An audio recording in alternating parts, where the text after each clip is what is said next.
Okay, hi everybody. If you guys are,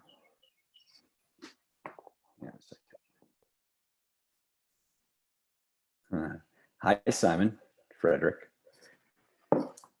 Hello back.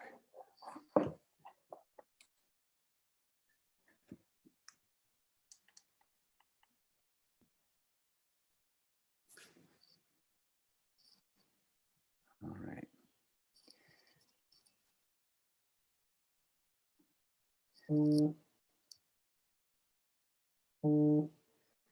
Okay, so if a couple of you want to come into audio for a second, we're just going to give people a couple of minutes to come in here. Hey Luke, how are you? And so if you guys don't mind who are on,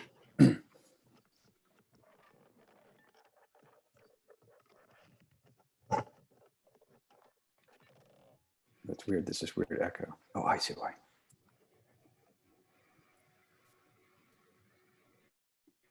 There we go, okay. All right.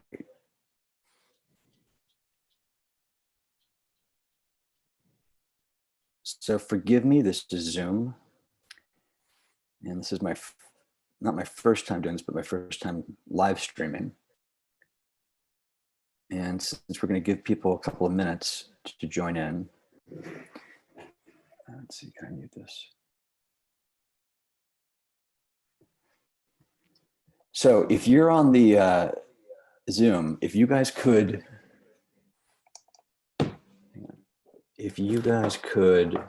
come on video so I can see you guys, it's going to help me because then I can watch you and your reactions. And it helps me tell if I'm connecting to you guys.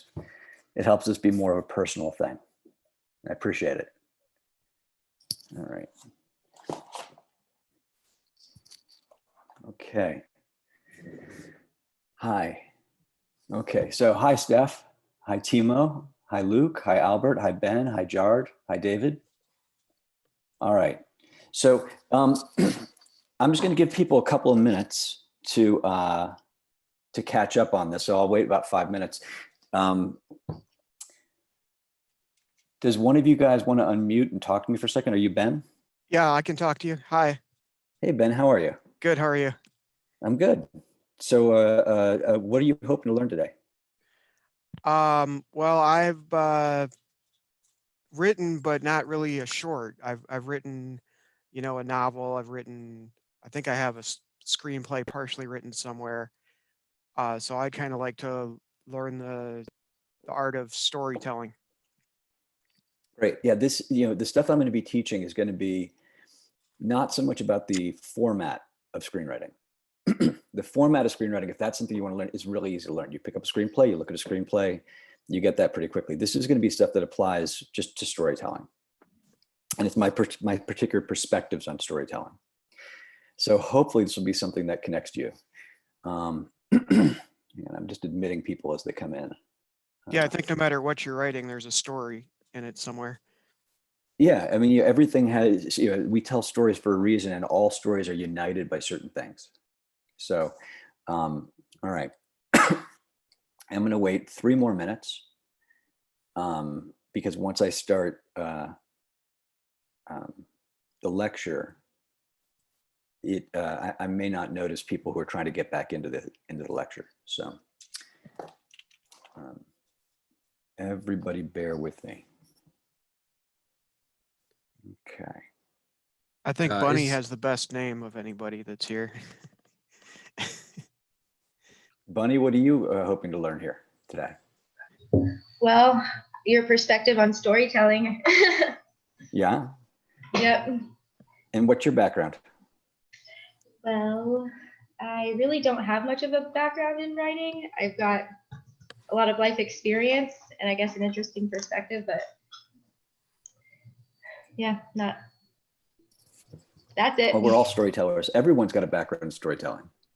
Right. Someone asks, is this going to be available afterwards. Am I going to keep this up? I'm not sure. I'm trying to decide that. You know, there's a couple of people who have asked me. I might make it available limited. I have no idea. You know, but it's available today, so we'll see. Hi, Jasmine. How are you? Hi, I'm good, thank you. How are you? So, what's your background here? I've studied film and then done a couple of projects. I did my own short film, and I'm just, using this crazy time to build my portfolio and send some stuff into competitions. But yeah, I really appreciate the opportunity, to learn from you. So thank you. No, it's my pleasure. I hope this will be worth it. You know.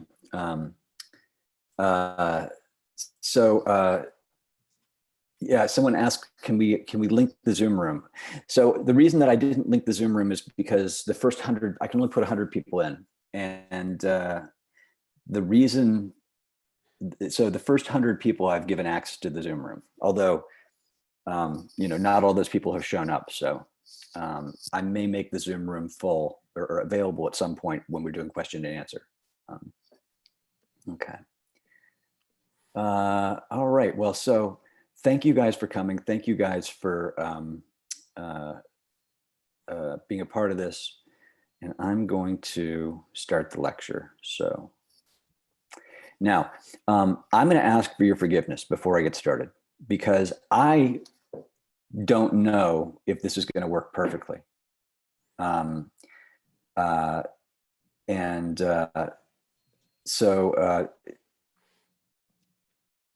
I see a lot of people are asking questions. I may not get to all those questions as we go along. I may stop at different points and see if I can see some of these questions, give you guys an opportunity to ask at certain points, but I may not see them as you're asking. So if there's any technical issues when I'm doing this, you guys who are up top, Timo, David, wave at me and let me know. I may not hear you, or pop in and let me know. All right, so let me start by sharing screen. Okay. All right. Okay. All right. Hi, everybody. Let's see. And oh, it doesn't let me watch you guys over there. That's too bad. Hang on. Okay. All right. Hi, everybody. So my name is Peter Gamble. I'm a screenwriter. I teach at USC. Well, teaching is my second favorite thing to do. Teaching is great. Teaching is something that forces you to have to figure out how to say what you do instinctually, right? And explain it to another person. And when you can do that, it gives you a higher level of mastery of what you're doing, because you start to be able to do it consciously, not just instinctually. So teaching is my second favorite thing to do. But my first favorite thing to do is write. Every day that I get to sit down, every day I get to write, I'm a happier human being. I'm often, oh shoot, people are trying to get in. Give me a second. I am adding someone back in, so give me a second. All right, this is going to be a problem.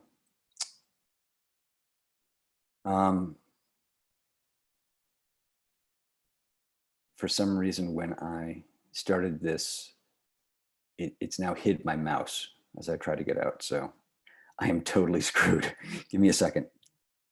I'm going to go back to share screen because I'm just not going to be able to help let people in. Okay. Let's see if I can get this playing again.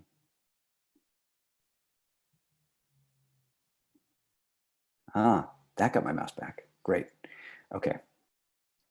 All right. So at this point, anyone who's not in Zoom is late, and I'm just not going to be able to let them in. That's going to be unfortunate for them. All right. Participants, admit. Patel is the last person to get in for now. All right. All right, let's go back to what I was, let's go back to the lecture. This is not the one. We're going to try this again. I'm just not going to let people come in late anymore. All right. So, so what I was saying is every day that I get to write, I'm a happier human being. I get up early in the morning sometimes so I can write before my kids wake up. And on the days that I do that, I'm the happiest dad in the world. I'm like, hello, my babies. Hello, how is everyone? You know, on the days when I don't do that, I can be a grumpy bear. Writing is the most magnificent thing in the world when you finally deeply get into it. Okay, it's the best thing. Now, one of the reasons that I'm doing this is because, you know, we are in a time that's like really insane. You know, we're in a time that's like, you know, every day is stressful. It's unlike any time in memory, unless you're 100 years old, 108 years old, right? And so I think this is a good time to give back. And so this is the way that I know to give back, but I think that it's healthy for your heart and your spirit if you can find a way to give back too. So now, the Buddha once said, this is just the best that I can come up with. And you should take this out and you should test it and you should see if you can find a better version. You should make it better. And this is just, I'm going to steal from the best. So this is the best that I can come up with. So do feel free, take it out, do the best you can with it, learn from it, you know, make it better and add to it and teach someone else. Now, why do we tell stories? Now here, anyone on the Zoom, let me ask you, someone come in, why do you think we tell stories? Ben, do you want to chime in? Sure. I think people tell stories. I think it started back, you know, eons ago when some little kid was like, why is the sun there? And somebody made up a story. Why does the sun come and then go away? Why does it get cold and then hot in terms of seasons? And so the natural thing is to, you know, I don't know doesn't cut it for a 3-year-old. So you have to make something up. I think that's a great answer. I think that's a great answer. Does anyone else have any other ideas about why we tell stories? Someone wrote to make sense of the world. I think that's right. To entertain. To entertain. I think we do To that as well. influence people. To influence people. I think that's true too. To get like insights. For insights. So that's the thing. I believe that we've evolved to tell stories. Exactly like Ben was saying a minute ago. I think this started a long time ago, you know, and I think that Grog was sitting around the fire, right? And he's talking to his buddy, Oog, you know, and he starts to say this story and he goes, you know, and there I was, and the cave bear was 10 feet tall. And I knew if I ran, he'd run me down and he'd eat me, tear me to shreds. And my only chance was to take the spear and aim for his heart, you know, and here's his head, right? And the reason, why do you think he told the story like that? Why do you think when he told the story, he was like, you know, the beast was 10 feet tall and his fangs were like knives, you know, and I could smell his breath. Why do you think he said it like that, in that dramatic way? It's He way wanted- more compelling. Oh. Right? It's more compelling. What was the other person going to say? Oh, I was going to say he wanted everyone to feel the way he felt while it That's was it. happening. That's it. He wanted them to experience what he experienced, right? He wanted to be in that moment, to feel his heart pounding, to feel the fear, to feel his hands shaking, right? Like that was critically important to that story. Because if he could make them feel that feeling, then there was a chance that when someone else was in a situation like that, they might have this little voice in the back of their head whisper to them, you've been here before. You know what to do. And if they could feel that, there's a chance that they might be able to do the right thing, a better chance, and they have a better chance of surviving, right? I'm taking a storytelling class for free. Hey, Ben, you're still on, you're unmuted right now. Oh, sorry. Now, to tell you a little bit about my story. So once upon a time, my wife was pregnant with twins. And, you know, I remember that one of the things that you do, you know, when you are about to have a baby is you panic. And then you start to try to learn as much as you can. You go to all these different classes where people try to put their experience into you. They teach you how to do the diapers. They tell you stories about the crying. They tell you all these stories so that you'll have a better chance of handling these situations. And at one point, we went to a class on CPR, and there was this teacher there that taught. And, you know, my wife was so pregnant, she could, you know, like she could barely think because we were about to have the baby. There was all this blood going to her belly, keeping the babies alive. And this guy was super dramatic. This guy would be like, okay, so, you know, you're at home and you're at your friend's house and your kids are playing in this room. And all of a sudden you realize it's really quiet. And you go to look for the kids and you realize the kids have snuck out into the backyard. And you go looking for them and you realize that there's one of them in the pool. And he's just floating in the pool, face down, not moving. What do you do, man? What do you do? Right? And my wife would like, you know, like he'd try and induce this panic into you, right? And my wife was like really not having it. She was like, this is crazy, right? This guy's crazy, but I loved it. And then he'd tell another story. He'd tell these awful stories, and then he'd go like, "What do you do?" And you'd have to dive. There'd be this little doll here, and you'd have to do CPR. So 7 months from about that time, I'm putting my kid to bed, and I have 2 kids, Jack and Katie, and this is Katie. And she had just learned to sit up. And they're in this little tiny room in the back of my house. You know, these 2 cribs side by side. And I put Katie into her crib and I'm changing Jack's poopy diaper and Katie falls over inside her crib, you know, and she can't get back up and she starts to scream and cry, right? So she's loud. My daughter is so loud. And I'm desperately trying to get my son changed. And I finished getting him changed. I put him into his crib and I turned to my daughter. And I said to my wife, I said, does she look like she's turning blue to you?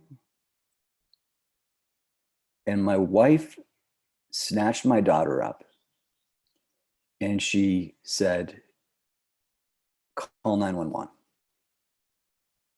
So I ran into the next room and I called 911 and I'm on the phone with 911 and my daughter is having trouble breathing for some reason. And she's slowly, she's doing this. She's going.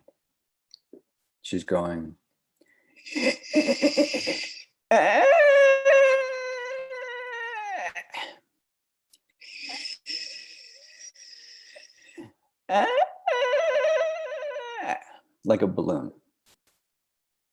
And I'm on the phone with 911. And I watch her turning bluer and bluer and then purple. And then I watch her eyes roll up into the back of her head. And I watch her just sunk down and she's gone. And my wife started just freak out. She starts going, I can't remember what to do. I can't remember what to do. So I handed my wife the phone and I picked up my daughter and I set her down. And I went to go to do CPR on her. And I remember hearing this voice that said, you've been here before, you know what to do. And I did CPR on my daughter and I brought her back. Right? And we found out that she had a heart condition. A couple months later, it took them a couple months to figure it out. And this is her after her surgery. you know, and today, this is her today, right? So I think we've evolved to tell stories. I think we've evolved because by taking the experiences that we have and putting them into another human being, it gives them the ability to do something they couldn't do before. It helps them grow into something bigger and better than they were before. But I think what's interesting is that stories don't just evolve us as human beings, stories evolve culture. And that by taking a broader view of the world, some aspect of the world that not everyone has access to, and by putting that perspective or putting that insight into another human being's condition, that we have this incredible power that's maybe way more powerful than laws. Because a law can only say, you can't do this. But a story can change a human being's heart and their perspectives on the world. So this is the power and the responsibility of storytelling, is that if you can change the story that's being told, you can change the world. And it is a responsibility. Because anytime you write anything, even something that's not meant to be such a big, grandiose thing, anytime you write anything, if you write a stereotype into something you write, you know, you're perpetuating a certain story. So you have to be aware of it. Even in the last horror film that I wrote, which was, some people are aware, was on the blacklist. One of the things I had to be aware about was, you know, this was a story that had a young female protagonist, and it had some men in it who wanted to do harm to women. And I had to be really careful that I didn't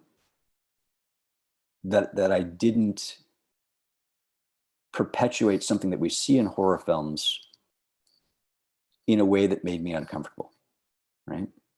So I just think every time you're doing any type of writing, you need to be aware of the impact, the power your writing can have. But for it to have a chance to have that impact, first you have to tell a good story so it can get made. So there's probably some people watching this going, okay, when are we going to get to some stuff that's super useful to me? So let's do that now. Okay. So let's talk about what I want to call story weaving. We've all heard about someone weaving a story. And so this is what a story looks like to me. When I think of a movie, I think of it kind of like this. I think of it as many things that are woven together. And to learn how to weave a story, you have to learn how to unweave a story. And you have to look at the pieces of it, things like plot, character, theme, and relationship. In each of these individual threads has its own structure or craft to it. So there's more than just these, right? There's a lot more things that you can work with, but plot, character, theme, and relationship are the four strongest, biggest threads in the story. And your mastery as a storyteller is your ability to use more of those threads. The more of the threads you can use, the more that you can weave, the better a storyteller you're going to be. That's weird. Okay. But the hard part of telling a story is not in understanding each of those threads. The hard part is being able to take all those threads and then weave them back together into a cohesive movie. And not just a cohesive movie. The hard part is to get them to work together, to synergize, right? And synergy just simply means everything works together. Now, the three big threads of any movie are plot, character, and theme. Relationship's another great one to work with, but plot, character, and theme are the three big ones. And before we do this, we should ask the question, why structure, right? And the reason I bring this up is every thread has a structure to it. It has something specific to it. So when most people talk about structure, sometimes when I go to USC and I'm talking to some of the other professors, some of them have said to me, you know, what we, that maybe structure, or other people have said in other situations that, that structure is, that people are getting too much structure, that structure is a problem, right? I don't think that. I disagree with that. I think that people mean different things by structure, and that's why. Some people, they think that if I learn the structure of a movie, it's going to be formulaic, right? And I don't think that that's true.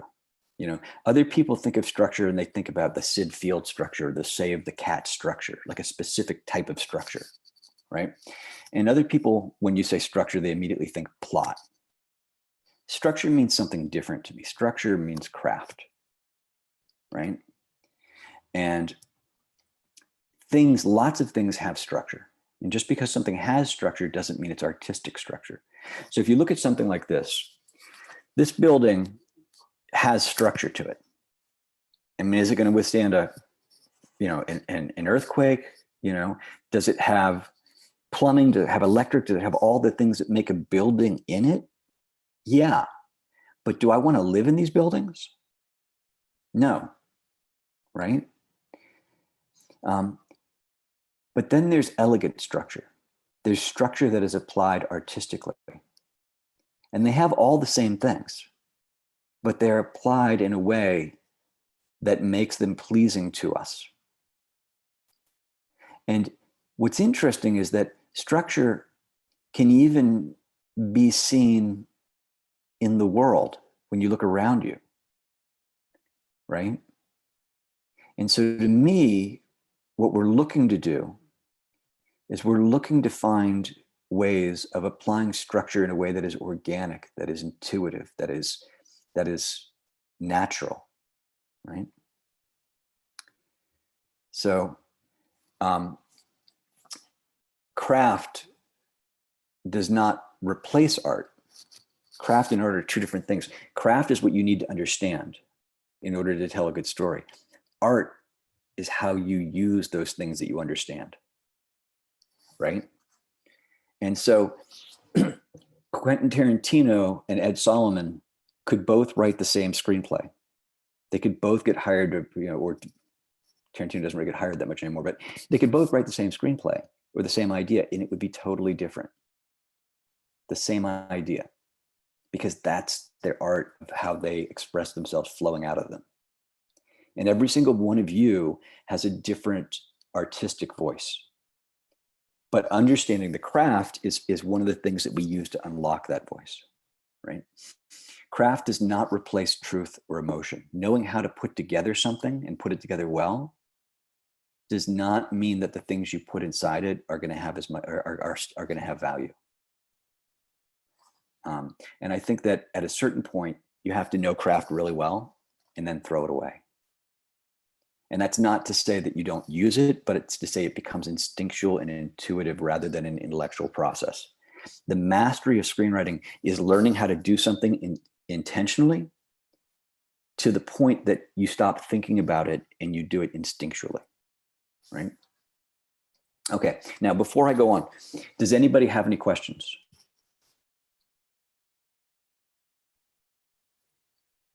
Nope. No? Okay. Anybody else? What do you think about the Save the Cat structure? Some people think it's too formulaic and that it doesn't really apply to every movie. There's some controversy on the screenwriting subreddit about Save the Cat. Yeah, well, I think that screenwriting books are kind of akin to alchemical books before science, right? The art of screenwriting has been around the art of writing movies has been around for 100 years at most, 120, I don't know what it is. I should know that as a teacher, but it's been around not that long, right? So I think that these books are a mixture of stuff that's actually really useful and a mixture of stuff that's actually wrong and can be really harmful, right? And so a lot of the stuff that I'm teaching is then my journey to kind of go, you know, the stuff I learned in school didn't feel right. You know, when I graduated from school and I went to screenwriting school, I walked out and I was like, man, this is harder than it should be. You know, so I spent actually a couple of years just, you know, breaking down movies, looking at these things, trying to say, is this really true? Is this really true? Now, in terms of the Save the Cat thing, you know, the guy who wrote Save the Cat, he mostly wrote comedies. And I think if you're going to write comedies, Save the Cat is probably super useful in terms of thinking about how to write a movie. You know, I think if you're going to write a movie like Whiplash, I don't know if it's the best thing to help you write a movie like Whiplash. You know, that's a different, someone says 1895, movies have been around since 1895. So there you go. Thank you, Simon Frederick. So I think Save the Cat's super useful. It's super, super useful, but it's super useful in a certain type of writing.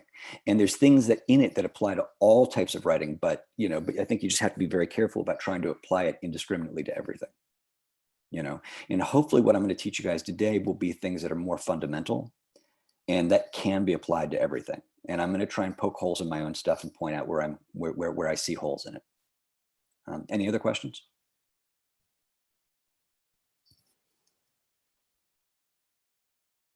Okay, moving on. So I'm going to start with character structure. I used to start teaching plot, but I've found that characters maybe, you know, we instinctually already have some understanding of plot, but I think characters are a really interesting way to start, you know, and it's a different place than a lot of people come from. So one of the things I like to do is talk about where some of my ideas come from.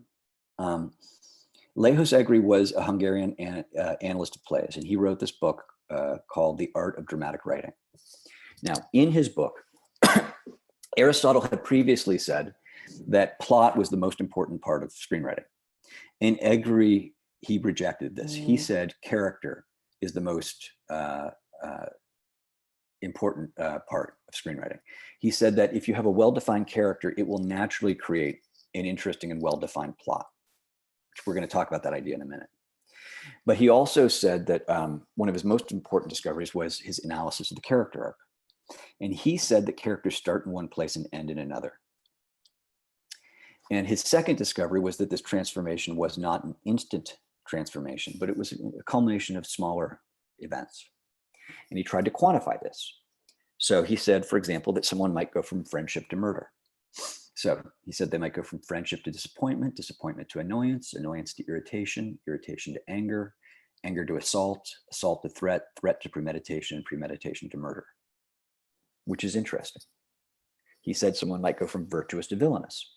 They might go from virtuous to thwarted in their virtue to incorrect behavior to becoming improper, indecorous, indecent, then disorderly, then immoral, and then finally villainous, which is also really interesting. Now, I've got problems with both of these, and we're going to talk about that in a minute, but they're so interesting in terms of how to think about a transformation, right? So his contributions with screenwriting were, one, he said structure can be analyzed from character as well as plot. Characters start in one condition and end in another, and this arc happens incrementally, right? Now, the problems with this analysis are, he went so far towards character that he discounted plot. Aristotle was saying, plot is all you need. Plot's the most amazing thing. Plot's great, right? And he said, no, no, no, character's all you need. Character's what you need. But we know that we've all seen movies that have an amazing plot, right? And the character's awful. You can barely remember who's in them, you know? Transformers is a lot of fun to watch. I can't remember the characters at all. You know, I would make the argument that as much as I love Jurassic Park, that the character arcs in those are pretty thin, right? But we've seen the opposite. We've seen characters that are amazing characters that sit around and do nothing. And that's equally a problem. So this is like someone having the argument going, one person going, a screwdriver is all you need. Another person going, a hammer is all you need. When you really need a toolbox, you need everything. Right? So I think it's ridiculous to say what's more important, plot, character, theme, relationship. They're all most important. If any of them's missing from a story, then you have a hole in your story, right? The second thing is he had this intellectual way of describing character, and it wasn't actually character. So the third thing is that characters don't always change. So let's look at this. Let's start with an intellectual way of describing character. It wasn't character. So what is character? What is a character arc, right? So lots of things are constantly changing about people. We're all changing at every moment. We're all getting older every second. Some people are going, this lecture is taking forever. I'm getting older faster. Your education and skills can change. Hopefully, if I'm doing my job right, that's happening at this moment. Your wealth, your jobs, your status are changing.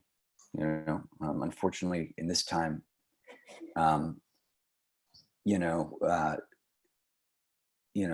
we're seeing that in a really horribly dramatic way. Possessions can change. Interests can change. Someone can even have a sex change. They can change from a man to a woman or a woman to man. But are they a different human being because of any of these things? Right? Just because you're taking a class right now in screenwriting, does that mean in 2 or 3 hours, you'll be a different human being? I mean, maybe. Who knows? But not usually, right? These aren't really character. These are characteristics, right? So what is character? When we're talking about someone changing, what's changing? So imagine this person. Imagine a man who's 65 years old. He's a man, college educated, highly intelligent, wealthy. He runs his own company. He lives in a mansion. He drives expensive cars. He wears expensive clothes. Okay. Can you see this person in your head?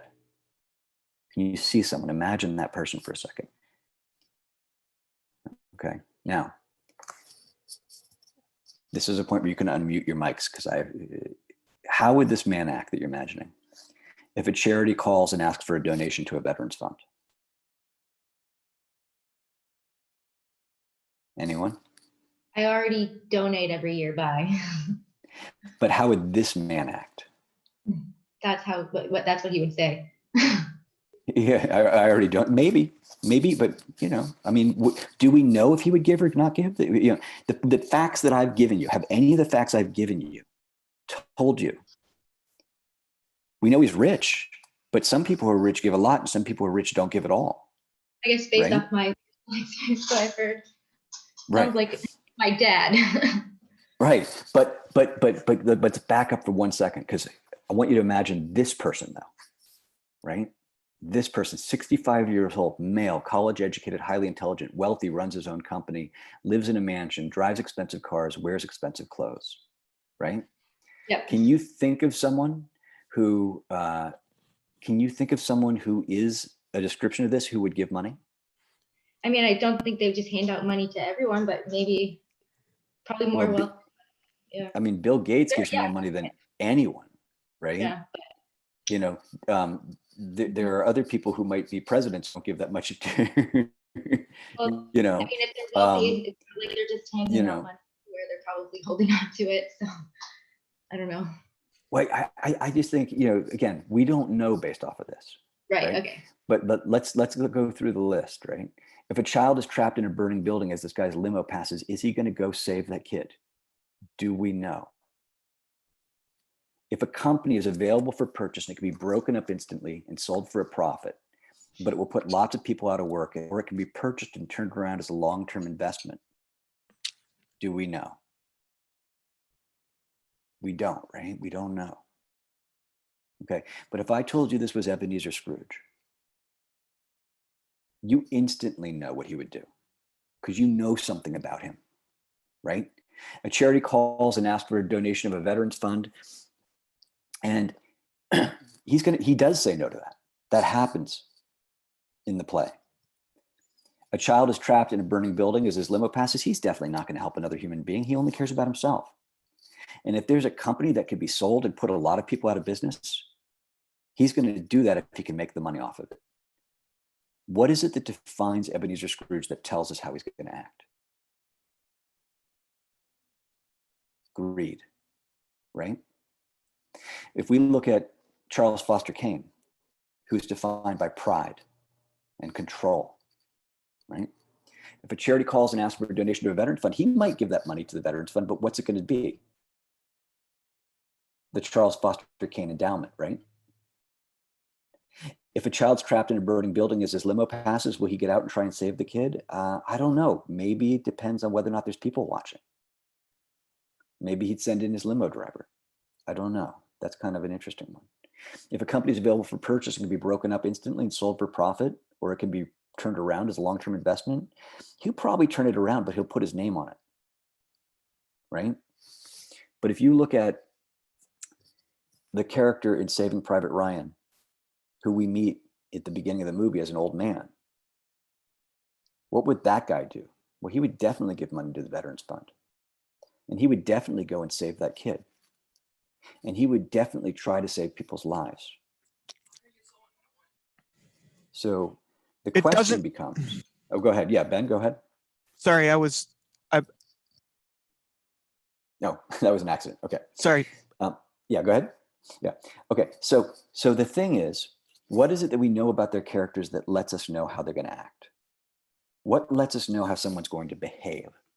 And it's that the word character has two meanings: a person in a novel, play, or a movie, or the moral qualities of an individual, a person's inner nature.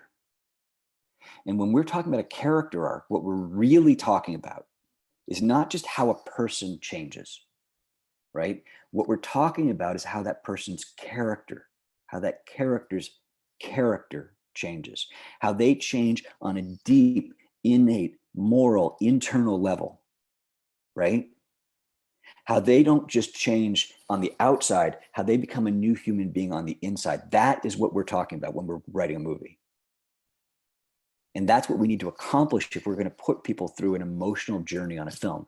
I don't really, someone losing their house in a movie is that could be interesting. Someone learning a skill could be interesting, but someone becoming a new human being, when you watch that, when they change, you change, right?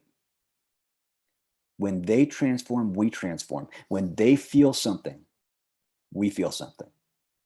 And that's what we're trying to do. The moral qualities of an individual, a person's inner nature, that's what we're doing in a character arc. Okay. So the problem with what Egri was doing when he said virtuous to villainous or friendship to murder, right, was when you say someone goes from virtuous to villainous, that's great, but why? Right? Are they going from virtuous to villainous because of envy? Are they looking at someone and saying, you have what I want?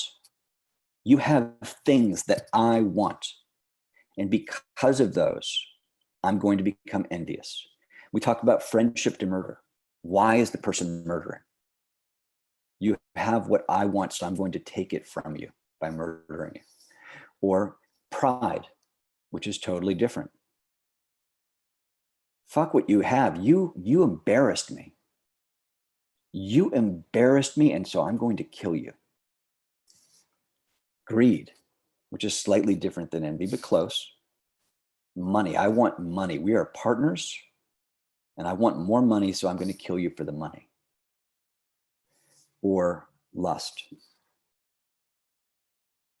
You have him or you have her, and I want them. And if you're not around, I might have a chance. Because what's fascinating, if you look at this, friendship to murder does not actually describe a person changing. It describes a relationship changing. A bad guy can stop being friends with someone and murder the person, and they're the same human being they were at the beginning of the movie, right? A mob boss can stop being friends with someone and murder the person, and what's changed is not the person, the relationship has changed, which is fascinating, right? So when we write something, we want to be thinking about who the character is at the beginning of the film, who the character's character is at the beginning of the film or the story, and what they are at the end. And these are things like pride to humility, or anger to forgiveness, or selfishness to selflessness. And so when I started thinking about this stuff, when I started trying to understand this, what I started with was the 7 deadly sins. And I made this chart. And what's really interesting is if you look at the top left, the 7 deadly sins, I started going, okay, well, what's the arc? And what I began to realize is that virtue, for every virtue, there are 2 vices. That virtue is a amount of degrees, and that most virtues are a type of moderation, somewhere in between. So someone who is lustful, the virtue is intimacy, right? But you can see someone who's a prude, who's afraid of their own body, afraid of their own sexuality, and that can be a problem too. You can tell a story of someone who's afraid of their own body and afraid of sex and them finding intimacy.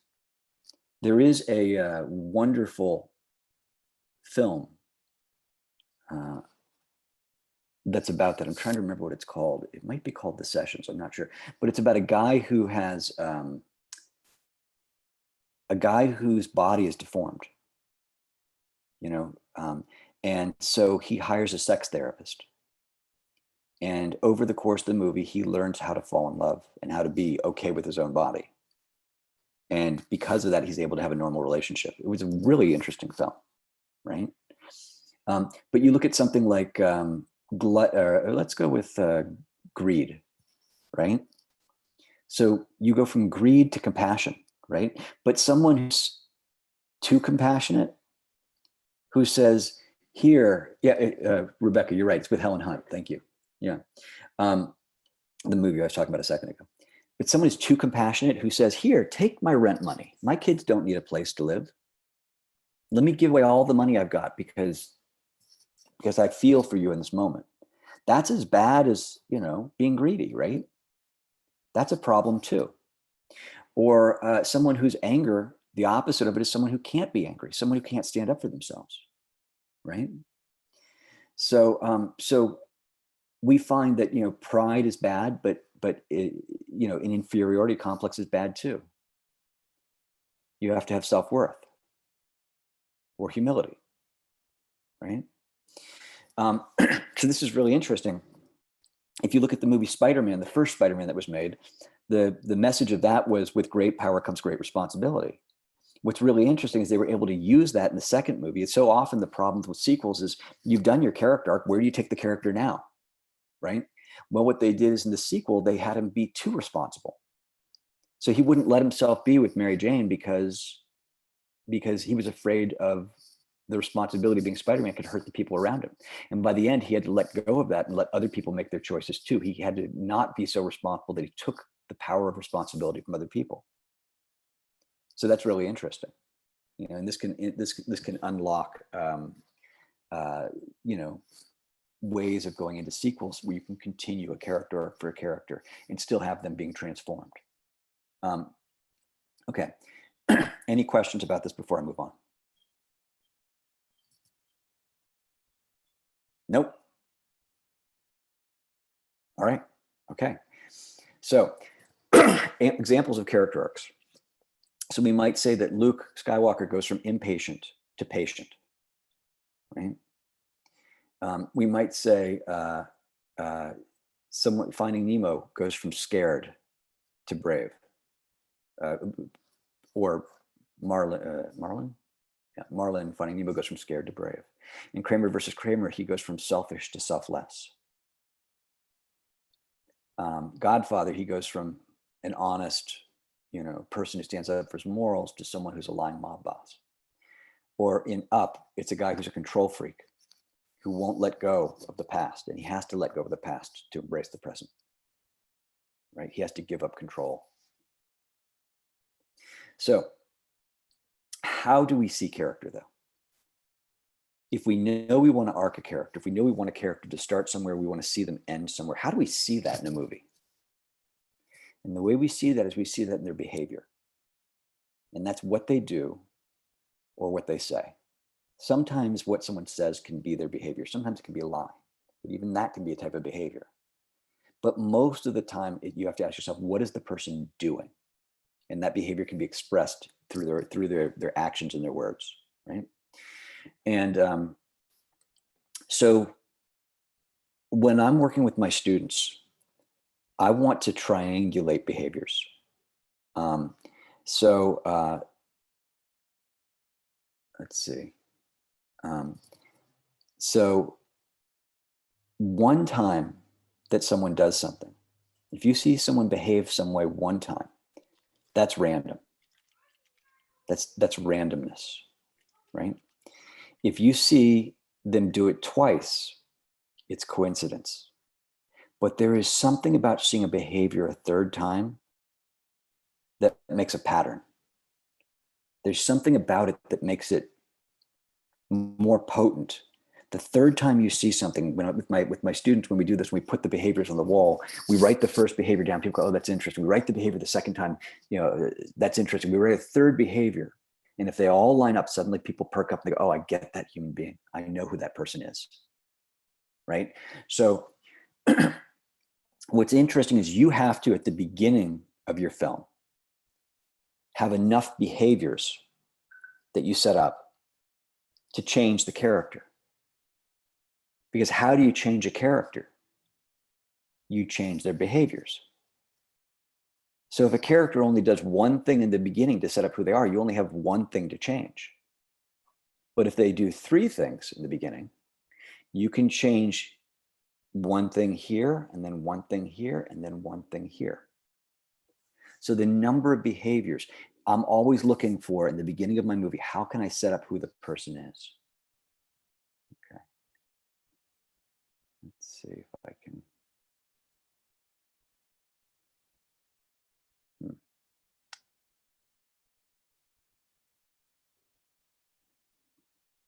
So hold on, I'm just seeing if I can let some participants in. Damn, it's not letting me do it. All right, well, all right, hold on a second.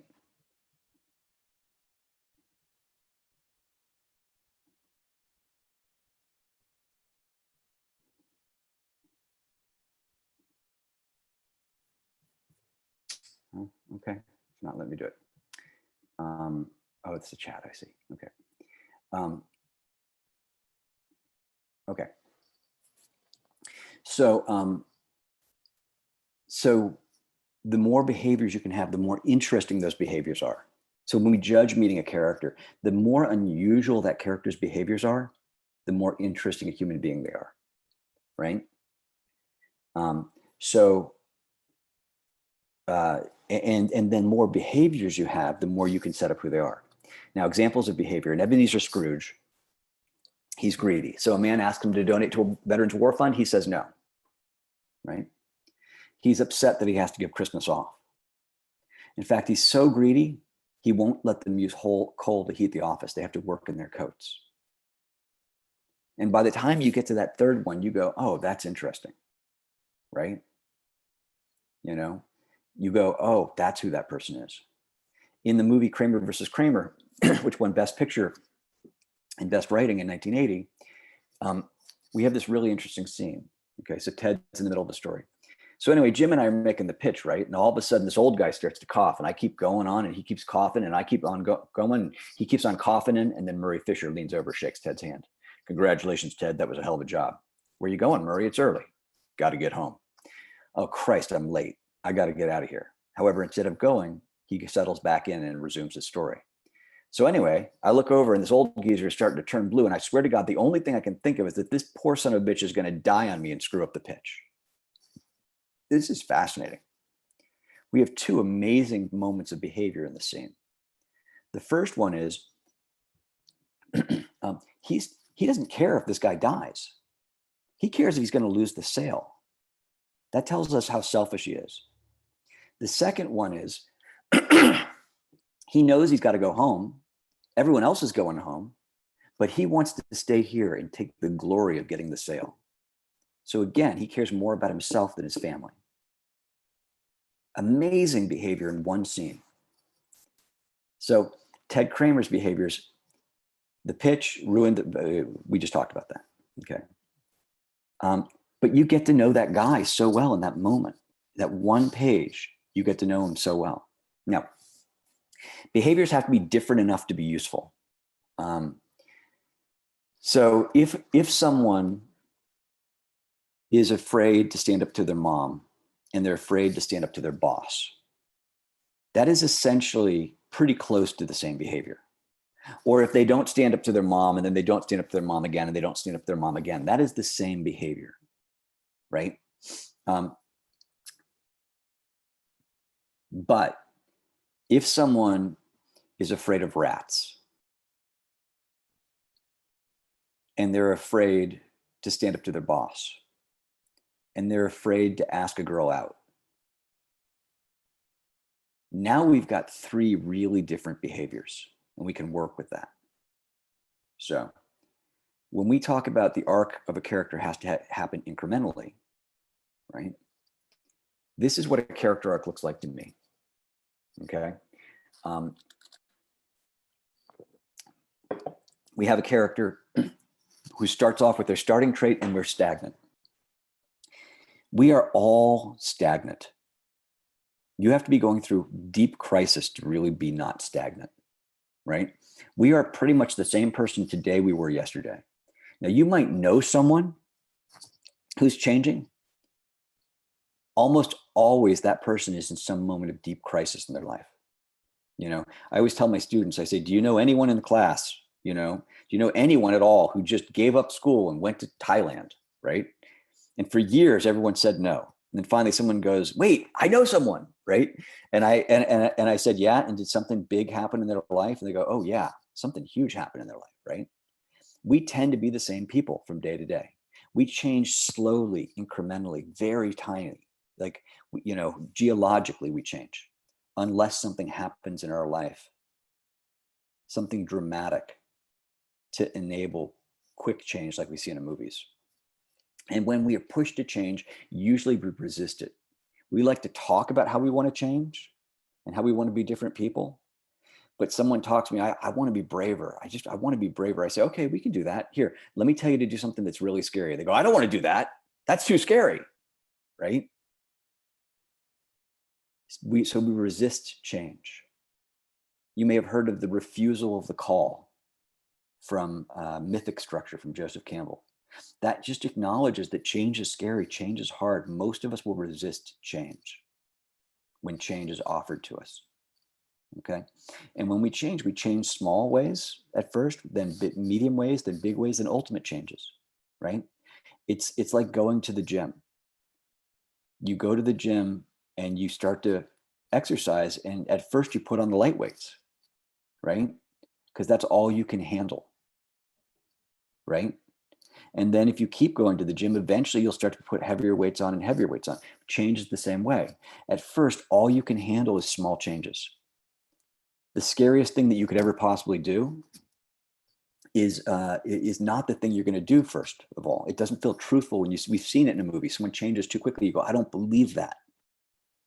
I don't believe that person could change like that, right? Okay, so small changes, medium changes, big changes, and then ultimate changes. The ultimate change is the big moment you change. This is what a character arc looks like. It's not difficult. It's not brain surgery. It's an easy concept that's incredibly hard to execute. And we know that because you watch movies all the time and they have terrible character arcs, right? So let me stop here. Does anybody have any questions?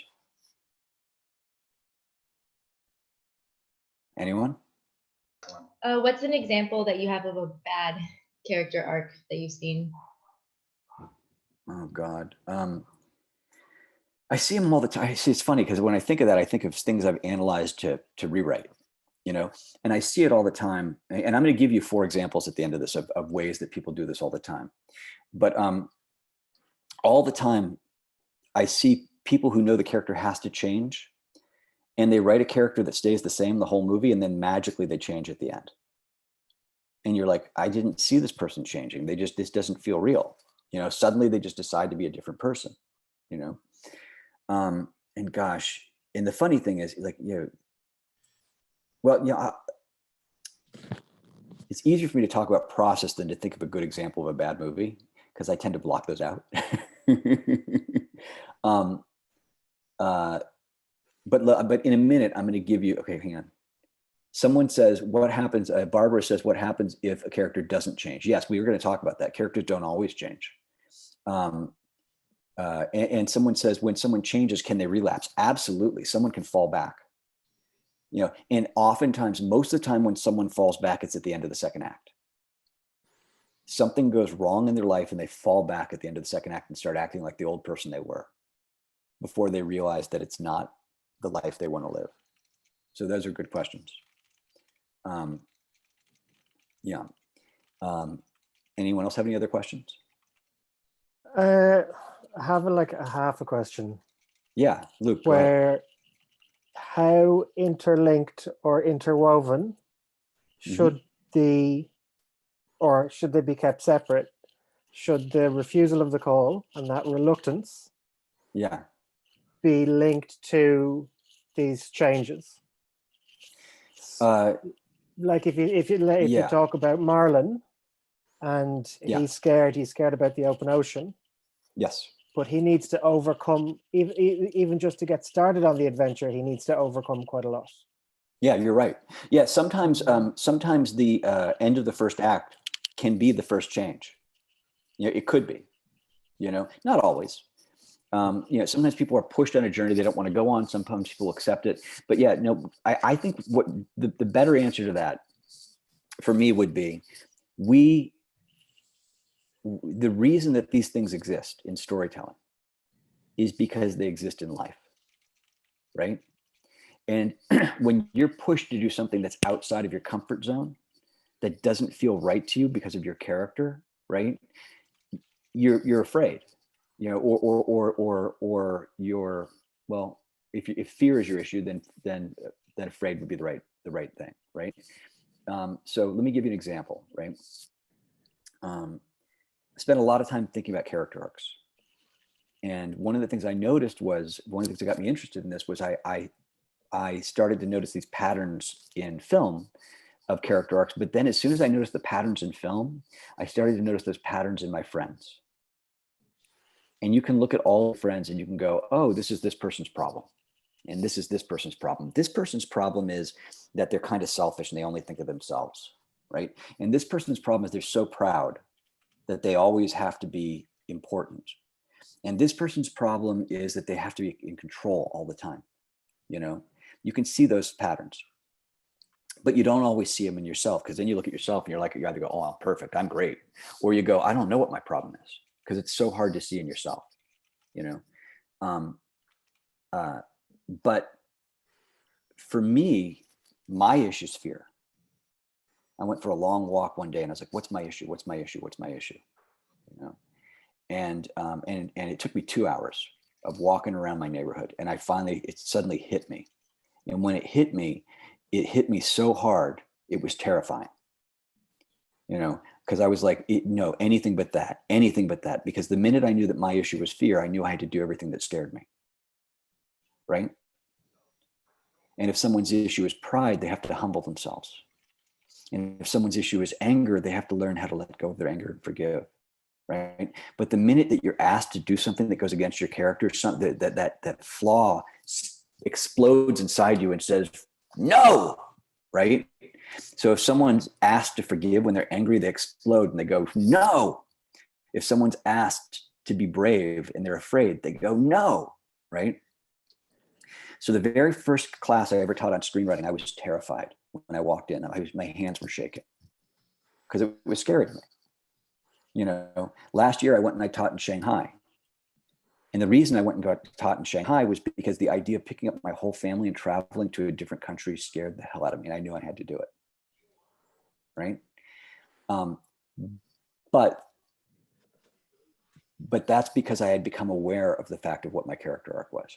But for most people, when they're asked to be different than what they are, even if they think they want to be, they refuse the call to adventure, right? And then at a certain point, they have to accept the call to adventure. Otherwise, they'll never go on the adventure, right? Unless they're thrown into the adventure and have no control over it, you know?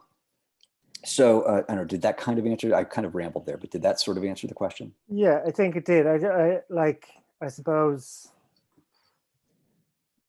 the opposite would be unsatisfying were a character's reluctance not be intrinsically linked to the journey that they need to go on specifically. Yeah, it would be unsatisfying. You're absolutely right. It would be untruthful is what it would be. I mean, it would be unsatisfying, untruthful. To set up a reluctance and then kind of bin it to get busy with a whole other set of problems or other set of torture. Well, I mean, you know, you could have a character that dives into the adventure, but you know, most of the time, the refusal of the call is really normally the refusal to change as a human being. You know, that's what it really is. Cool. Let's see. Let me see if there's a. Let's see. I'm just going to see if there's a. Yeah, seeing if there's any other questions. Okay.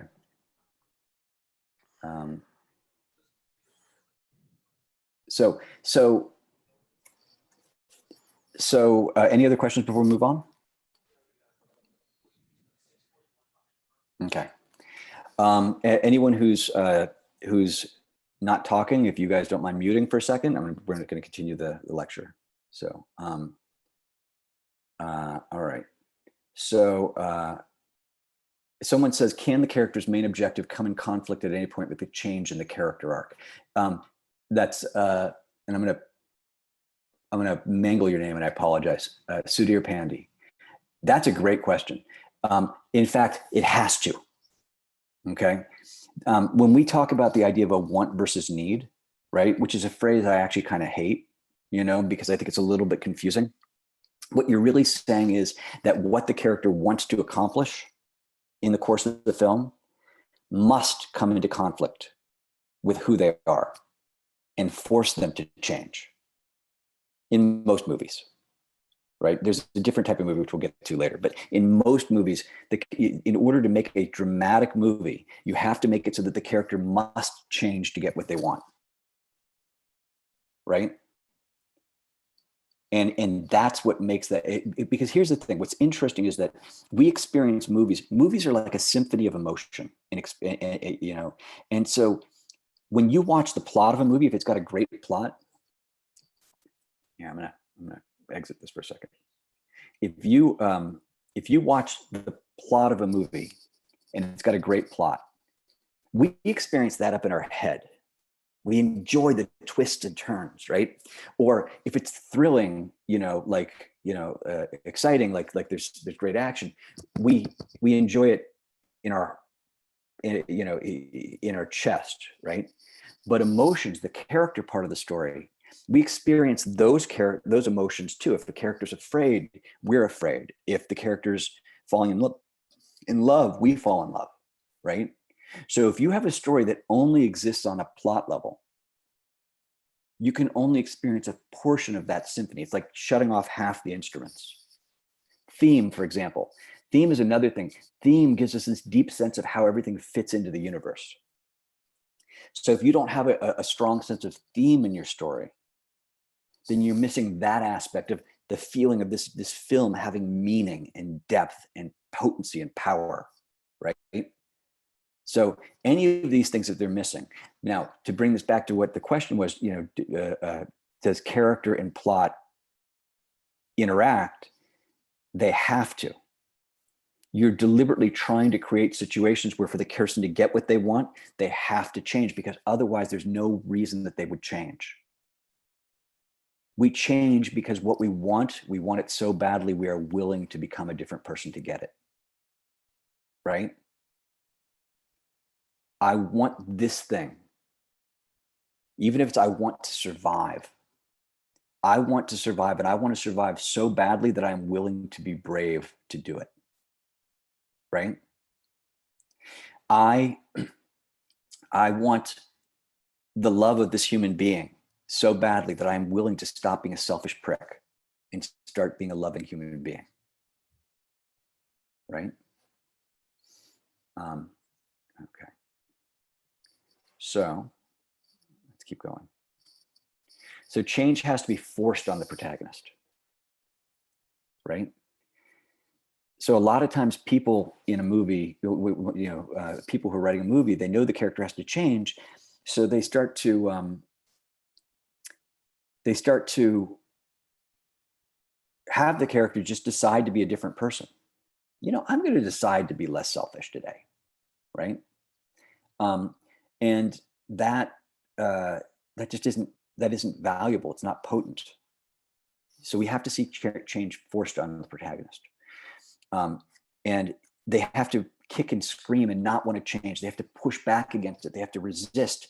They have to do everything they can not to change it, and then be put in a place where the only way to get what they want is that they have to. So watch this next scene. I don't know if this is going to stream very well. I'm going to try.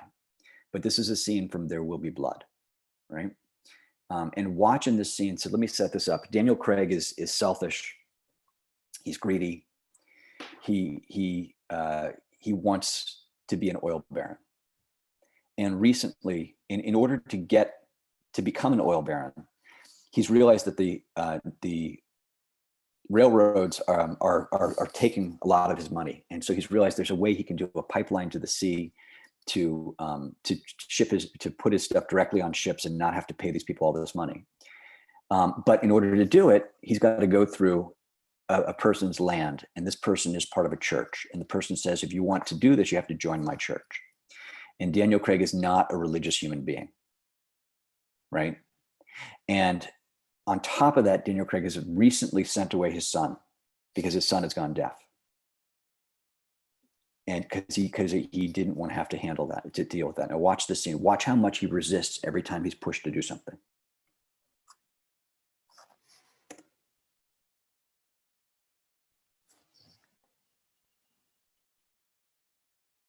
All right. Can you guys hear this, by the way? No.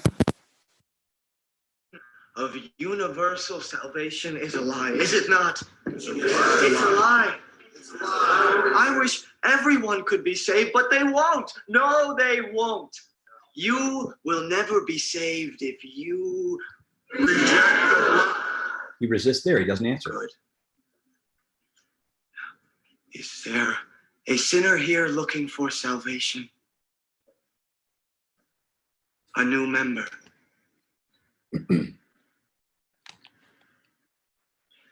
I'll ask it again. Is there a sinner here looking for God? Yes.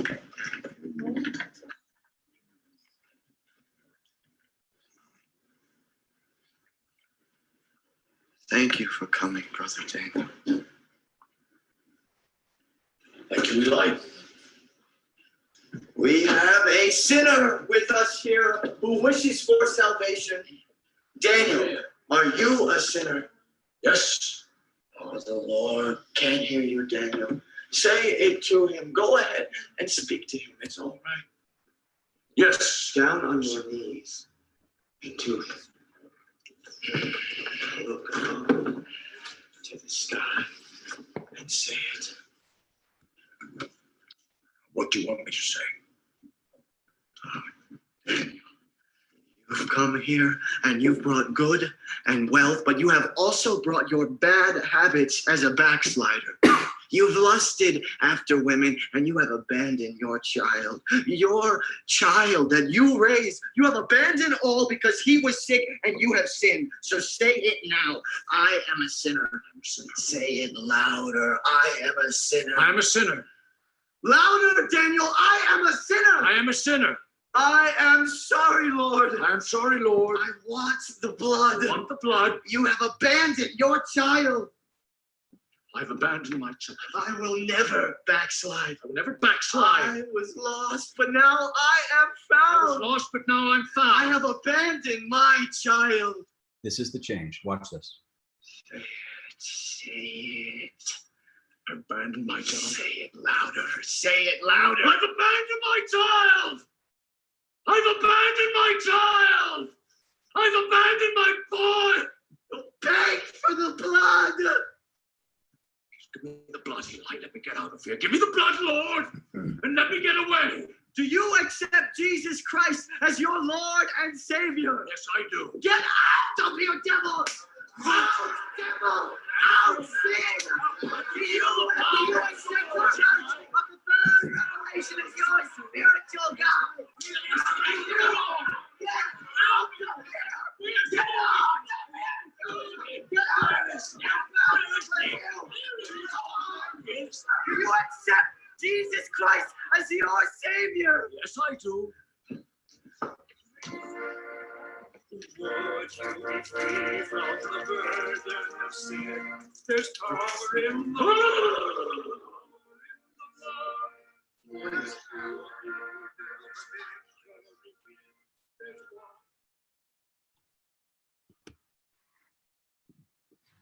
Okay. Do you guys see the resistance? Yeah.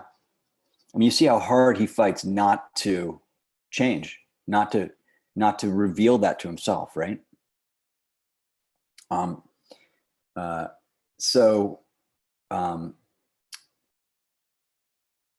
Now look at this moment. This is a moment of small change in the matrix, right? So this is what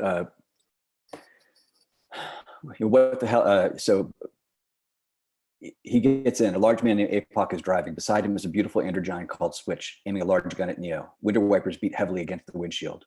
What the hell is this? It's necessary, Neo, for our protection. From what? From you.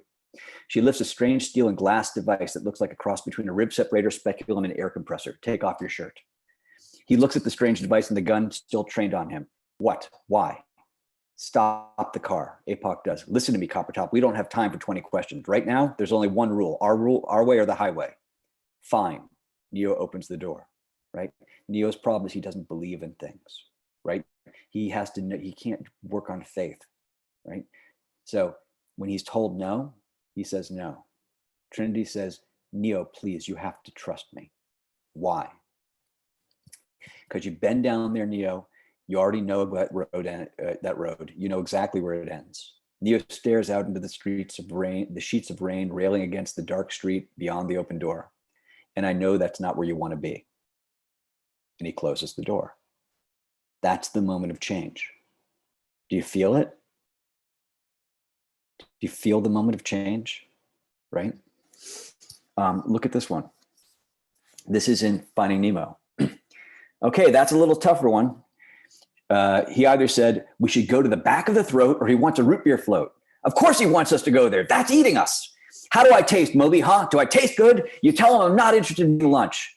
Okay, he's not. Stop talking to him. Without warning, the mammoth tongue leaps out of the shallow water, thrusting Marlin and Dory up near the roof of the mouth. They hang vertically against the taste buds, streaming. What is going on? I'll check. What's... No more whale. You can't speak whale. Yes, I can. No, you can't. You think you can do these things, but you can't, Nemo. Such a great moment where he accidentally says his feelings about Nemo to her, right? Marlin catches himself, goes quiet. The tongue reaches its peak. They dangle high over the whale's undulating throat. Again, the whale moans so loud the fish shake from the reverberation. Dory listens intently, nods. Okay. She lets go. Dory! Marlin grabs her by the fin, still clings to the tongue. He says it's time to let go. Everything's going to be all right.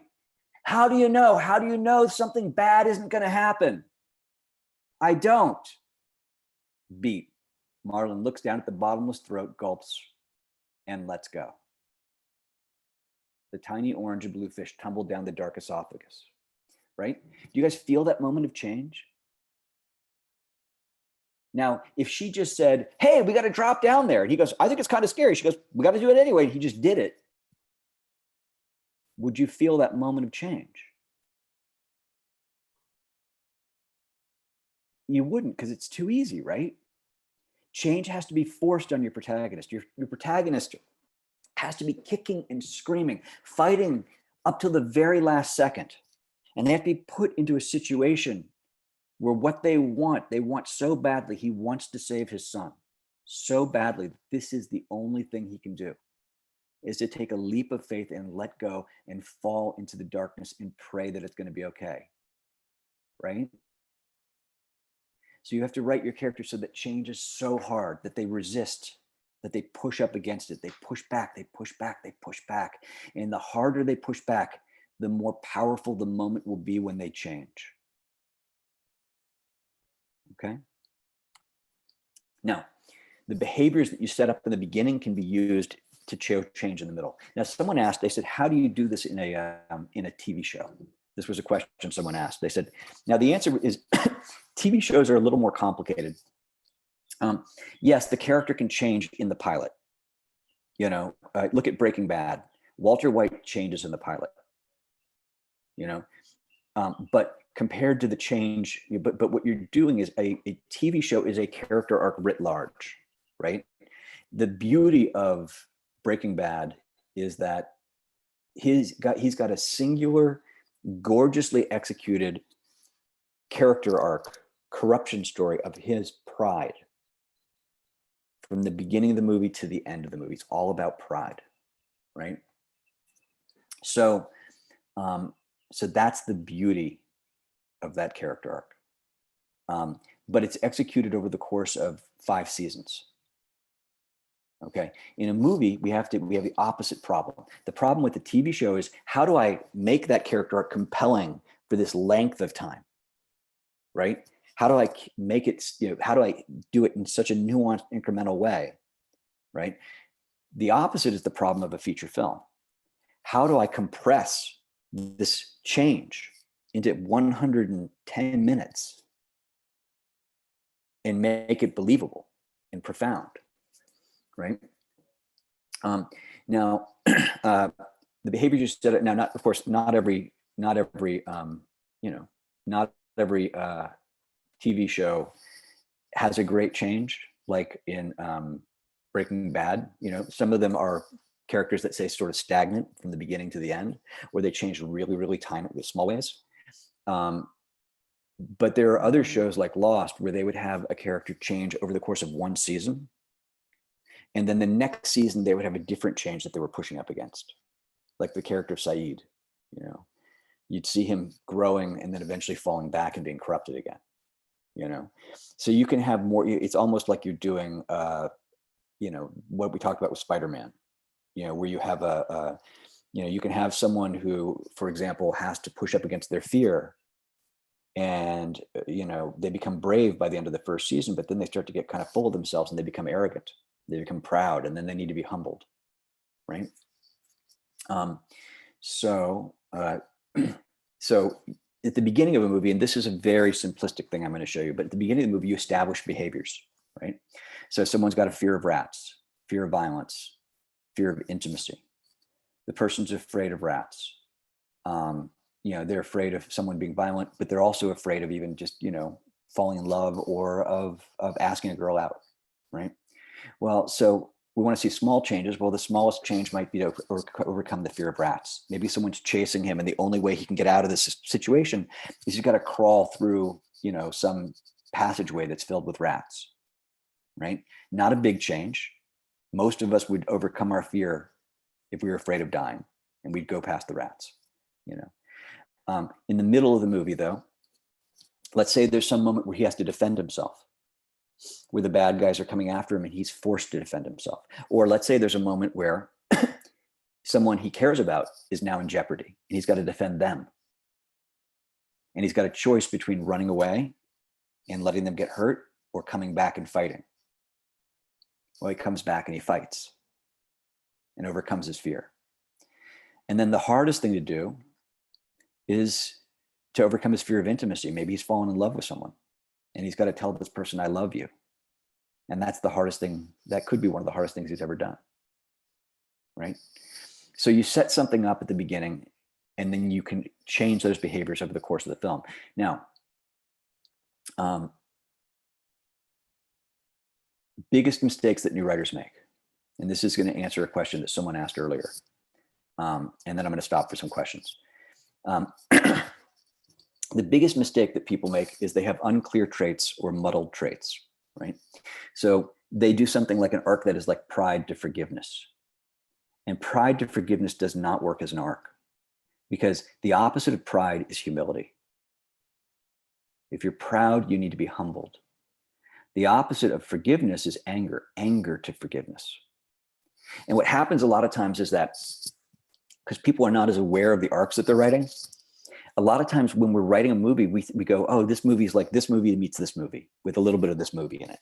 And a lot of times what I see is that people have drawn on this movie and this movie and this movie, and they blended them together. And sometimes they haven't realized that they've actually blended 3 different character arcs together while they were drawing elements of these different movies, you know? So a lot of times my job is to come in and then kind of like strip these things out and make it a cohesive whole, right? The next thing that I'll see is a flat character arc. And this is, I see it all the time, right? Because people know the character has to change. So they write a character who remains the same the whole movie. And then at the very end of the movie, they suddenly change because they know the character has to change. And you go, I don't believe that. So what we really want is we want incremental change. But then the next problem, we're kind of working our way through these, you know, like getting more and more complex. The next problem is that when these characters change, they might not have enough changes over the course of the film. And that one of the ways you can judge a film is the number of moments and the nuances of how the character changes. So if a character has more changes, they're more interesting. If you go back to this one I was showing, a lot of times people don't notice, they especially don't notice the small changes. So a lot of times they'll write a character who's the same until the middle of the movie. And then around the middle of the movie, they'll start to change it. But it's delightful when you start to see that there's small changes. It's so much fun to write these little tiny changes on pages 25 through 50. Really tiny little nuanced changes. A lot of people don't even notice them, but they still feel them, right? They're not consciously aware because it's lower level, but it's still happening in their hearts. So then, and the last thing though is that change isn't forced. Happens all the time. I need to change my character. The character decides to be brave, right? But you guys saw when the character pushes back and they push up against it, that's the moment that, like, you know, the harder they push up against it, the more potent the change is, right? Even in the Matrix example, you saw him pushing back. You know, he starts to get out of the door. So, all right. Before I move on, any questions?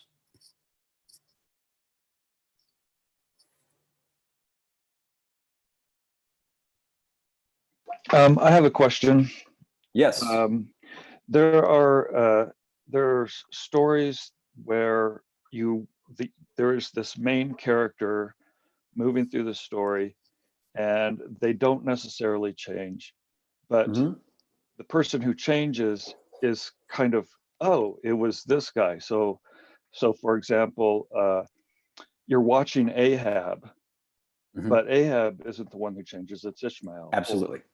Or Frodo or Sam. So are there special considerations with character arcs like that? There are 4 different types of character arcs. That's literally the next thing we're going to talk about. And James Bond doesn't change. Batman doesn't change. They're pushed to change, you know? And so we'll look at that in just a second, but you're absolutely right. That is something that's absolutely true. Okay. Anyone else? Someone says, I thought change had to be forced onto our character. Yeah. If the character's arc is going to be a change arc, it has to be forced onto the character. If the character's arc is going to be a different type of movie, it has to be tried to be forced onto the character. Okay. And so we'll talk about that in a second. Any other questions? Yeah, you're all still here. I haven't chased anyone away. All right, cool.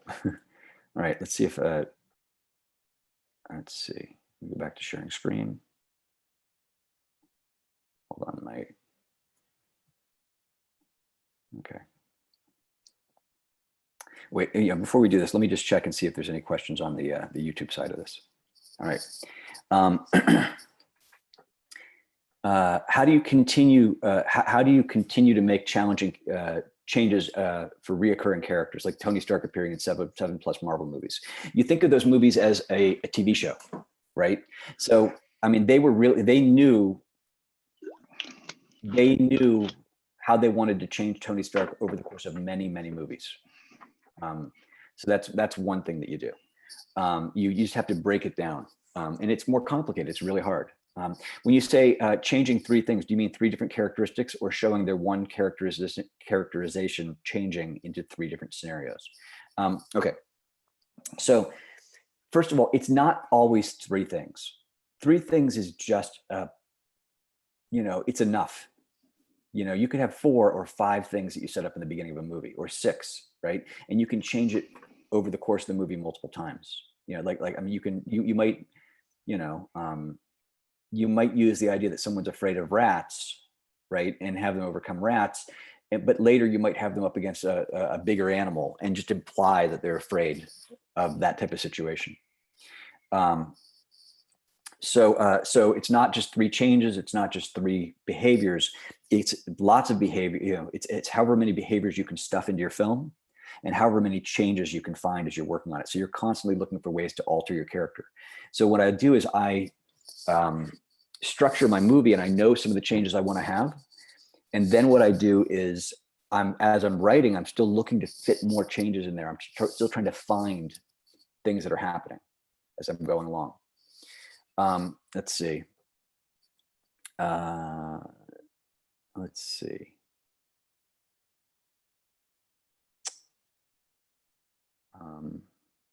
And yes, I kept saying Daniel Craig when I meant to say Daniel Plainview. Sorry about that. Let's see. Okay, I think that's it. Can a character change in 2 traits? So here's the thing. You need to have a primary trait that you're working with. So it doesn't mean that someone can't just be proud and also selfish.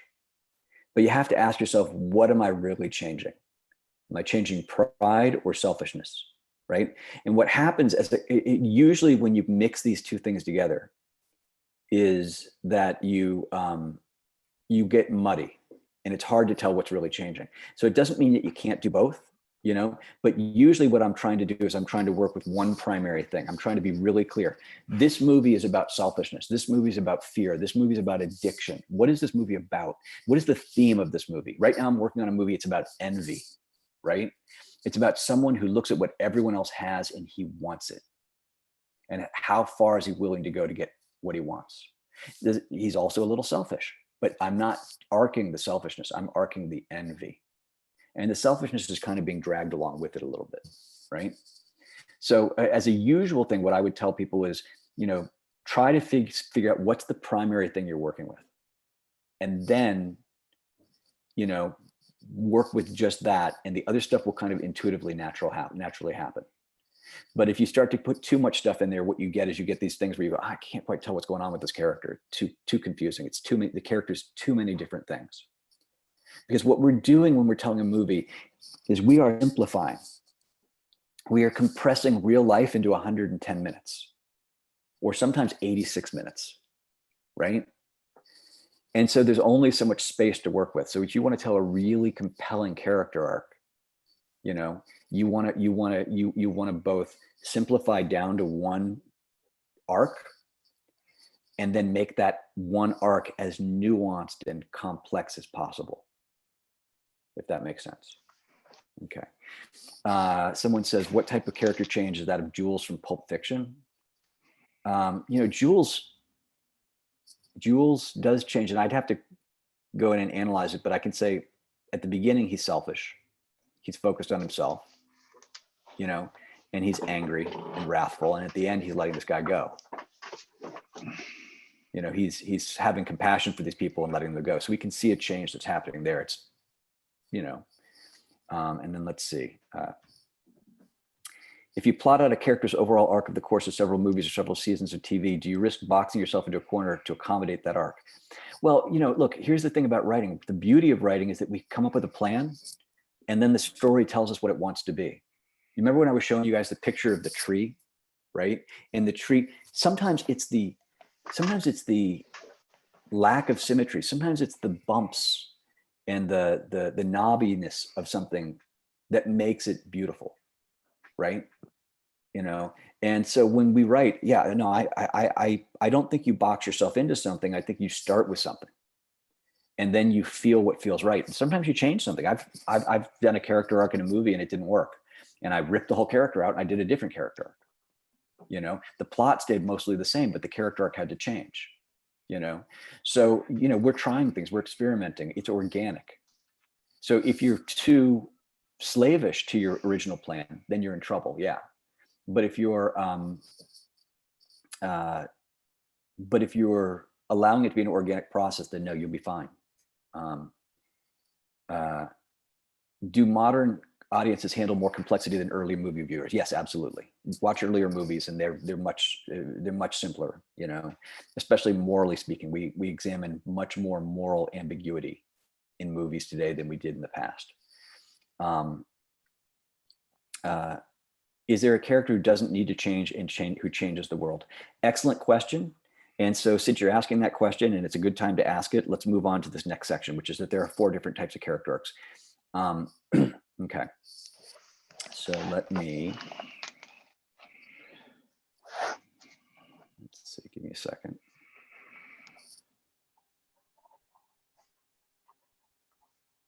What have I done here?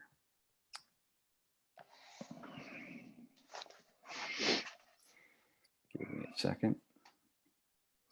Okay, share screen.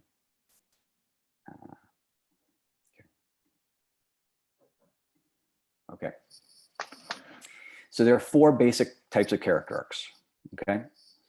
Now, most screenwriting books will tell you that a character has to grow and they have to change. Okay. So that's not true. Okay. Character arcs are about 2 different things. The first question is, does a character change or not change? And the second question is that a good or a bad thing? Does a character change and it's a good thing, or does a character change and it's a bad thing? Does a character not change and it's a good thing? Or does a character not change and it's a bad thing? And that gives us this paradigm. So change is good. That's the hero's journey story, the growth story. That is 90% of films. Almost all films, like when you start to go down the list of films, you go, oh yeah, they're changing. And the reason for that, I think, is because these are films that are super easy to digest. It feels good to change with another person. We like watching someone grow, right? So these are movies like Star Wars, There's Something About Mary, Meet the Parents, Iron Man, Finding Nemo, Toy Story, Cars, Monsters, Inc., 40-Year-Old Virgin. They're people who have a flaw. Over the course of that film, they overcome their flaw to become a more whole human being. Growth stories. Change is bad is a corruption story, right? This is a story about a person who's a fairly whole human being. Maybe they have a little flaw. And over the course of that movie, that little flaw gets magnified and magnified and magnified until it takes them over. And these are movies like Wall Street, The Godfather, Citizen Kane, A Simple Plan. If you have not seen Simple Plan, it's one of my favorite movies. It's a beautiful corruption story, right? Othello, Unforgiven, Chronicle, Breaking Bad. Beautiful corruption story, right? Great stories, okay? So these are people who change for the worst, lack of change. And again, it's the same structure. They change, they become corrupted to get what they want. Right? In a growth story, they grow to get what they want. They want something so badly, they are willing to grow to get it. They want something so badly, they let themselves become corrupted to get what they want, right? Lack of change is a good thing, is a moral fortitude story. These are movies like James Bond, Batman. These are stories about characters who do not change. They change the world, right? And these are stories, the arc of these stories is really interesting because the character could, in a sense, change, in the sense that you think of the character starting off as being brave, and by the end of the movie, they are very brave, right? So they stay a little bit of the same what they are. Think of Wall-E, the movie Wall-E, right? Or, you know, in Wall-E, Wall-E does not change. He sees the beauty in all things, even a cockroach, even a planet that's destroyed, even himself.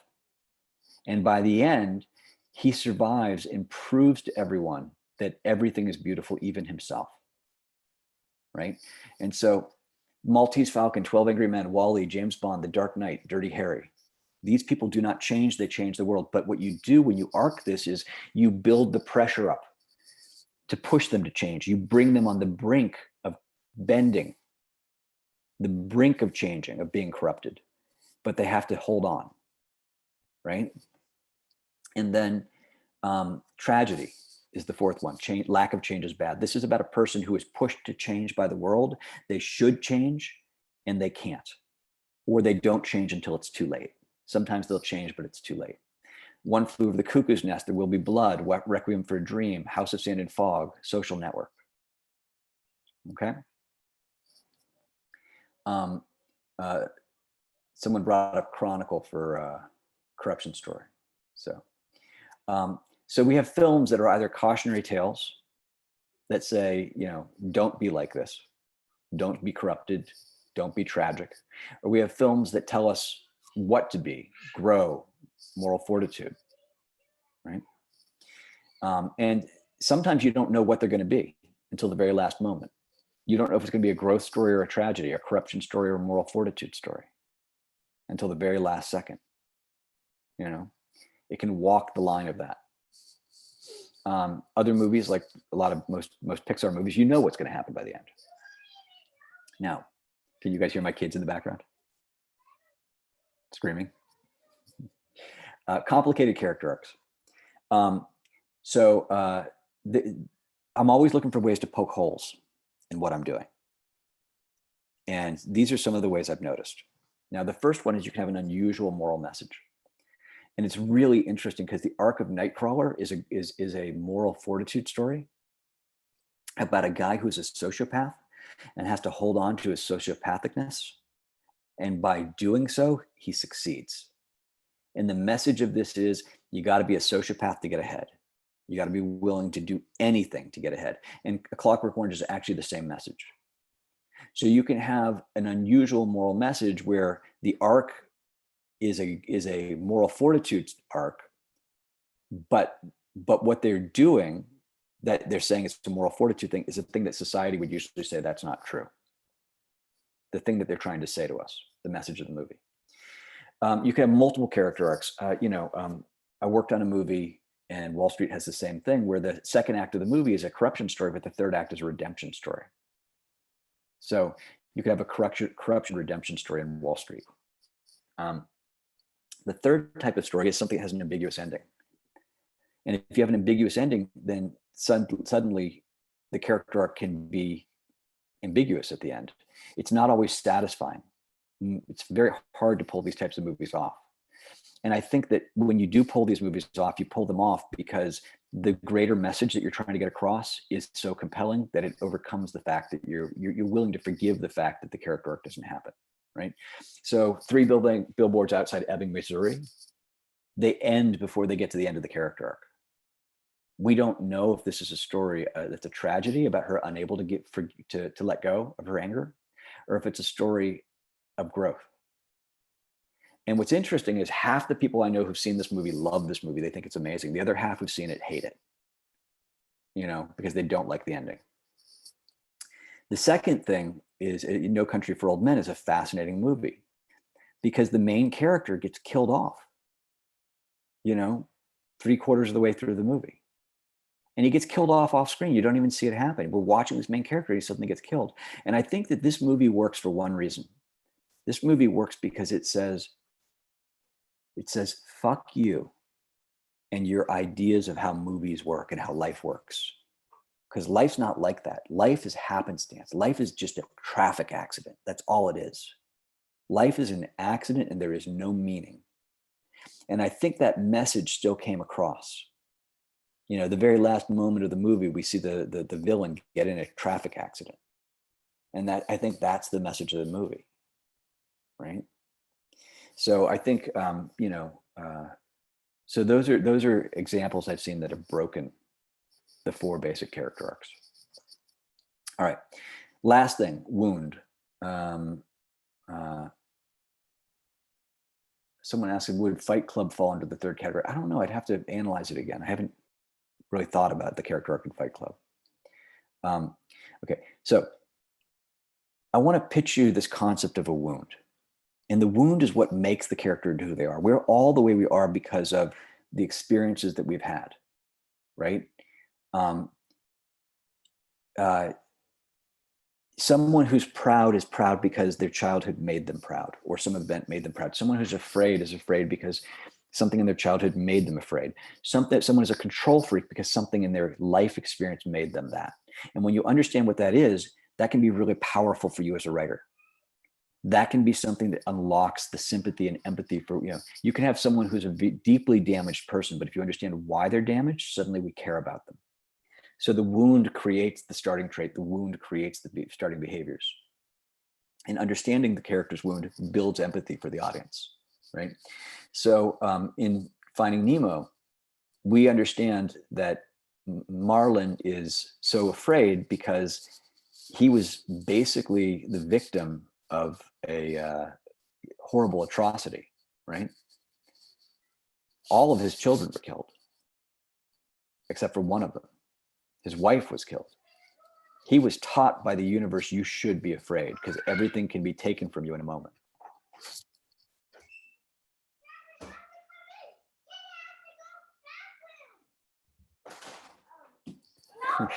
Quiet, quiet guys, out. Love you, out. Close the door. My children are invading.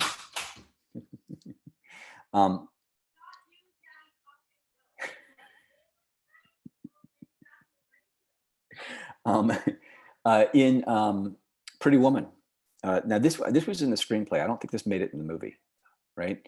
In Pretty Woman, she talks about her childhood and growing up, you know, and what brought her to be a prostitute, you know. Edward, I think this did make the movie. Edward talks about the fact that he grew up rich and his dad abandoned him and suddenly he had nothing. Right. And so his point in life became to succeed. And the 3rd company he ever bought was his father's company and he destroyed it. Right. And that was to give us empathy for him and understand why he thought the way he did. You know, so this can be really interesting. Now, another thread that you can play with when you're writing is the worldview arc of the character, right? So the question is, how does the character's perspective on the world change? And this is different than their character. This is not their moral compass, but this is something that informs their moral compass, what they believe about the world. Have you ever met someone who said, life hates me? Life will always shit on me, they say. And the truth of the matter is that someone who says that, life will always do that because something about their something about their belief makes that happen, right?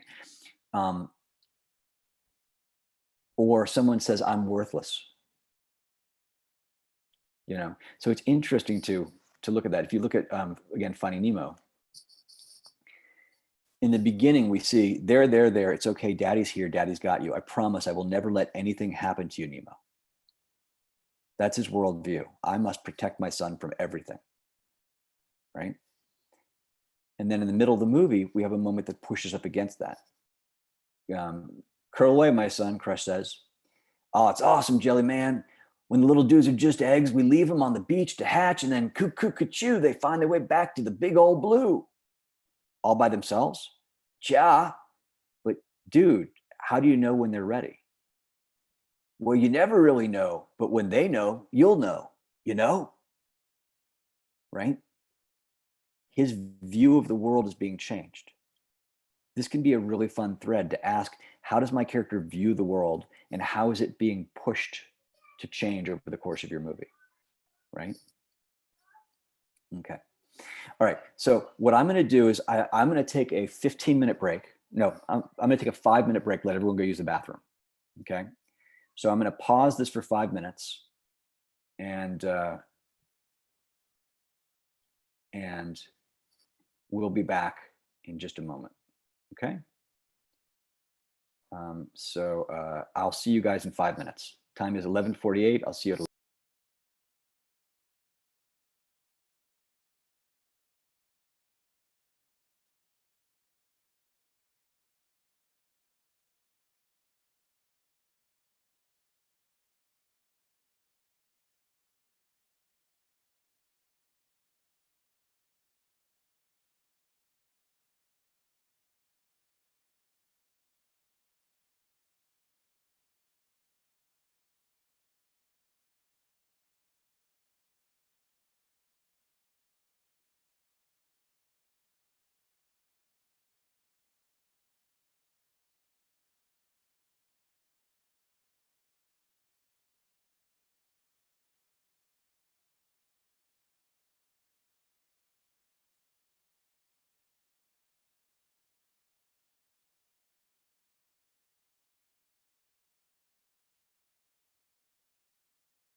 Okay, I'm back.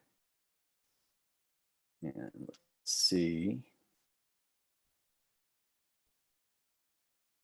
Let's look at some questions people have. Hello. Hi, everybody. All right.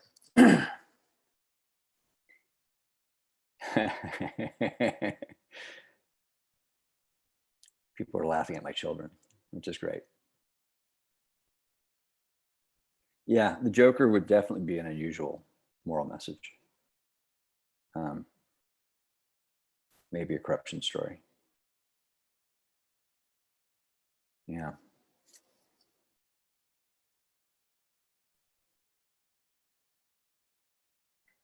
Yeah, and in a multi-protagonist movie, you definitely want to have different character arcs. Totally true. Okay.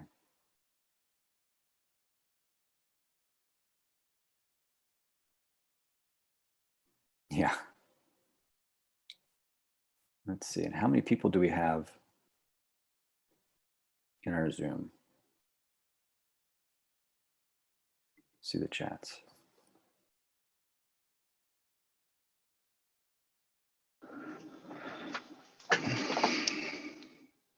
I didn't know that I was going to have video. I was this close to being in my robe, so that was close. I really appreciate people coming on, because it helps me to be able to see people's faces. Then I'm not just talking to the wall. You know, it makes it like I can watch people's reactions, and if people are nodding, I'm like, oh, okay, good. I'm getting through. This makes sense. You know, if someone looks up and they're like, what? I'm like, oh, okay. You know, it's really useful. Seen that? Yeah, you know, I don't know. You just never know. I mean, you know, I didn't see it today, but you never know. Good. Someone says, is it still possible to join Zoom? You know, yeah, let me give you guys the Zoom info. Some people can join in. I don't know how many people will be able to make it. Let's see. I'll put it on the, because not everybody joined Zoom. People were late. And let's see.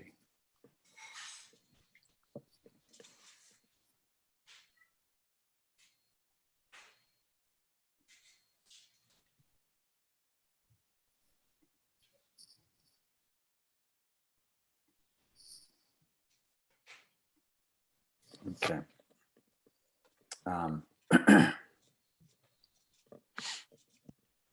I don't know if I'm going to do more of these. We'll see. Let's see. Okay. So here's the Zoom info. Let me just see.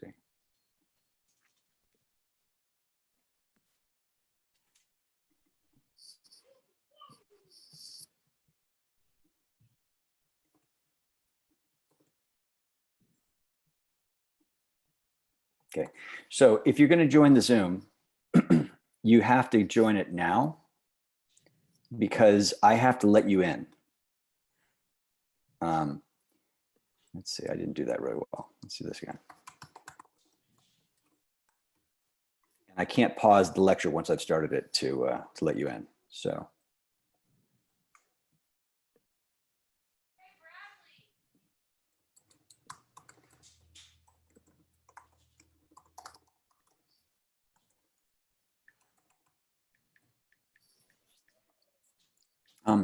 I don't know if I'm going to put the video on YouTube. I have to think about that. So we'll see. I'm not sure.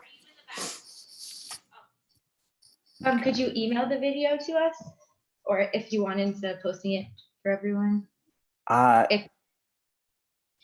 Again, I'm not sure. Look, I might wind up putting it up on site. I don't know. It's just these are the things that I teach usually, and this is how I make a living.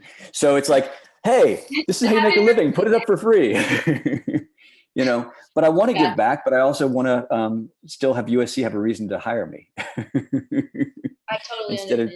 Instead of just linking, you know, to a YouTube thing. That makes so sense. all right, so I'm going to give people like 2 minutes to sign on to Zoom if they want to, or they could stay where they are. Am I only a screenwriter? You know, I went to school for directing, okay, and I would love to direct, but mostly I'm just a screenwriter. It takes up a lot of time to write. At the end, would you be able to talk about your experiences with the blacklist too? Yeah, be happy to. Yeah. Okay, how long is the lecture from this point? Someone asks, man, I don't even know. I probably could go for hours. I'll probably speed things up in a minute just to kind of try to cover as much of it as possible. But I mean, this isn't stuff I teach over a whole semester. So it oftentimes, you know, I mean, it could be a 5-hour class. No one needs to here. You know, why should you move to Zoom? You don't need to move to Zoom. So let's see. Let's see. You don't need to move to Zoom. Only useful if you want to ask questions live. Okay. All right, so I'm gonna let the last people in. Okay. Okay. Letting last. Going to let last people in about 30 seconds. Then restart the lecture. Yes. So everyone who comes in, if you don't mind muting yourself, unless you have a specific question. Okay, it's called 1031.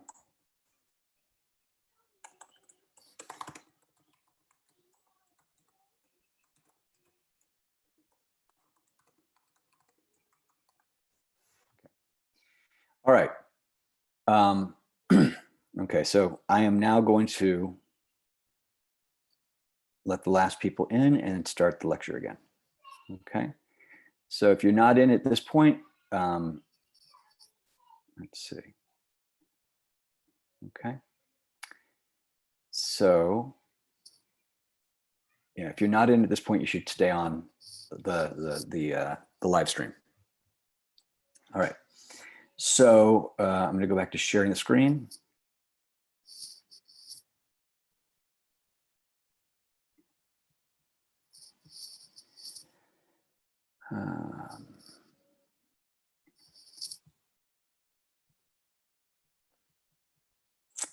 Here we go. All right. Okay, relationship is another thread. This is kind of the third thread, the fourth thread that I use, but it's super useful. Now, positive and negative modifiers. This is actually maybe probably belongs more in the character section, to be honest, but it's worth talking about real fast. So some characters promote change in your movies. They help the arc happen. So in Star Wars, on a plot level, you had characters who were helping and stopping Luke Skywalker. So Darth Vader was the person trying to stop him, plot level. And Obi-Wan was trying to help him. Now, in this movie, on a character level, they kind of lined up, which is to say, so modifiers promote change. You had Luke Skywalker, who was impatient. You had Obi-Wan Darth Vader trying to pull him into anger, impatience to anger, and you had Obi-Wan trying to teach him patience, right? So his enemy was his negative modifier, his ally was his positive modifier. But these things don't always line up, right? So sometimes they line up, sometimes they don't. So in An Officer and a Gentleman, what's really interesting is your protagonist is a guy trying to become an officer, and his best friend and girlfriend are trying to help him become an officer, and his enemy is Sergeant Foley, who's trying to get him to wash out because he doesn't think he belongs. But what's interesting is that Foley is actually his positive modifier. The person who's trying to stop him from becoming an officer is the person who's also pushing him and teaching him to be a human being, which is really interesting. So I apologize. I'm just going to, this section, I'm going to move through it just a little more quickly so I can get to another section I want to get to. So the negative modifier is often the worst example of what our hero may become, right? In An Officer and a Gentleman, one of the negative modifiers is his father, who's teaching him to be a selfish prick, right? So here, this is on the right, we see Zach Mayo's father. On the left, we see Darth Vader's, as a negative modifier. Thank you. My gorgeous wife just brought me food. Everyone. Yeah. Thanks, honey. All right. So, all right. So a modifier is not always the opposite of the hero's flaw. And this is really a fascinating concept, right? So for Marlin, he's afraid.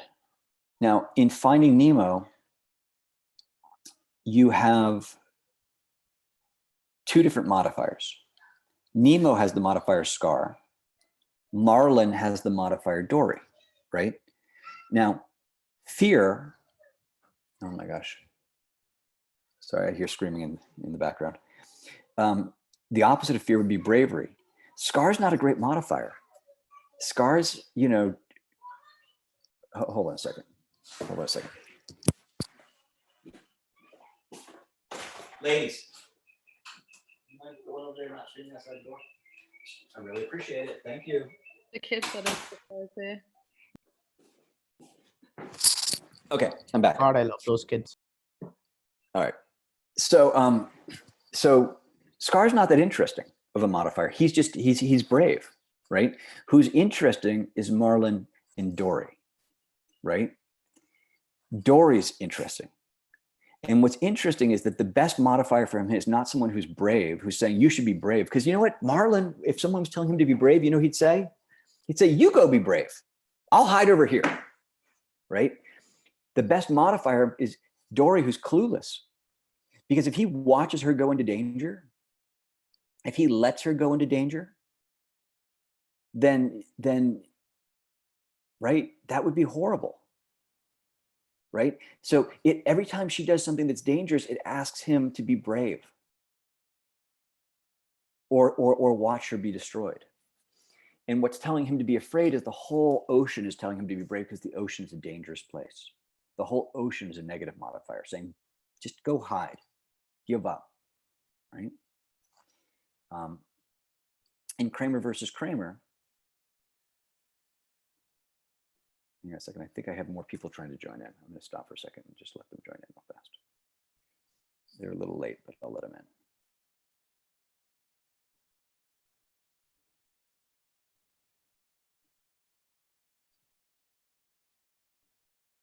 Give me a second. All right.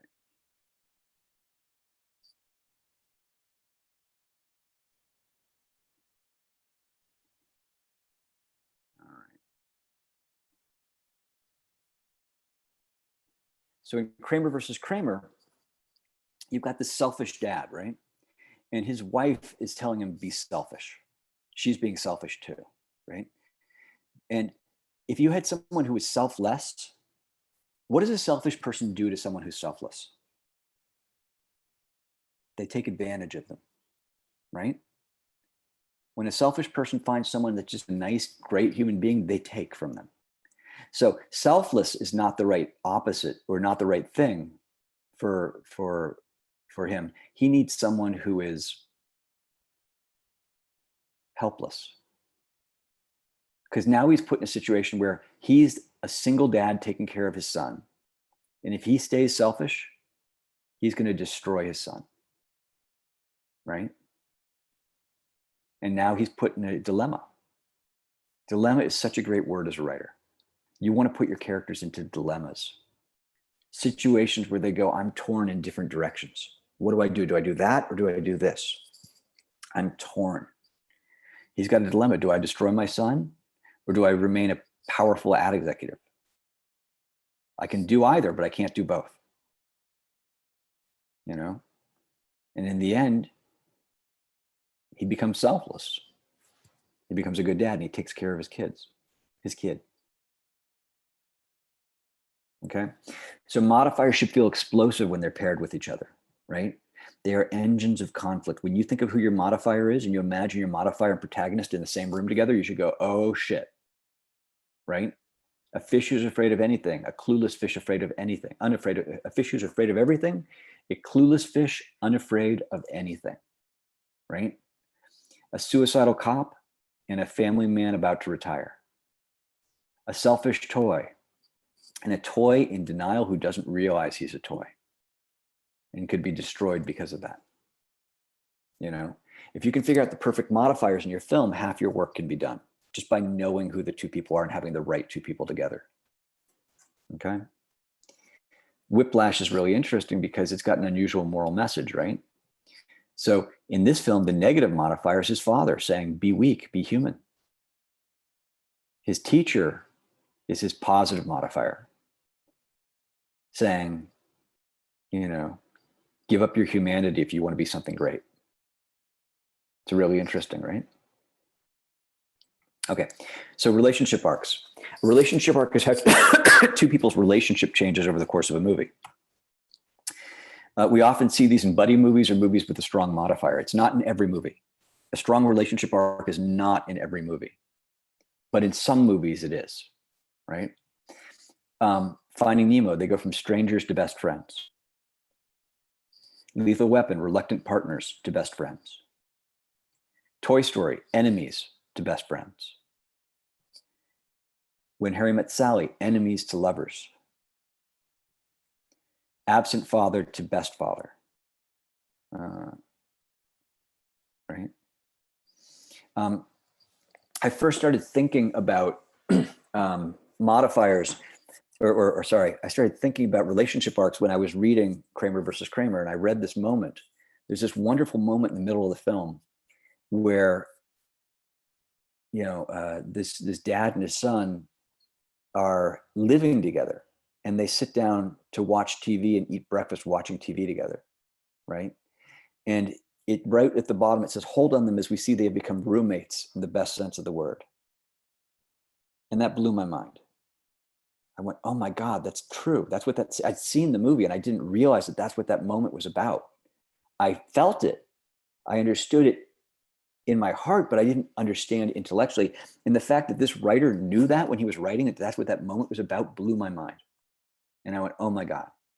And it got me thinking about the relationships and the unconventional relationships that we have in the course of a film. Rain Man is a great movie because in Rain Man, the movie starts off between two people who are brothers but have never known each other. So their real relationship is between kidnapper and kidnappee. And it's about a kidnapper and kidnappee who become brothers by the end of the movie. What a great relationship arc. A guy who starts out kidnapping someone by the end becomes his brother. And not just his brother, he becomes the older brother who's taking care of him. You know? So this was really interesting to me, right? So absent father to best father, good roommates is a stopping place on the way. You know, maybe reluctant caretaker could describe a point on that trip. Maybe a dad who's trying, but it's not very good at a certain point, and then becoming the best father. And again, just like in a character arc, the more stops along the way, the more nuanced places you can stop, the better. In Rain Man, the relationship goes, and I don't have it diagrammed out, I should, but it goes strangers who don't know each other, right? Then kidnapper, kidnappee. And then he has to become the reluctant caretaker of this guy because Raymond can't take care of himself, right? And then at a certain point, as he's driving along and his brother is saying, I need to go buy underwear at this JCPenney's 3 states over that we've left, he loses it and he freaks out and he goes, you can't tell me there's not a human being in there somewhere. And he starts to pay attention to his brother and try to understand him. And he starts to investigate him and take him to a doctor. He becomes like a scientist trying to unlock who the other person is. And then when he finally understands his brother, he gets in trouble and needs money. And so they go to Vegas and they become con men working together in Vegas, trying to take Vegas. And then while they're in Vegas, this prostitute comes up and starts talking to his brother, and his brother becomes obsessed with her because of her dress. He just thinks her dress is pretty. And he wants to go on a date with her. And he wants to dance with her. He doesn't understand anything more complicated than that about what's going on, but that's what he wants. And so he tells his brother, I want to dance with her. So Tom Cruise has to teach Raymond how to dance. So he becomes the older brother to the younger brother, even though it's the reverse. And I skipped a moment. There's a moment where he finds out that Raymond used to take care of him. And that because Raymond accidentally burned him as a kid, he was sent away. And in that moment, they became true brothers. Right? So, but the nuance of the change can be really delightful to think about. How are they changing? What are they changing into? And if you have control over the moment that the relationship changes, if you realize the exact moment that someone falls in love with someone a little bit in this exact moment, or the moment that they become friends, it gives you control over the screenplay process. It's another one of those threads that you can work with. And it can give you insight into it because you go, oh gosh, the relationship isn't changing, in a nuanced way. I need to add more beats to it. And suddenly you have more scenes that you can add to your script because you realize you need to have that moment. And so it tells you what you need to have, right? Each thread gives you insight into what needs to happen in your story, and it helps you figure out the scenes that are missing. Okay. Before I move on to plot, does anyone have any questions? Yeah. So I was wondering if these modifiers, do they necessarily need to be polarizing to each other? Like, do they need to oppose each other? Can't they just be best friends and, just turn into lovers by the end of the day? but they're still modifiers to each other, Well, not just one character. I get the question. I totally get the question. Yeah, okay. What you're at, there's two different things that you're conflating, that you're putting together, right? The first one is modifiers. And a modifier is someone who adjusts someone on, and I put it in the wrong place, which is why it's complicated. But a modifier is someone who adjusts someone's character arc, right? So they help someone, they pull someone in a different direction on the character arc. So a modifier is someone who's either pulling someone to be, say someone's selfish, right? You might have a character that's helping, you might have someone who's helping the character learn to be selfless. You might have another character that's pushing them to be more selfish. So let's say you've got a character who's selfish and he's got a partner in his business. And his partner might be telling him, dude, you're gonna fuck up something big. We're about to become rulers of the world if we get this deal to go through. And you're gonna fuck it up. You need to keep your eye on the prize, right? Okay.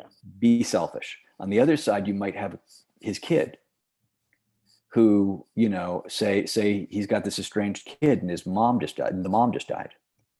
And he didn't know his kid. Now his kid's been dropped off at the house and he has to take care of this kid. And now he's in a situation where he's like, this is my kid. I don't know my kid. I'm not that close to my kid, but it's still my kid. And and his mom just died and he needs someone to be there for him. What am I going to do? Am I going to save my business and be wealthy? Or am I going to take care of my kid? You know, and I'm genuinely torn, right? See, so that's on a character level. Now on a relationship level, right? This is different. They're related because it's still the same people, but it's a different thread we're playing with. On a relationship level, you can say, hey, you know, the beginning of that film, he's best friends and buddies, you know, and partners with his partner. By the end of the film, he blew up the deal to save his kid, and his partner hates him and they're enemies now. And at the beginning of the film, he's strangers with his son or daughter, with his kid. Strangers. It's his kid biologically, but their relationship is that of strangers. They don't know each other. And by the end of the movie, he's become a great dad. And they're father and son, or father and daughter, right? So they're just different things you can work with. And they do kind of like weave together, but it's helpful to look at them one by one and not let them get muddied together. Think of them in different levels, but then later you weave them together. Okay? That make sense? Okay, thank you. Yeah, absolutely. Any other questions? Anyone? I had a quick question about the relationship arcs. Yeah. Go ahead, you Dave. say they're not always in stories. Is that when are they always kind of in the forefront, or can you kind of have them just, you know, in the background, like not so big a part of the story, like the examples you gave? Yeah, so they can be in the forefront or they can be in the background. And so the reason they're not always in the story is you're not always spending the whole movie with a character, right? You can have a story about one guy who goes off by himself and he bumps into someone here and then someone else here and then someone else here. You know, North by Northwest doesn't have a lot of, you know, relationship arc happening. A little bit with the girl, you know. But then there are other movies like Lethal Weapon about two people traveling through the whole movie together. That's going to be a strong relationship arc.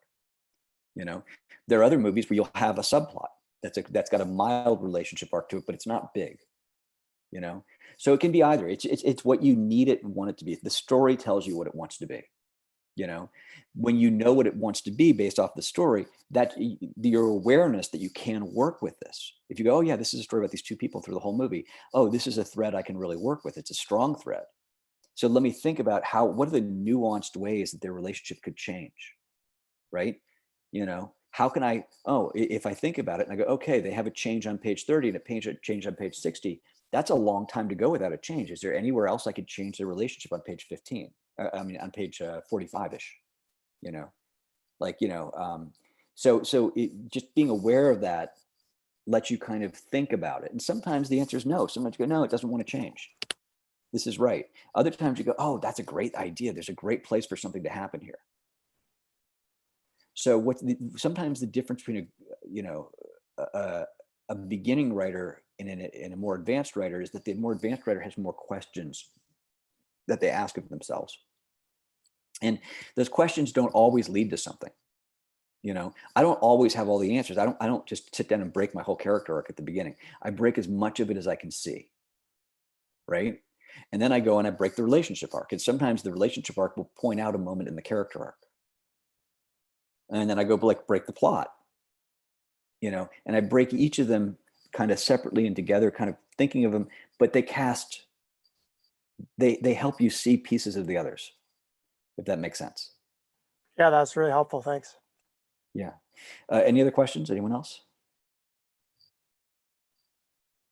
Let's see, I'm going to check is it bad if your minor characters have an arc? No, minor characters can have arcs. Other characters can have arcs. The main character has to have an arc. Not every character has to arc, but it's fine if a small character arcs. Sometimes having other characters arc also helps you create stronger themes in your movie. You could have a story about someone who becomes selfish and is able to change. You can have another character who becomes you could have a story about someone who becomes selfless and is able to change, and another person who doesn't change and stays selfish. Look at Pulp Fiction. Jules and Vincent. Jules changes, Vincent doesn't. So Vincent's lack of change and the fact that he gets killed because of it, spoiler, helps you understand that Jules' change. It gives you some insight into Jules' change. It makes it more potent. But you could have a character who becomes selfish and another one becomes selfless. Are the principles the same but for TV? Yeah. The principles are the same for life, right? We do this because it comes from life. You watch people who change in life. And then we said, that's interesting. And we put it into movies and stories. So it's the same for all stories. Does a character have to change in one episode of a TV series like a sitcom, or can their character arc be carried into multiple episodes? Absolutely multiple episodes. It should be multiple episodes. It should be over the course of the whole season and the whole show. Let's see. Should you always have a scene where the negative and positive modifiers meet in the story? I don't know. I don't know that you always need a negative and positive modifier. Well, you probably do always need them, but a lot of times this stuff just kind of naturally happens. And do you have to meet them? I don't know. You could already know them. You could do a story about a kid and his mom. They know each other. They're not all that close, and they're forced on a road trip together, and they change each other. So you don't have to always meet them. You can know them already. Any other questions? All right, let's move on to plot. Okay, so acts. All right, I might take a bite of food because it's lunchtime, so I apologize. I'm gonna take one bite of food, and then I'm gonna keep going. Okay. Okay. So Aristotle, he wrote the Poetics. He was one of the first people to point out that structure exists. He pointed out that stories have beginnings, middle, and ends. Now, a lot of people love Aristotle. I don't really like Aristotle all that much. And this is why. He wrote, a whole is that which has, this is going to be confusing. It's intentionally, I mean, it just is confusing. So if you don't worry about it. But he wrote, a whole is that which has a beginning, a middle, and an end. A beginning is that which does not itself follow anything by causal necessity, but after which something naturally is or comes to be. An end, on the contrary, is that which itself naturally follows some other thing, either by necessity or as a rule, but has nothing following it. A middle is that which follows something as some other thing follows it. A well-constructed plot, therefore, must neither begin nor end at haphazard, but conform to these principles. So I find this to be a really confusing thing. But what he's essentially saying when he says like a beginning is something that doesn't follow anything else, but has stuff that comes after it, what he's doing is he's defining the beginning as the moment the story begins. He's defining the end as the moment the story ends. And he's saying everything else is the middle. And I don't really find that to be useful. I'm not like, oh my God, I've got to start my story somewhere, right? My story has to end somewhere. I don't find that to be a useful thing. He's defining them by their location, not by their purpose, right? Sid Field came along, and he was kind of one of the next people to analyze structure. And there's lots of problems with Sid Field, but he's interesting because, so he wasn't really a writer, he was an analyst, but he was an analyst who started to see these patterns for the first time in stories and be able to kind of talk about them. He was one of the first people that brought, film critique, or critical analysis to storytelling.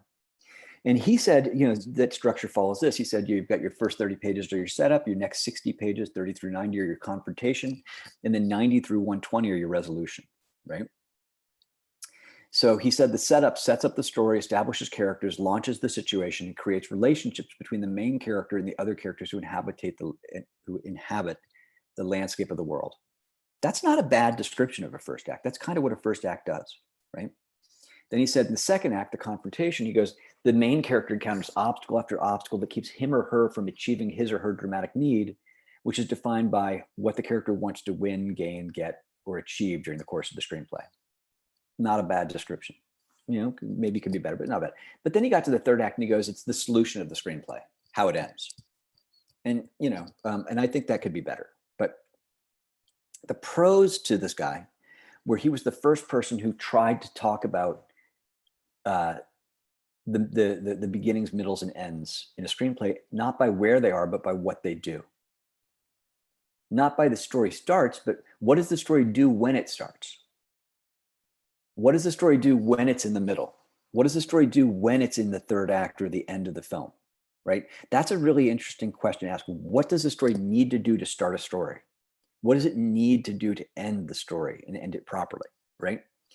He also recognized that there were these things called plot points, which was what he called the dividing lines between the acts.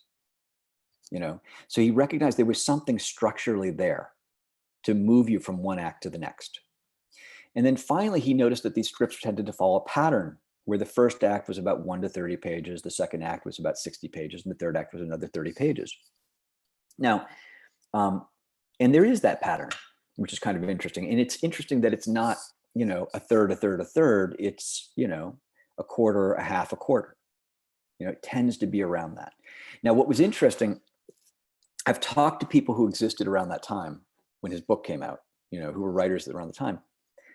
Producers read this book, and it was the first. Producers are always looking for a way to be able to kind of like make sure they're going to be able to make money, that it's a good story, right? And as well they should be, right? Well, when these books came out, they thought, okay, maybe this is it, right? Maybe this is it. So people got a little slavish to the ideas he was pitching. So people literally, there are writers who tell me they'd write a story and it'd be 28 pages, and the producer would come to him and say, no, it's got to be 30 pages long, which is crazy. Later he had to come back and go, no, it's not 1 through 30. It's like, that's approximate. I'm saying ranges, you can have a longer or shorter first act. Look at Titanic. Titanic is a 3-hour movie. Okay. The first act is like, like 50 pages long, or whatever. Right. So it encouraged this kind of cookie cutter approach,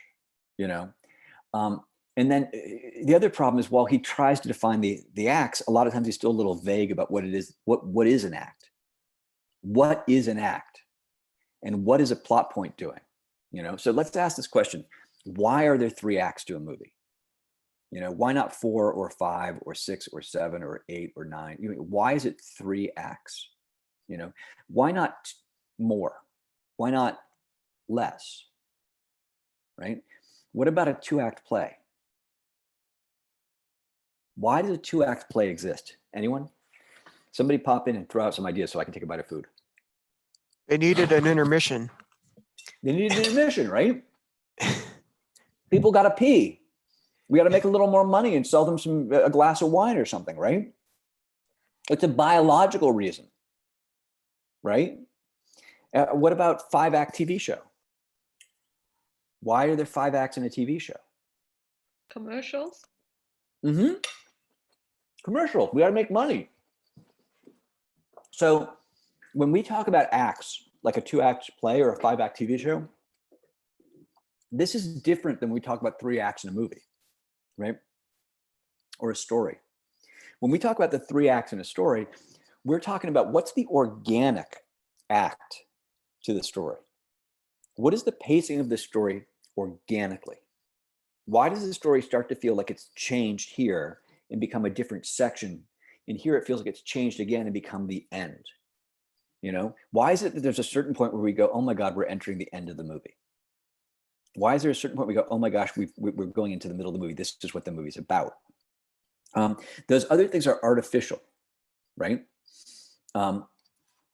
Someone's talking about 5-act structure for movies, which we can talk about a little bit, but I'm not sure I believe in that. I think it's, my personal take is it's something different, but we'll talk about that in a minute. Let's go through and talk about what makes the 3 acts the way I see it, and then we can debate whether or not there is a 5-act structure, right?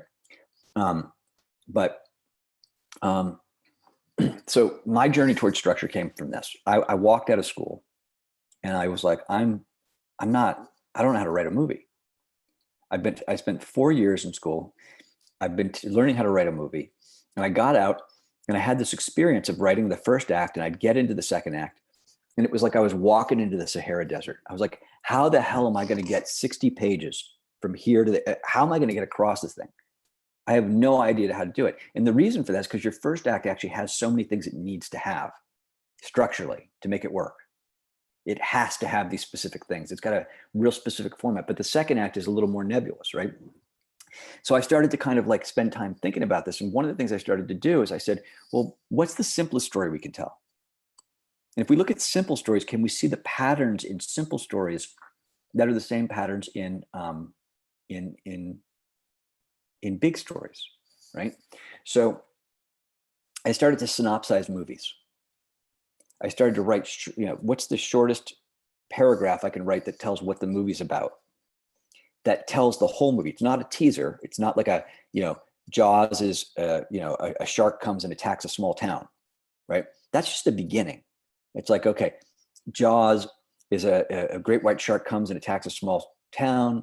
A sheriff who doesn't like to rock the boat and who's afraid of water has to try to protect the town. Ultimately, when he realizes he can't protect the town, he has to go out on a boat and try and kill the shark himself and face his fears. And he does, right? That's the movie. But if you were to replay what I just said, you'd hear 3 acts to the movie, right? A sheriff who is afraid to rock the boat and afraid of the water, right? And then the shark comes and attacks the town. Now he's got to try to protect the town. Second act. Doesn't work to protect the town. So he has to now go out on the water, the third act, face the shark, and face his fears and kill it, right? And I found that when I did a really good synopsis of a movie, I could see these patterns, and they were the pattern of what the movie was about. They were the 3 acts, right? And so what I found is any stories about a person, what they're trying to do, and whether or not they succeed or fail. Now there's a better sentence than that, but that's where I kind of started. And act 1 is about meeting that person. Act 2 is about them and what they're trying to do. And act 3 is about whether or not they're going to pull it off, right? And you can see in them that the first act tends to be a little character centric, establishing who they are. The second act tends to be a little more plot centric, about what they're trying to do. And the third act tends to be about what the movie is really saying, the theme of the movie. That doesn't mean that they're not plot throughout the whole movie, not character throughout the movie, not theme throughout the whole movie. It just means that I just noticed that. It was just interesting to me. Okay.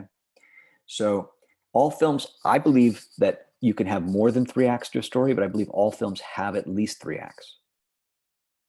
They have to have at least 3 acts to serve as plot, character, and theme. Because if you have a movie that's about no one, right? If you don't have character, it's about no one. If you don't have plot, they're doing nothing. And if you don't have theme, then it's a movie, full of sound and fury signifying nothing, right? So I think all movies have to have 3 acts. Okay, let me just skip through some of this. And the hard thing is to get these things to dance. I don't need any of that. let's see. And there can be more than 3 acts, but there are always at least 3. I do think there's such thing as a 4-act structure, but it's an uncommon thing, right? Let's see. Now let's look at plot points though. Okay, so Sid Field said that there's certain scenes which he called turning, or some people call them turning points, that are the transitions between the acts. So if we look at this and we go, the first act is about setting things up, the second act is about confrontation, and the third act is resolution. He said that plot point 1 was 25 through 27, plot point 2 was 85 through 90. I find that so weird that he picked these numbers, because really, you know, shouldn't the plot point go like 25 through 30? You know, shouldn't the second one be, you know, like if it's the turning point, you know, but what he is actually kind of acknowledging, oddly, is that the second plot point is often longer than the first one. There's something, you know, like the first one tends to be a little more concise. Now, plot point 1, he said, it's an incident, episode, or event that hooks into the action and spins it around in another direction. He said, it's a major storyline progression that keeps the storyline anchored in place. And he said, the purpose of the plot point is to move the story forward to the resolution. That is the purpose. I have problems with all of these. It's not that they're not true, but I just don't think he did a good job of getting to the core, the nugget of what it really was.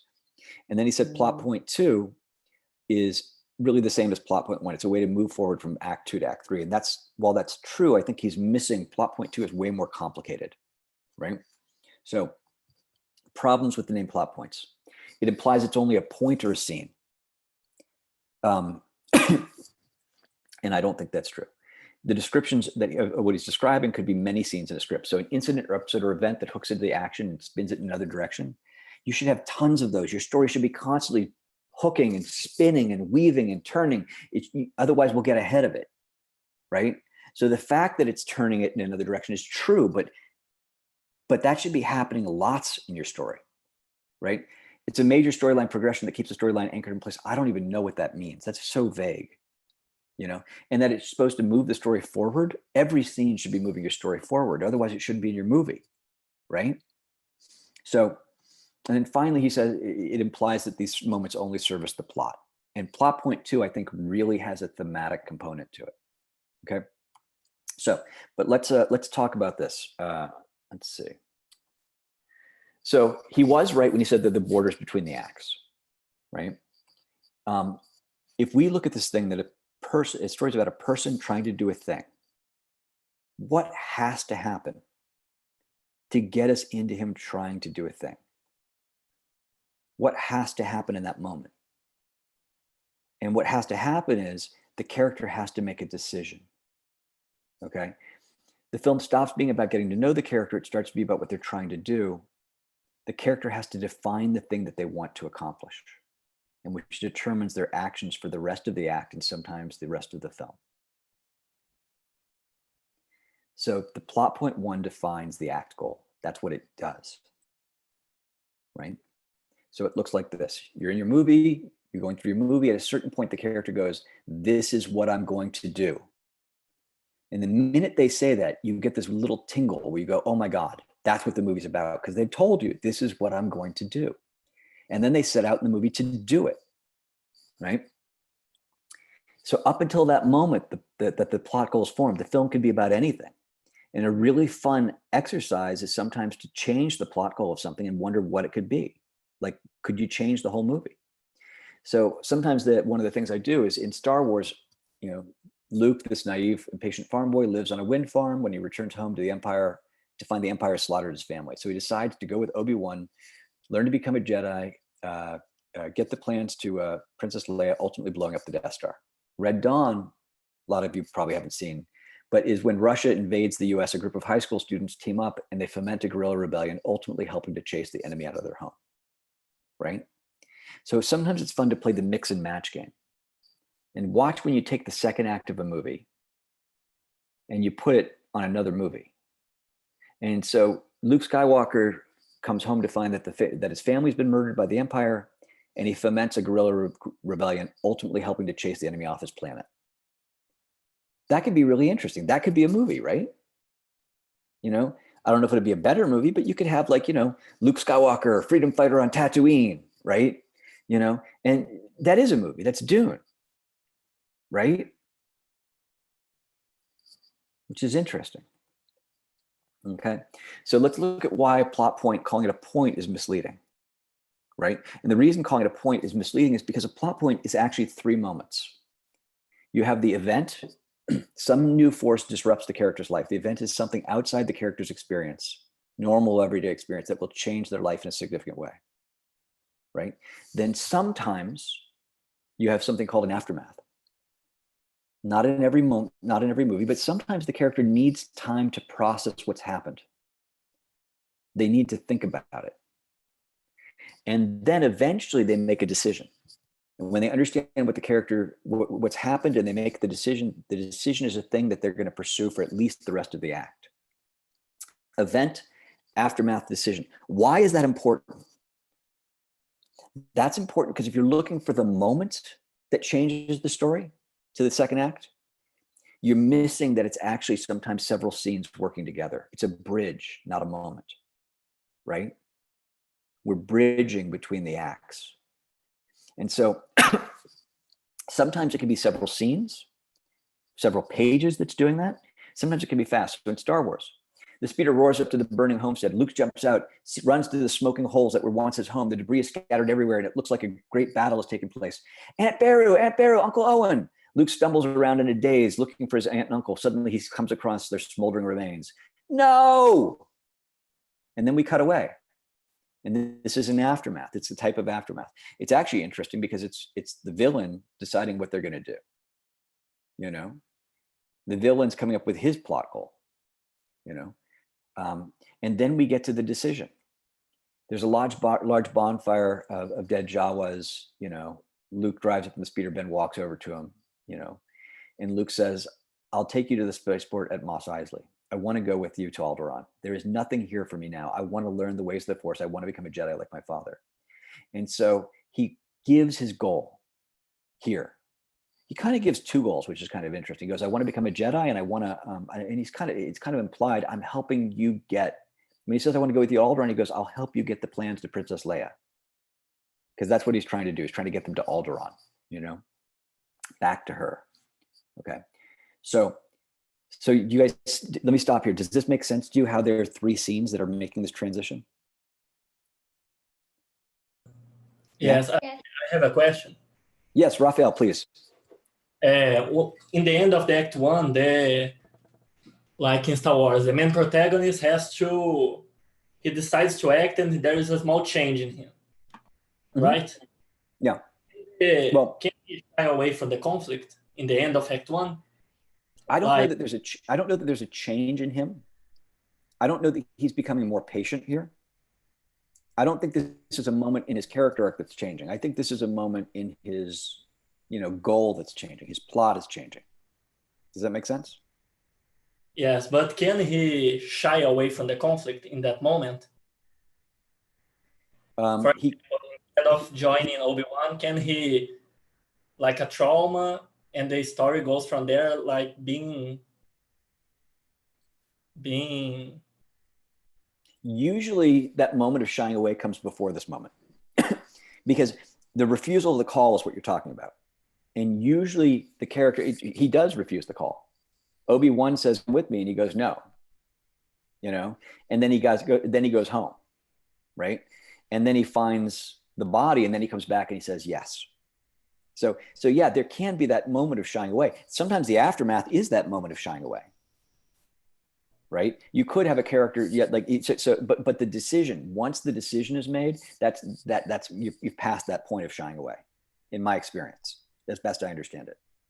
Does that make sense? Yes, thanks. Okay. Anybody else?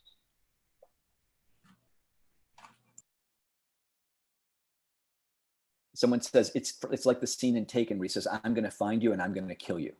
Yeah, that's exactly right. That's well said. You know, so the goal is made clear, right? Now, what's interesting is sometimes these goals are explicitly stated and sometimes they're only implied.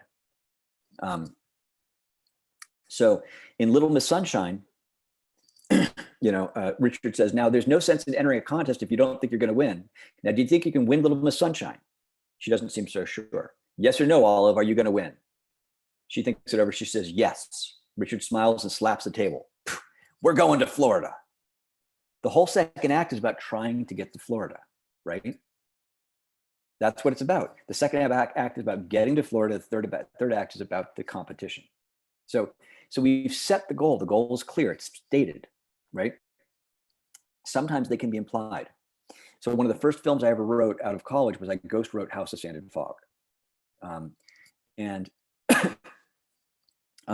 There's this moment in it. So Kathy is this woman who's kind of, Kathy is this woman who, here, let me back up. Kathy is this woman who, doesn't really, is not a very responsible human being. And so she sent a note saying they're going to auction her house off for unpaid taxes. And she doesn't respond to the note.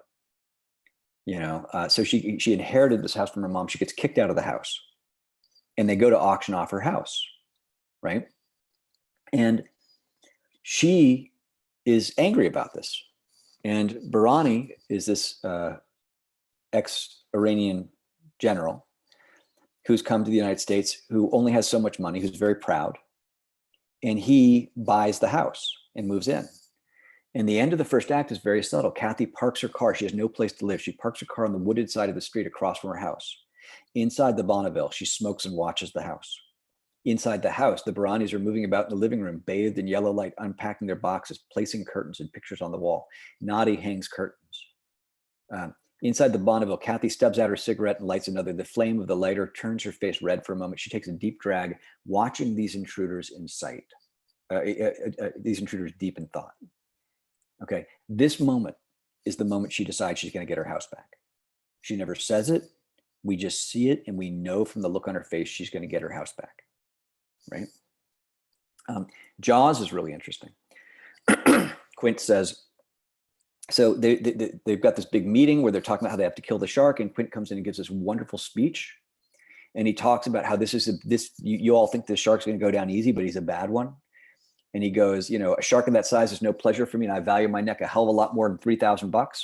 I'll find him for $3, but I'll kill him for 10. Crowd reaction. The bastard is costing you more than that every day. Do you want to stay alive? Do you want to stay alive and ante up the 10 or play it cheap and be on welfare next winter? I'm going to kill this thing, just a matter of time of whether I do it now or at the end of the summer. The mayor says, thank you very much, Mr. Quint. The selectman will take your offer under advisement. Brody, it's not written here, but Brody hears it though. You see, you cut to a reaction in the movie where Brody hears it. And then you cut to this. Into your Brody study at home, sunset. A riffly blur, color alternating with black and white. The dizziness stops on a book page showing a black and white rendering of 8 species of shark. The banner at the top of the page reads, the known and reputed man-eaters. And we see Brody studying sharks. The minute that we see him studying sharks, we realize he's now taking this seriously. He knows he has to protect his town. Nobody else heard this, but he did. It's never said, I'm going to protect my town. It's just seen in this moment. Okay. In the Matrix, when the Matrix was first built, there was a man born inside that had the ability to change what he wanted, to remake the Matrix as he saw fit. It was this man that freed us first. That freed the first of us and taught us the truth. As long as the Matrix exists, the human race will never be free. When he died, the oracle prophesied his return and envisioned that his coming would hail the destruction of the Matrix and an end to the war and freedom for our people. That is why there are those of us that have spent our entire lives searching the Matrix looking for him. I did what I did because I believe the search is over. What he basically says is that he goes, I think you're the one. And we're going to spend the rest of the movie or the rest of the second act trying to determine, is he the one? Right? And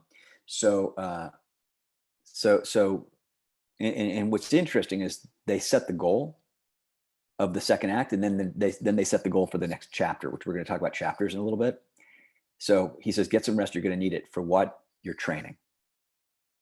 That becomes the next chapter, right? So, all right. So however it happens, as we read a script, there comes a moment where we feel the character makes the decision and it launches us towards a goal. So event, aftermath, decision. That transitions us in, and it's interesting because when you understand this, there's a reason to understand this.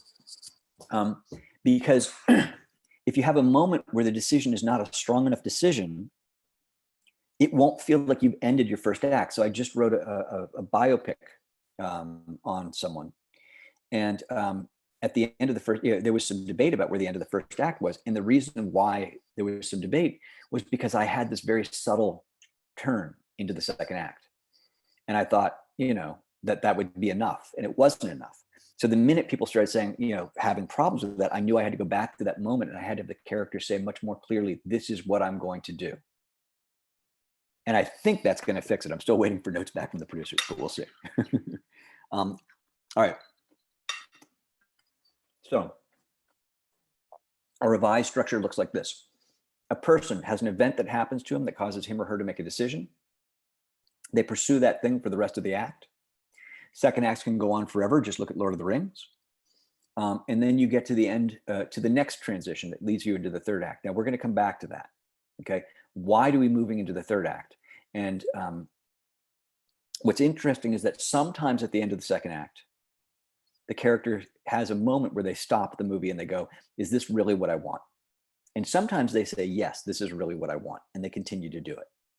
Sometimes they say no, and they change their mind and pursue something different. And it's fascinating that you'd have this moment. And we're going to come back and we're going to look at why would you need a moment where a character has to stop and say, is this really what I want? And then say yes. Why would we do that? And we'll come back to that. But what I will say is that Sid feels right, that this is a moment where sometimes the goal changes and sometimes the goal needs to be reaffirmed. But it's a moment that defines the goal again, right? Okay. So let's see. I already said that. Okay. Okay. So these. So what Field missed? He missed a sense of scope on the plot point that defined that goals would be pursued for the rest of the act, right?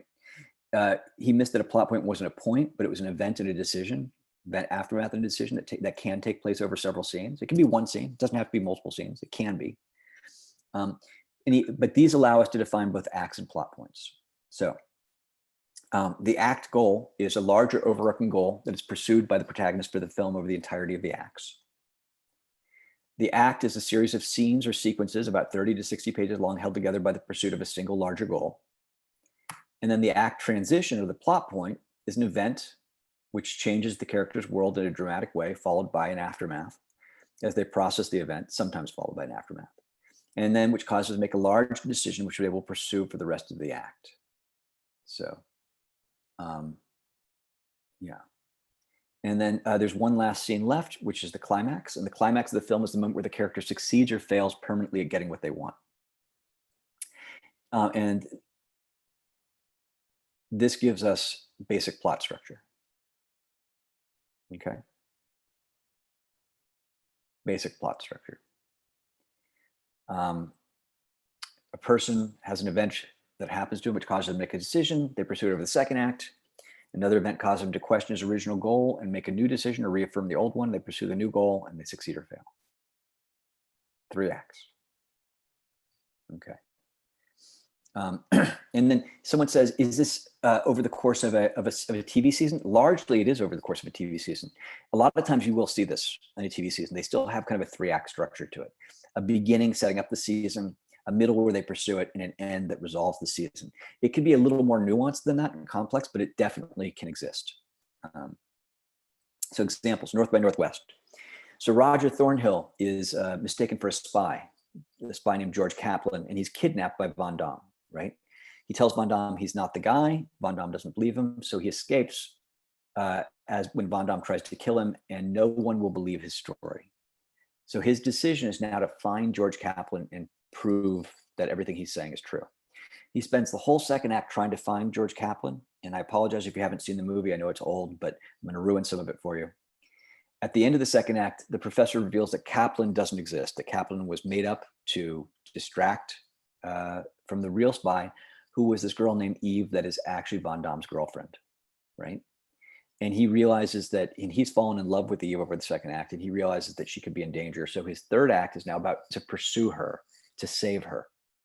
And the climax is him killing Kaplan and saving the woman he loves, right?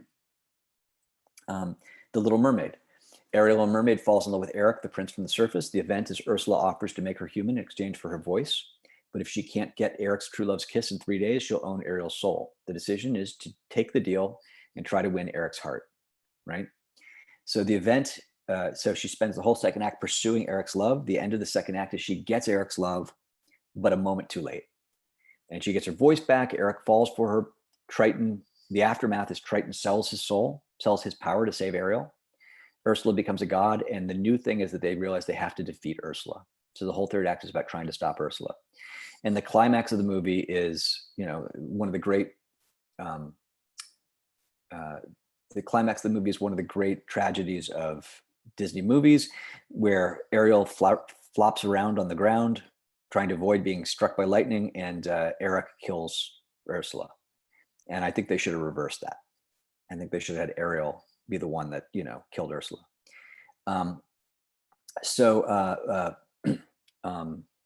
And someone asked, let me see, someone asked something. What did they ask? Is the climax always going to be in the third act? Yes. It doesn't, there are climaxes, there are mini climaxes to things. A chapter will have a climax, an act will have a climax, but the climax of the film will be at the end of the third act, and it'll be very close to the end. Because,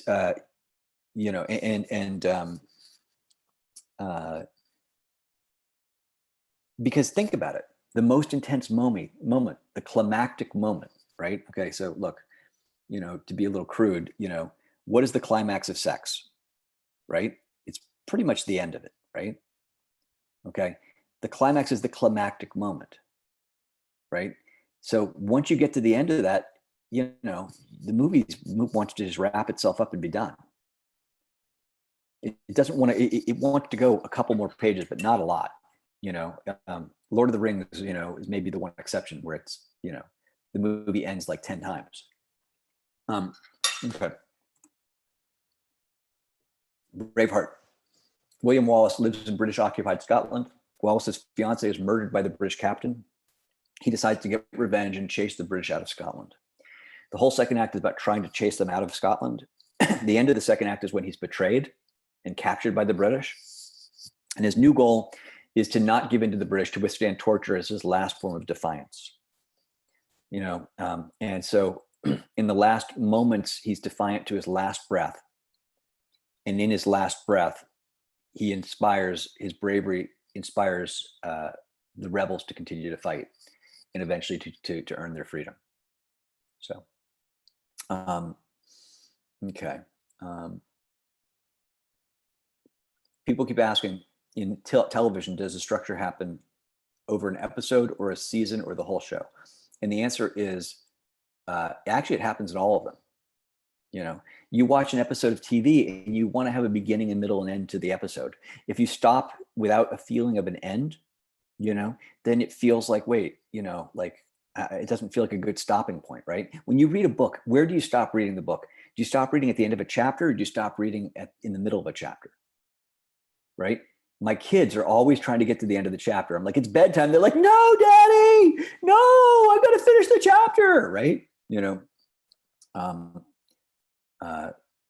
Someone says the cursor's on the screen. I have no idea why. But the same thing happens over the course of a season. A season has to have a beginning to the season. When writers do a TV show, they have to ramp up the season. They have to remind you what it's about. They have to launch the season, right? So, a lot of times there's something at the end of the last season that they're going to work off of, but they've got to launch a new season. And a show, it's the same way. You have to start the show, have the middle of the show, and have the end of the show. So there's this general feeling of setting things up, then pursuing it, and then ending it, is a feeling that you see in these. I haven't seen enough of Better Call Saul. Someone asks. Now synergy with plot structure. So let me stop before I do this. Yeah. Does anyone in the Zoom meeting have any questions? You're going to have to unmute yourself. I have a quick question. Yeah, actually. Yeah, go Angel. So I'm working on a story right now, and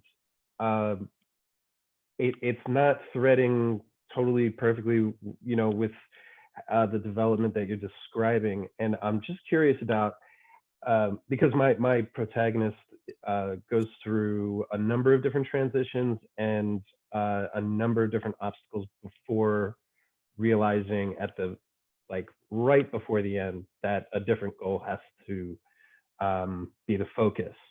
So I'm just wondering if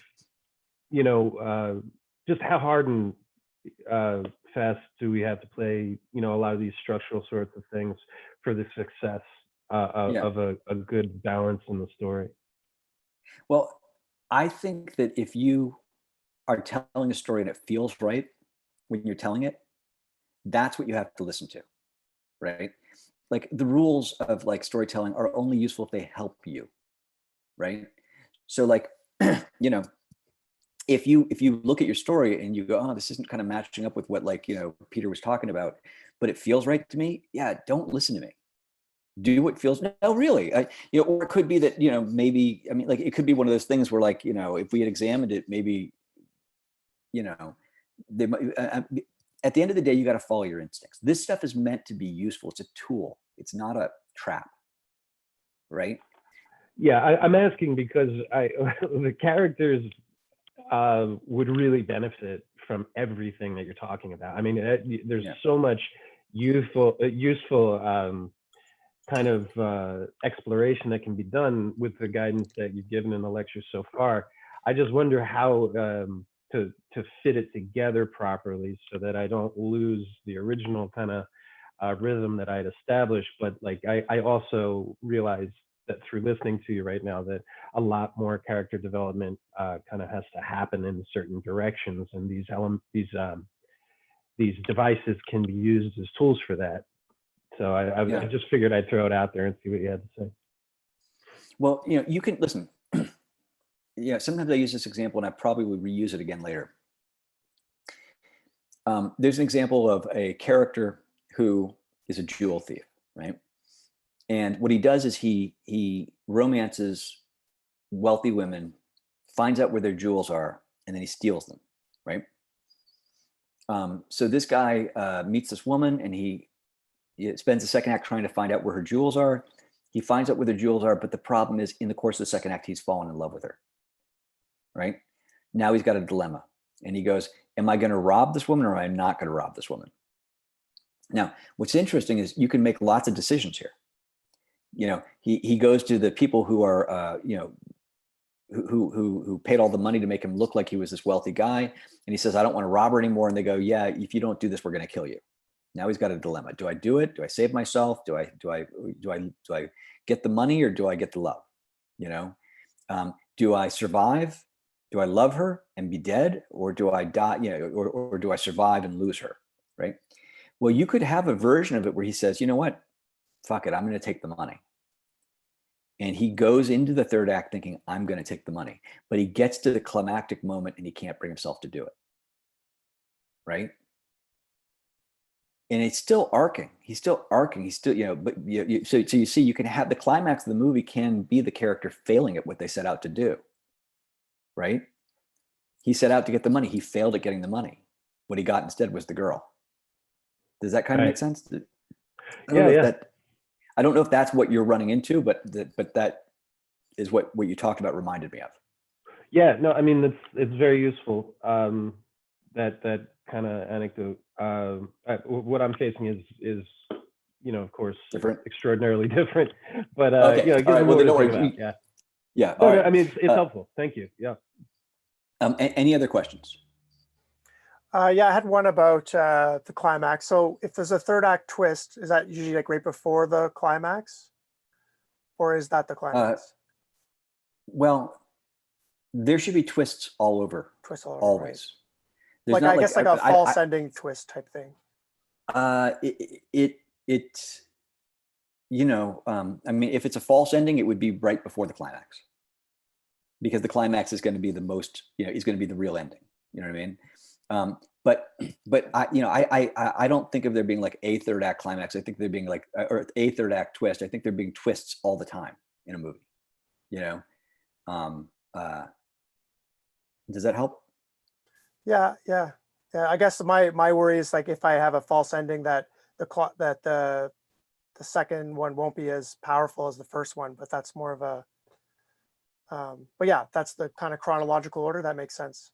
Well, I mean, what you do is you write what you think is the best version, right? And if you get that note from people, then you fix it, you know? And listen, because you don't always know what the answers are when you're writing, right? We spend so much time rewriting. Your first draft is just to get enough there that you have enough that you can, like, it's like people say your black belt is when you just, you know enough that you can really start learning, right?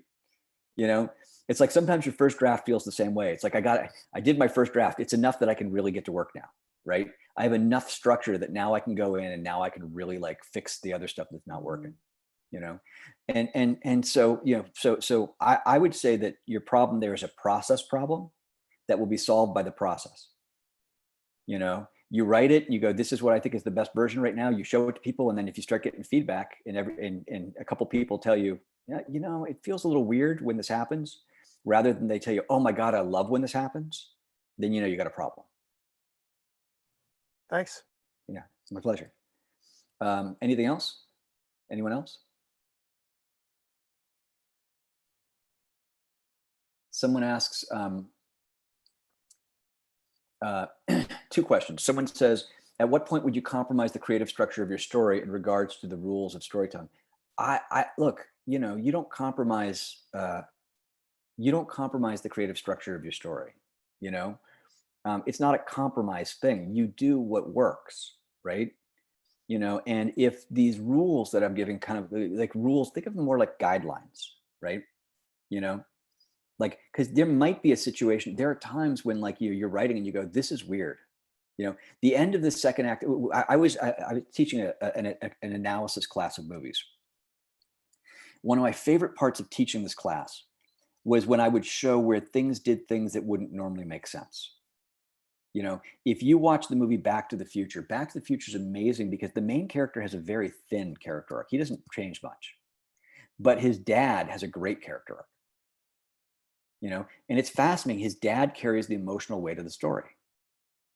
You know, whereas, you know, Marty McFly is mostly just charming in the first act and fun. You know, but his dad goes from being a coward to being brave. You know, in The Matrix, what's really interesting about The Matrix is that the end of the second act and the beginning of the third act, there's literally a whole chapter there before, there's a whole chapter there before the third act begins. It's one of the longest, you know, like transitions I've ever seen in a movie. So at the end of the day, you just write and make it work. You know, and if it manages to work in a way that you've never seen before, that's amazing. You know. And then another person asked, let's see, where does during ideation, which is the most common to start? Character, plot, theme, a combination of several. It's kind of like you're going to build a mine, right? You're going to dig a mine. Okay. And so you go to dig the mine and you don't start, you know, if you find gold, you just follow the gold, right? You don't go, well, we always go in at this angle. You just follow the gold. You go where the good stuff is. So if you sit down to come up with an idea and the character stuff's really working for you, well, you just work the character stuff as long and as deep as you can until you come up with great stuff. You follow the inspiration. If, on the other hand, the plot is what's inspiring you or the theme is what's inspiring you, follow that. Now, eventually you got to jump to the other categories and they'll help you, you know, but you just follow your inspiration. And then let's see. Should synergy be at the forefront of your mind before you even put words to the page? Or do you find it creating the synergy is easier when you get to the individual part of the paper? I think for me, my process is this. I am always trying to find synergy early on. So I'm trying to be able to describe my movie in a way that captures everything working together. And if I, early on in a paragraph, and if I can do that, if I can really capture it in an emotional way, if I can tell you that I'm writing a story about this, and I tell you the short paragraph and it moves you emotionally, or it moves me emotionally in saying it, I usually know I found it. You know, But a lot of times just trying to tell, a lot of times trying to tell the story in a paragraph will help you figure out what's wrong with your story. One of the first exercises I have my students do is I have them write a paragraph to me about what their story's about. And then I look at that paragraph, and sometimes just looking at that paragraph, you can go, okay, well, you don't have a character arc in your paragraph. So that's a problem. Or you can go, oh, you've got a character arc of anger to humility. Well, that doesn't make sense because it's anger to forgiveness or pride to humility.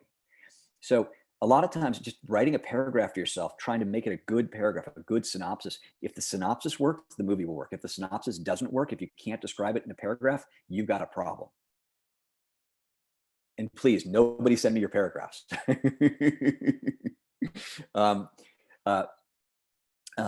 Okay, any other questions? Okay. Do you agree that there needs to be a midpoint in your story where some screeners call it a point of no return? I actually don't agree, but we'll get to that in a minute. But the gist of it is this. Look, I don't think that there's a point of no return in every movie. I think some movies have it. And I think the midpoint's probably about the point, could be a point where it happens. But look, there are some movies where someone gets kidnapped in the end of the first act. That's the point of no return. They got kidnapped, right? They can't go back. There's other points where, like, someone, it's a travel movie across the country, right? Like Little Miss Sunshine. You can't tell me there's a point of no return at the middle of that movie. Well, I mean, maybe you could, maybe you know it better, maybe there is. But they could turn around at any point. There's nothing stopping them from turning around, right? But I do think sometimes in movies, sometimes there is a point of no return. Sometimes there is a point where you can't go back. I just don't think every movie has that, right? And I don't think every movie has a midpoint, structurally speaking. But some movies do, and we'll come to that in a little bit. Okay, so synergy with plot structure. So I want to cover this, and I want to cover one other thing. So you got a person trying to do a thing who succeeds or fails. That person, we also have character structure, which is a person with a flaw or a strength, finds that flaw or strength tested by the journey, and they change or do not, right? And then we have the transitions, right? We have the climax. So that's now this is kind of our new basic structure, but it's weaving plot and character together. Okay. So the separability and synthesis of character and plot. So what's interesting is because these are different threads we're weaving together, right? We're weaving character into plot, right? What's interesting is you can pull one of those threads out, right? And we see this because sometimes, when you go in to work on a movie, right? You're coming to work on that movie because something's not working in that movie. Either the plot's not working or the character's not working. Sometimes one part of it's working great. Sometimes they got a great plot, but the character's not working. And what's fascinating is what they'll do is they'll then bring in 20 different writers or 10 different writers or whatever to pitch on the movie. And every one of those writers is going to come in and if the character's not working, they're all going to pitch their version of the character. And that's amazing, right? That's so fascinating that you could have a movie and rip out the character and have 10 people pitch different characters for that movie. And the question becomes, how do you then judge which of those characters is better for the movie? Now, one way you can judge it is what's the freshest, most interesting character that I've never seen before, right? What's different from what I've seen? But the other way to judge is which character and plot synergize, which ones work together, right? So instead of being this, which is easy to pull out and put something else in, it becomes this. When you watch Finding Nemo, you could not rip the character arc of Finding Nemo out of that movie easily and replace it. Overcoming fear is built into every single scene in that movie with Marlin, right? That would be a really hard movie to do that to. There are other movies where there's not a lot of character stuff happening. It's not really related to the plot. And it's really easy to pull it out. But what you want to do is you want to make it like Finding Nemo, where every scene is supporting both of them, right? plot and character are working together, and then relationship is working in there, and then theme is working there. So they all build up and they start to harmonize and start to vibrate together. They become more than their individual parts, right? So you want to get that cohesive movie woven back together, every part working with the other part. So in the beginning, as a writer, you go, okay, I got to have a character moment here, and I got to have a plot moment here, and I got to have a theme moment here. And then as you become a better writer, you go, okay, but I'm going to put them all in the same scene. So this scene isn't just doing one thing, it's doing 4 things or 5 things, right? This scene is pushing the relationship forward, and it's pushing the plot forward, and it's pushing the character forward, and it's helping the theme, And it's not that every scene will do that, but you try to find ways to make it happen like that, right? Okay, now theme. So let me stop and say, does that all make sense? Okay, let me check what people have asked, just make sure I didn't miss anything. Someone says, I guess what I'm wondering, at what point should you stop listening to people ripping apart your story apart, trying to fill in the plot holes when you can, when can you justify plot holes and say it's a movie? Well, okay, so it just depends on the critique, the criticism, right? If you've got someone who's an asshole who's breaking apart your movie, then you ignore them. or you are so thankful, right? Because you're like, oh my God, if I can make this work for you, I can make it work for anyone. But if they're an asshole who's not going to be like anything, then they're not a normal movie-going audience, right?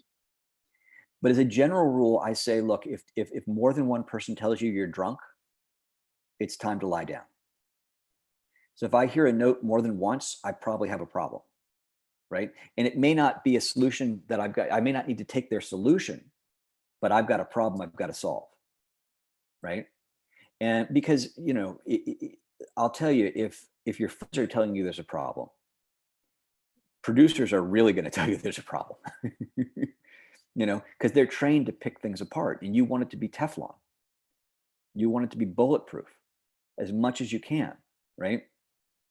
So I go through a process when I'm writing. I have a group of 16 writers or 15 writers I write with. I don't write with, but I'm a part of a writers group, and we bring our stuff to each other.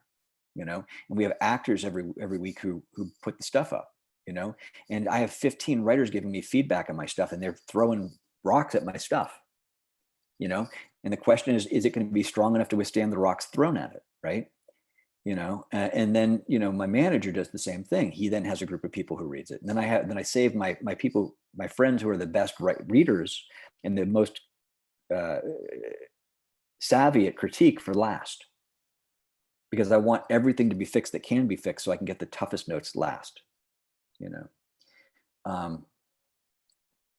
Okay. So, why, structurally speaking, would a film have a moment where a character must, in some cases, redecide something they've already set out to do, right? And the answer is this. So it's still similar, structurally speaking. You have a transition that defines an act goal, you pursue the goal. You have a transition that defines an act goal, you pursue the goal, right? If the plot point 1 defines the goal of the second act, right, which is really about the plot of the film, and plot point 2's focus is really about the theme of the film. So I don't like to call plot point 2 a plot point. I like to call it a theme point. So in a sense, the story stops focusing on trying to get something and instead focuses on the consequences of getting it or not getting it, right? So plot point 2, the plot is changing or being adjusted, but it's happening for thematic reasons. And so I said it should be called a theme point. And its purpose is to ask a deep moral question of the character, right? It sets a dilemma for the character, and it's a dilemma that will not be answered until the end of the act, right? It says, what do you really want? And this one's really complex, and I'm still working on the best way to explain this. But at the end of the second act, you want to ask, what do you really want? What do you really want, and how badly do you want it? What are you willing to do to get what you want? And part of the way you ask that is you set a price for it. A lot of times people call this the lowest moment in the film because a lot of times this is the point where the price is set for what the character wants. A lot of times the character loses something really valuable and makes it really hard for them to get what they want. Obi-Wan dies, right? In Lord of the Rings, he has a group of people who are big and strong taking him there, and they're getting corrupted, and he has to leave them behind and go on his own. It gets harder, it gets more dangerous, and it asks of the character, what are you really willing to do to get what you want, right? But it doesn't answer it. Things get bad. And then when we say it's the lowest moment, the reason that I don't like calling it the lowest moment is it's only the lowest moment in certain types of storytelling. It's only the lowest moment in a growth story. It's only the lowest moment in a moral fortitude story, right? But the lowest moment of a tragedy is the end of the movie, right? It's the climactic moment of the movie. It's the end of the movie. It's the lowest moment. The lowest moment of a corruption story is the same, tragedy or corruption, right? So it is definitely a low moment. And it's often the time where the character falls back in their character arc, right? Okay. And it puts the character's goal and character arc on a collision course. And what I mean by that is it says, if you want this, you're going to have to become this. In a growth story, at least, right? And what do you want more? What are you willing to do? Do you want to be who you are now and remain who you are, but you won't get what you want? Or do you want to change, which will be painful to you, but by doing it, you'll get what you want? And the character doesn't answer. He doesn't know yet. It can only be answered in the climax of the movie. So, so to get what they want, the character must change. Okay. And again, this is only in a certain type of story. This is only in a growth story, but most stories are. So, and ultimately the character must renew, refine, or change their plot goal. Okay. So renewing your plot goal is, just about any sports movie, right? Lord of the Rings. He gets to the end, he loses them. Does he still want to throw the ring into the volcano? He does, right? Little Miss Sunshine. Should their family let her compete? She wants to compete. Should they let her? They decide to let her compete. Any sports movie, you get to the end of this, any sports movie, you get to this moment where like the character's like, we can't go out there. They're going to kill us. Okay, I'm going to do it anyway, or whatever it is, right? Something like that. Refining a goal is slightly different. This is a situation like in Star Wars. His second act was to get the plans to Princess Leia, or to the rebellion. He gets the plans to the rebellion. He loses the ability to become a Jedi. Those things seem to have been resolved, right? He's accomplished what he wanted to do. But the question is, do you want to stick around and fight the Empire? Because in getting the plans to the rebellion, that's what he was doing. He was fighting the Empire, right? So he's refining the goal. It's related to the original goal, but it's changed slightly, right? Braveheart, he wanted to chase the British out of Scotland, right? He's been betrayed, but his new goal is to fight them any way he can to his last breath. It's similar, but not quite the same thing. Then we have a changing of the goal. In Rain Man, he wants to get the money. That's what he wants. At the end of the second act, he wants the money and his brother, right? In Kramer versus Kramer, he says, I'm going to take care of my son, but you kind of get the sense he wished he could have given his son to his wife, right? And at the end of the second act, his wife comes back and says, I'm willing to take him now. And he goes, no. I want to be his dad now. I'm going to be his dad, right? So it's interesting. These things can change. So plot point 2 asks a thematic question, though. The climax answers it, right? What are you willing to do? We don't know until the climax of the movie. Now, here's the thing. You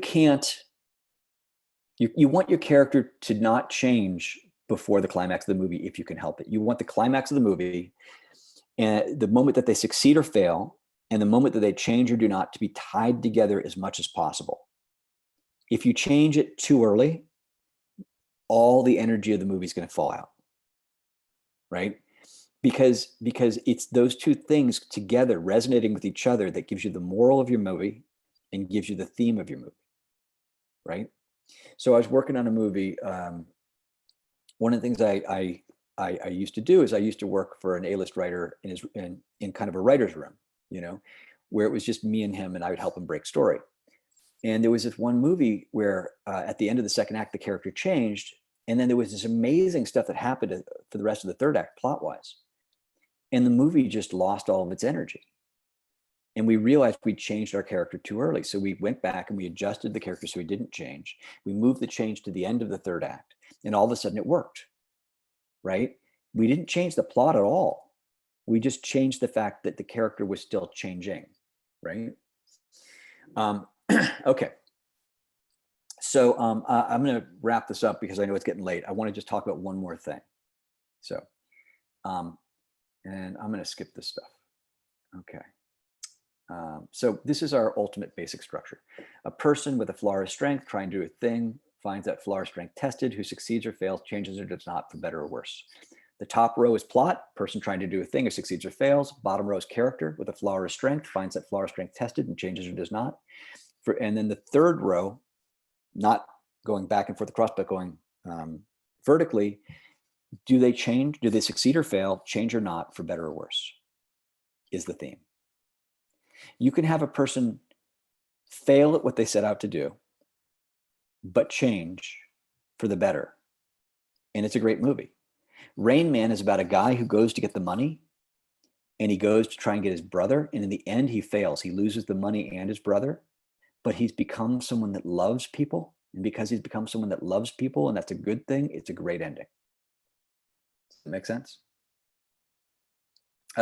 Shady McRady, I don't know if I'm going to upload this to YouTube. I'm just not sure about that. I'm still thinking about it. So that's really, it's really fascinating that someone could succeed, could fail at getting what they want, not change, and it's a glorious movie. You can have another person get what they wanted. Sorry, you can have someone fail at getting what they wanted, change, and it's a glorious movie because they change for the better. You can have a person succeed at getting what they want, but they remain an asshole, and it's a bad thing. It's just a wonderfully nuanced thing. Okay. And before I move on, I'm going to answer another couple questions because I see this is blowing up over here. What am I doing here?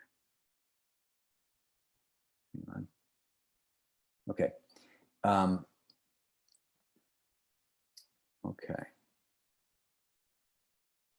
Is it possible to change the main goal throughout the story?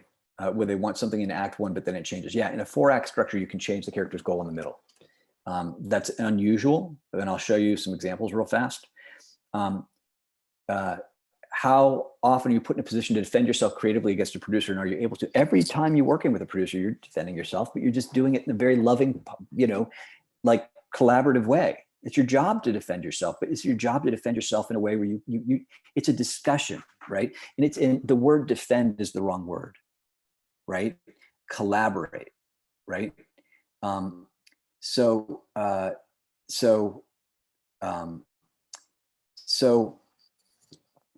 you don't defend yourself, you talk about your ideas. And someone says, well, this is a problem. You go, well, let me just talk about what I was trying to do here, right? The idea behind this was to do this, and that it would then do this. And if that's not working, then I got to figure out how to fix that, or maybe we need to do something different, and you just talk about your ideas with them, and and here's the thing. In the best of all circumstances, everybody wants it to be a good movie, and everybody's collaborative, and in the best of all circumstances, you're working with someone. Now, sometimes, however, you're working for someone, and that's different, right? Sometimes you're gonna find yourself in a situation where, you're working with someone who's not super collaborative, and you're gonna hear something like, that's not what I told you to do, and I want you to do what I told you to do, right? And if you hear that, listen, it's like you're building a house, someone else has to live in it. And at that point, you have to stifle your creative instincts and you have to give them what they're asking for, or you have to elevate your creative instincts and you have to figure out a way to give them what they're asking for, but still make it the best version of the movie. That's just your job. And it's not always, every job's got something that's not the best part of it, you know? And whenever you got to go against your creative instincts, that's not a fun part to be in it, right? You hope to work with people where when you have that problem, you can go back to the people and say, I'm having a problem. You know, I had this happen, you know, on a film recently. I was having a problem with it. They gave me some notes. I genuinely tried to pull off the notes, but there was really something wrong with the notes. I went back to the person and I said, okay, you know, I'm having this problem, and we talked it through and they said, okay, do what you're thinking. I think it sounds right. And I did it. On another project, I was working on it and I went back to the person and I said, listen, I'm having problems with this. It's really bumping for me, you know, because what we were doing was making it so there wasn't a character arc for the character, you know, and the person did not want to hear that. They just wanted me to do what they told me to do. And that's my job. My job is to do what they tell me to do. Right. So that's kind of, you know, it's a business at the end of the day.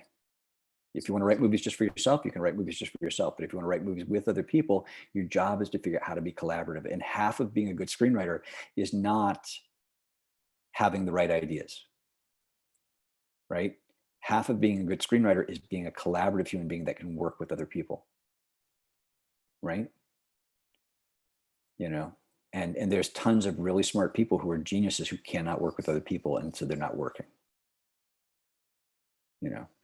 Okay, let me see if there's anything else in here.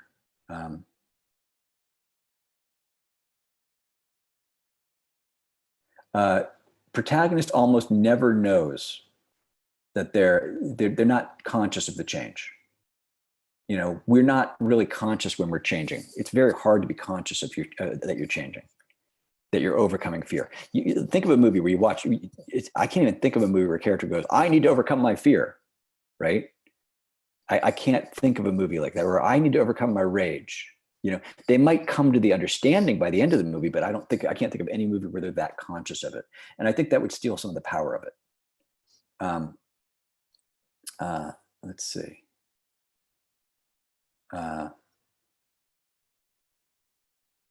And someone says, do they accept the call to adventure for selfish and misleading reasons? Often.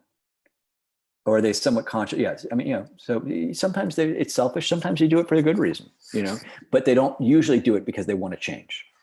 Right. You know, okay. All right. Intermediate structure. Where are we on time? Okay. It's 1:30. I want to wrap this up by 2 o'clock. I know we're running long, but you're probably getting tired. I know I am. So I'm going to go a little tiny bit faster, but so Sid Field did another book later where he talked about pinches and midpoints. Okay. Now, what he was kind of recognizing was that there are chapters to movies.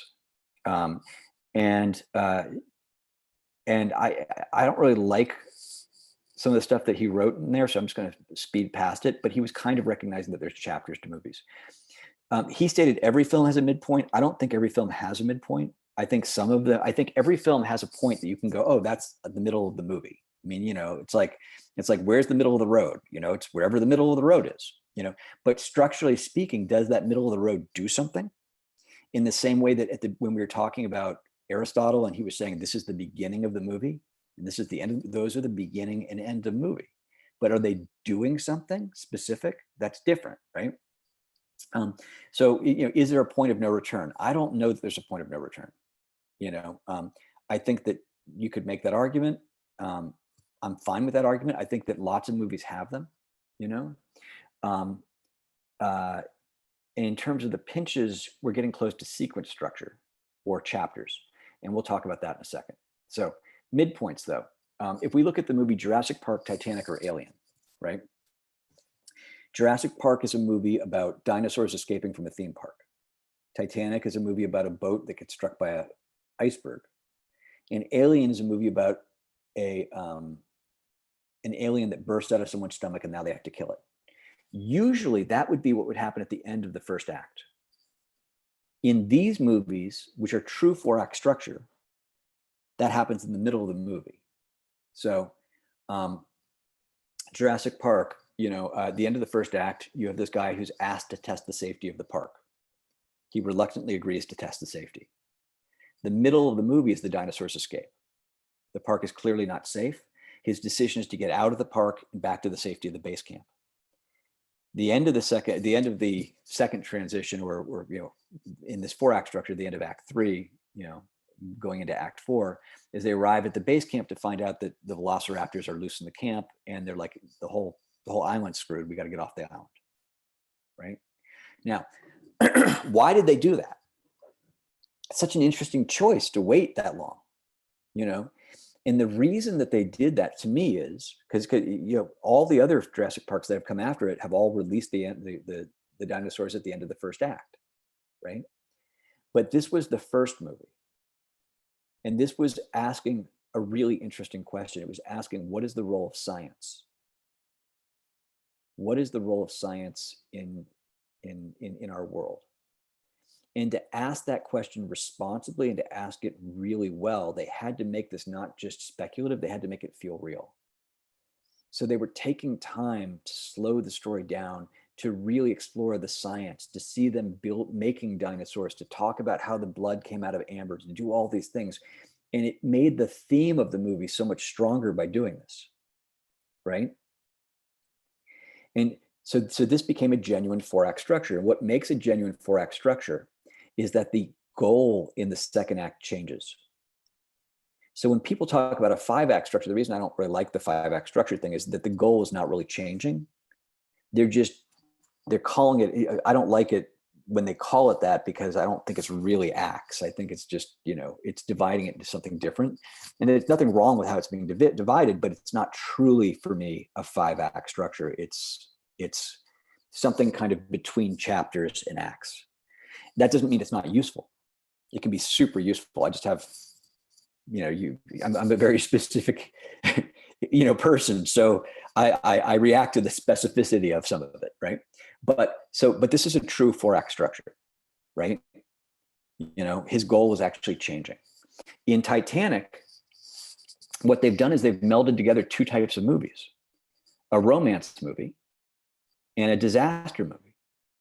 And they had to have a 4-act structure because at the end of the first act, Jack saves Rose's life, and it becomes about their love story. And this whole second act is, will they or won't they fall in love? And at the end of the second act, you do that beautiful scene where they're making love in this car, and her hand goes up on the car, right? And they fall in love. They fully fall in love. And in that exact moment, or right around that moment, the iceberg hits. And the new question is, will their love be able to survive? Can they get off the ship? And then at the end of their act 3, she can escape, but he can't. And it asks the question, what's more important, her survival or their love? And she chooses to stay on the ship because the love is more important. And then act 4 is the question, can their love survive even the sinking ship? And the answer is their love can survive even death, right? So, and then Alien, I'm not quite sure why they did the 4-act structure, but, act 1 is about them finding the ship and realizing it's non-human. Act 2 is about them exploring the ship. At the end of act 2, the alien bursts out and they try to kill it in act 3, and act 4 is about her trying to escape the ship and blow it up, right? Okay, does that all make sense? Let's see.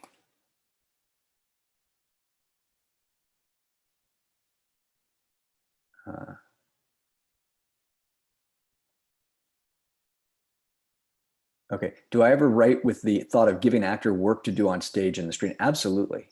My wife is an actor, and so she gets these tiny roles sometimes, and sometimes they're good and sometimes they're just exposition, So whenever I'm writing, I'm often thinking, like with my smaller characters especially, I want to write a character that's so interesting that some actor is going to get this and go, oh my God, I'm so excited I get to say these 3 lines of dialogue. I want to make those tiny roles so juicy that it's going to make you know, some young actor's day. But yeah, you're often thinking about like, how do I make this an acting moment? How do I make this a moment that the actor is going to be able to do something profound? You know, but a lot of that's about character arc, because the moments of change are the moments that are acting, you know, that are great acting. You know, they're the moments that you really feel something, and the actors will too. So, I mean, the way I do use a midpoint, yeah, we'll get to chapters. I'm coming to it, Marie. It's the very next thing. The way I do use midpoints is I use it as a pacing tool. I say to myself, what is the point where a character is going to be at the middle of the movie on their character arc? What is the point that the relationship's going to be at the middle of the movie by the relationship arc?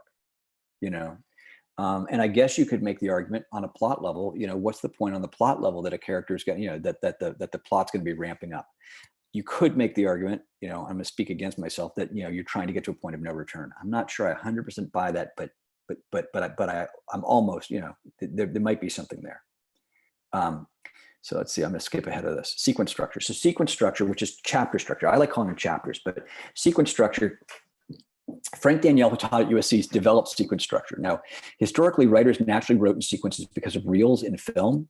Because they had to stop to change the reels, they tended to write them as cohesive units, right? So you can see in old movies, Part 8 here, It Happened One Night. They broke their movies into chapters, right? The Lady Eve by Preston Sturges, they broke them into sections. They thought of them as sections. And what's amazing here is the idea that between acts and scenes, there's a medium level of structure, right? A scene certainly has a type of structure, but between acts and scenes, there's a level of structure. And that's a chapter or a sequence. Sequences is what he called it. I like to call it chapters because it's just, we're used to that, chapters in a book, right? Okay. So acts, a sequence of a series of sequences tied together by the character's pursuit of a single larger goal, the act goal. A sequence is this series of scenes tied together by the character's pursuit of a smaller goal, the sequence goal, which will help progress towards the larger goal. Okay. And the best way to think of this is, what are the chapters of your screenplay? Now, you might have heard of the 8 sequence structure. Man, I hate that. Because why would there be 8 sequences in every movie? Movies are not like, again, it's not a formula. Some movies have 12 sequences. Some movies have 7 sequences, you know? So I hate it when we get locked into it, but the idea that there are chapters, that's really useful. If I'm writing a Disney movie, it might be 7 chapters. If I'm writing a thriller with twisty turns all over the place, it might be like 10 or 11, right? Okay.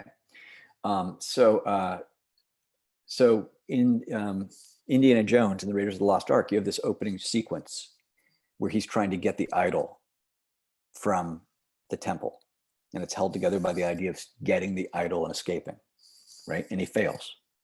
You know, in Lord of the Rings, they're going through the mines of Moria. It's held by the sequence idea of getting to the other side of the mountain. We have to get from here to there. We have to go through the mines. We have to face the Kraken. We have to get through the door. We have to fight the orcs, fight the cave troll, escape from the Balrog, right? But When Harry Met Sally is the same thing. It's getting the other side. At the opening sequences, we got to drive from Los Angeles to New York, right? And not kill each other on the way, right? Ocean's 11, there's a sequence of putting together a team, right? Toy Story, they have to escape from Sid's house, the destructive boy who's destroying the dolls, right? So there are sections of your story that are held together by ideas, right? And I'm going to skip that. That's not really important. Okay. All right. I think that's, the gist of this is just to say, right, that inside a chapter, there's a structure too. And the chapter of a structure is that you have a goal that starts this chapter, right? The character says, I'm going to do this. I'm going to escape from this house, right? And then you watch as the character pursues that goal, and they try this to get out, and that doesn't work. So they try this to get out, and then this stops them, and they try this to get out, and something else comes over here, and finally they try a really inventive thing and they escape, right? So it's this idea of escalation within the chapter, right? And until they get what they want, or they don't get what they want. What's going on here? They don't get what they want, right? And they have to change their goal, right? And it's the same thing as before. There's an event, aftermath, and decision for every chapter. Okay, and so it kind of looks like this. You got a sequence, a strategy, obstacle gets in the way. They try a new strategy, new obstacle gets in the way. Eventually, there's an event, aftermath, and a decision. Okay, and a scene has the same structure, by the way. Inside a scene, the character's pursuing a goal, right? You know, and something gets in the way, and so they try another goal. They try another tactic, and something gets in the way. They try another tactic, something gets in the way. The tactics tend to get more interesting and creative as you go along. That's what makes it fun. The obstacles tend to get more interesting and creative as you go along. That's what makes it fun. And then ultimately there's a turn in the story, and it throws it in a new direction. And the new direction that it throws it in is a new goal for the next chapter. All right. And I think that's a good point to end. Oh, no, this is good. We'll do this. So you get a hierarchy of goals in plot. Plot structure has a hierarchy of goals. So your acts, you've got these act goals, right? And then underneath the act goals, you have these smaller goals that you pursue to get the act goal. And underneath that, you have these scene goals. And inside the scenes, you have these tactics. But plot is all about goals. It's all about what am I trying to do, right? And how can I do something smart to get what I want? Character is all about how am I being changed as I do this?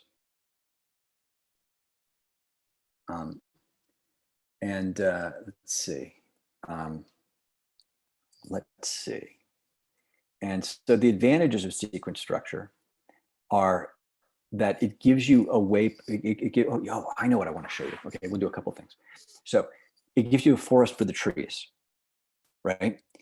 You know, it's so hard when you're writing and you're going scene by scene, you're going, where am I? But this gives you landmarks as you're going through your story, especially in that second act, that Sahara Desert. Where am I going? Well, I've got to go to that landmark way over there. And then we go to that landmark as you're writing. So it's impossible to keep track of more than 100 scenes, right? But it's really easy to keep track of 8 chapters. So I told you I was working for this A-list writer, and you know, I had started by that point breaking things down into chapters, right? And that was my process. And I just started working for him, and he had a director come in, and they started talking about something, and I said, well, you can't do that because of this. And I started diagramming the movie on the thing, and I was going through kind of, and I turned and looked at them, and they were both looking at me because I was going through scene by scene, just diagramming out the whole movie. And you know, the guy I was working for said, do you have that all in your head? And I was like, well, yeah, you know. And I realized all of a sudden that was unusual. But the reason I was able to do it was not because my brain was anything particularly, like I'm not like Elon Musk or something. It was just because I had the bookshelves. And if I know what the bookshelves are, if I know that, like, okay, this is the bookshelf where I'm going to store all these books, I can then remember what the books are on the shelf, right? It just makes it easier. So it's a really wonderful thing. And the reason this is also useful is because sometimes you can, again, notice that the dividing line between this chapter and the next chapter is not clean. In fact, let me just show you something. The Matrix is a wonderful film to look at this for this. Let's see. That's not what I want. Okay.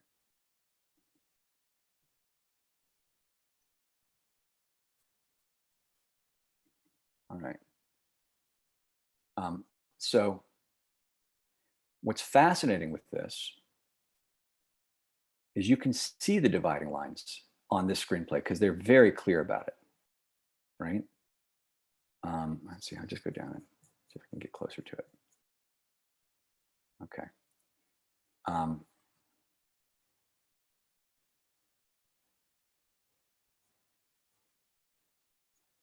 Okay. guess I want to find the word training.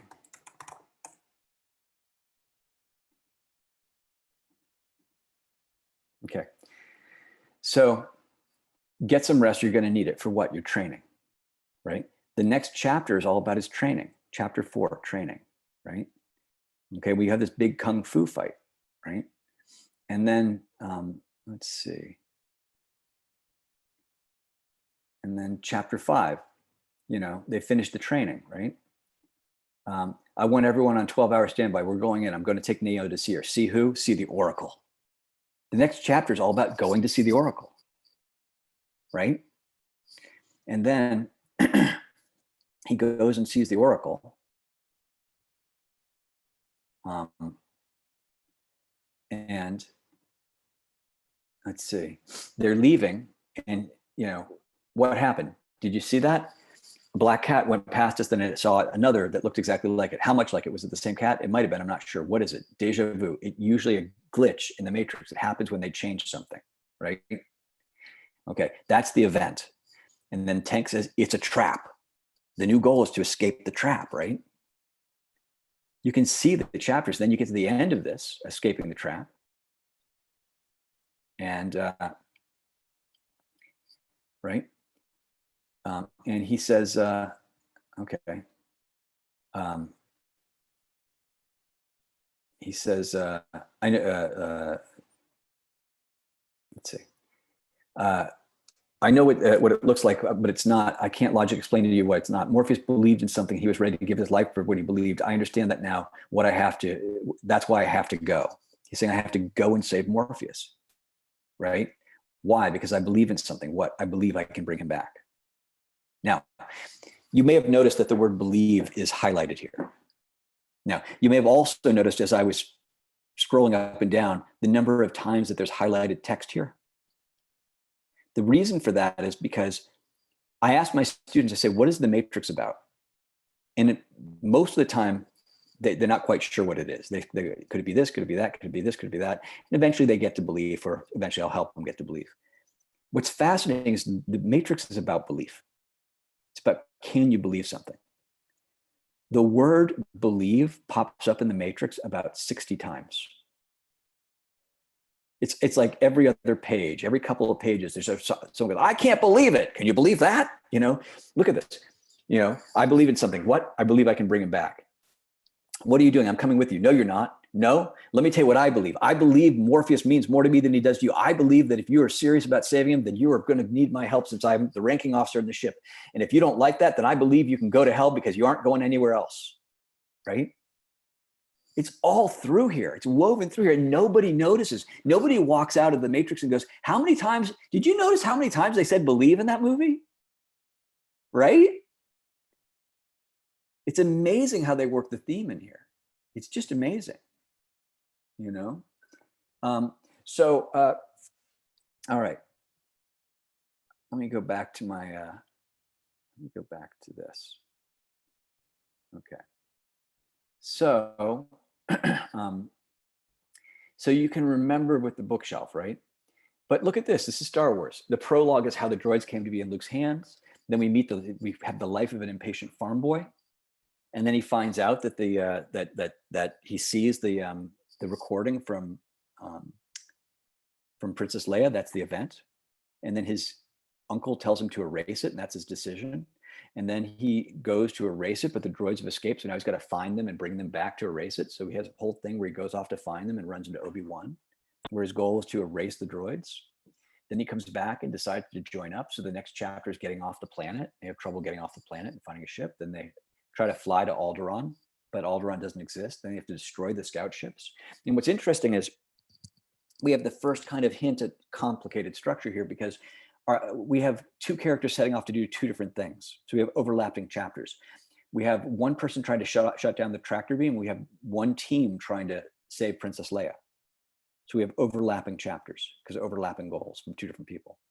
And then they have to escape the Death Star. Then they prepare for battle and they assault the Death Star. And those are the chapters of the movie. And it's really fascinating, right? And so let's see. When you have about 8 chapters, that's probably enough for a movie, you know? And we talked about all that. All right. So, okay. I think that's probably enough. That's a lot. People's heads are probably hurting. So let me answer some questions if you guys have any. Okay. And oh boy, there's been lots of, let's see. Oh, someone asks if I can put, I am working on a book. I've been doing it forever though. I don't know when it'll get done. How should the synergy in a multiple protagonist story be? How much should the characters be alike? They don't have to be alike. They can be really different in a multiple protagonist story. But you have to figure out what you're talking about with that movie, what you're commenting on, you know? It can be held together by other things. So when you work with theme, there's two different types of theme you can work with. The first type of theme is you can work with the character arc theme that comes into the movie from the idea of the character arc, you know, and that's going to give your movie a strong message. But there can be other themes in the movie. Theme is not theme. Theme is themes, right?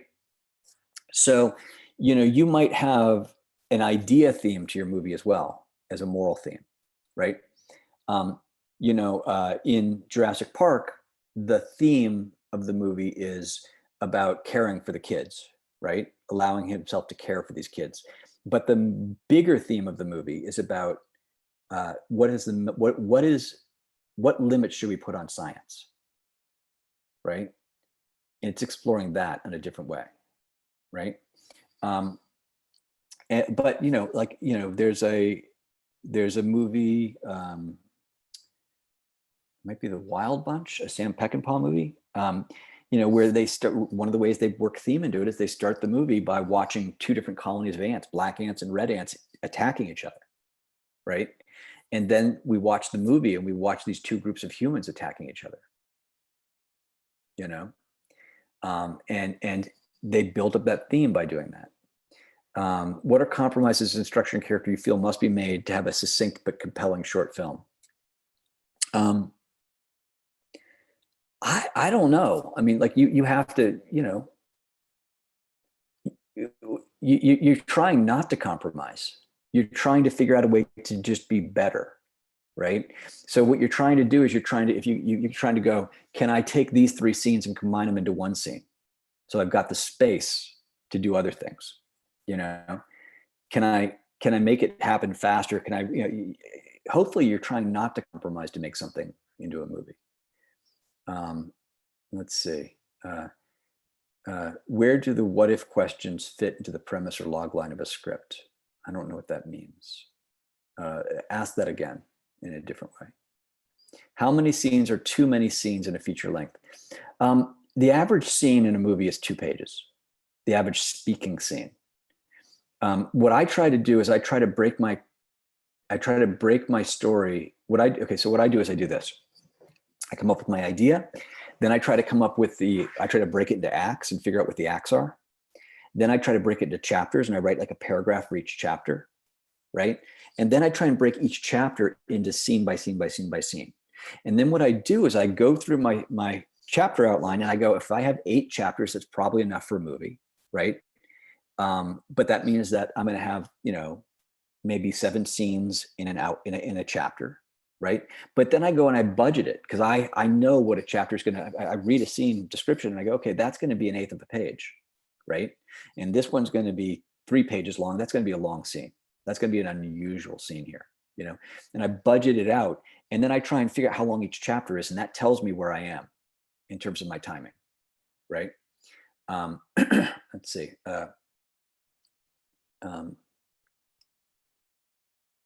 Yeah. So what I'm doing then is I'm and it's funny because sometimes I'll write something and it'll be like down to the page in sections. You know, sometimes it's a little longer, a little shorter, but sometimes I'm literally writing something. I'm like, well, yeah, that was exactly what I thought it was going to be. I've got a 26-page first act. But if I have a long first act and it's like 34 pages, I go, I got a problem, right? I got to fix that. You know, if I have a really long second act, I go, you know, well, how do I feel about that? Does that second act feel really good or does it feel long? You know, is it really short? If it's really short, well, I got to figure out what's wrong with it, you know, but that's how I kind of pace it. I actually budget it out. I actually write out the length of everything. All right. Let's see. Let's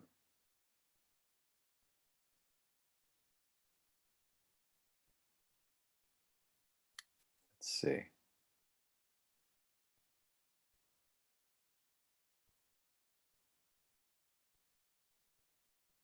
Exposition. Okay. The problem with exposition is important. We have to get information across, right? The problem is not that it's exposition. The problem is that it starts becoming information, right? When it becomes information, it stops having drama. If I have a scene where someone has information that my character needs, and my character walks in with a blowtorch to get it, we're not going to say, wow, that was really expository. We're going to say that was fucked up, right? If, you know, George R. R. Martin, Game of Thrones, I should say, is famous for sexposition. Not George R. R. Martin, but Game of Thrones is. You know, where they would have some expository section of the film and they would find a way to make it more interesting because they would tie it to a seduction, right? And a seduction automatically has drama to it, right? Will they or won't they? You know, and that was one way that they would try and hide that information. Let's see, any other questions anyone has? If you guys feel free to turn off the mic and ask a question if you want. I'm also looking at this, the stream.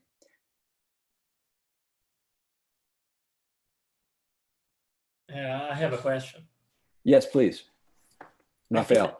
Movies that the main character doesn't have a character arc, but it's more about the protagonist and the antagonist fighting for the same thing, and who will win. I think a lot of Tarantino movies, I think the character doesn't have a character arc. It's just he has a lot of force and is trying to get his way.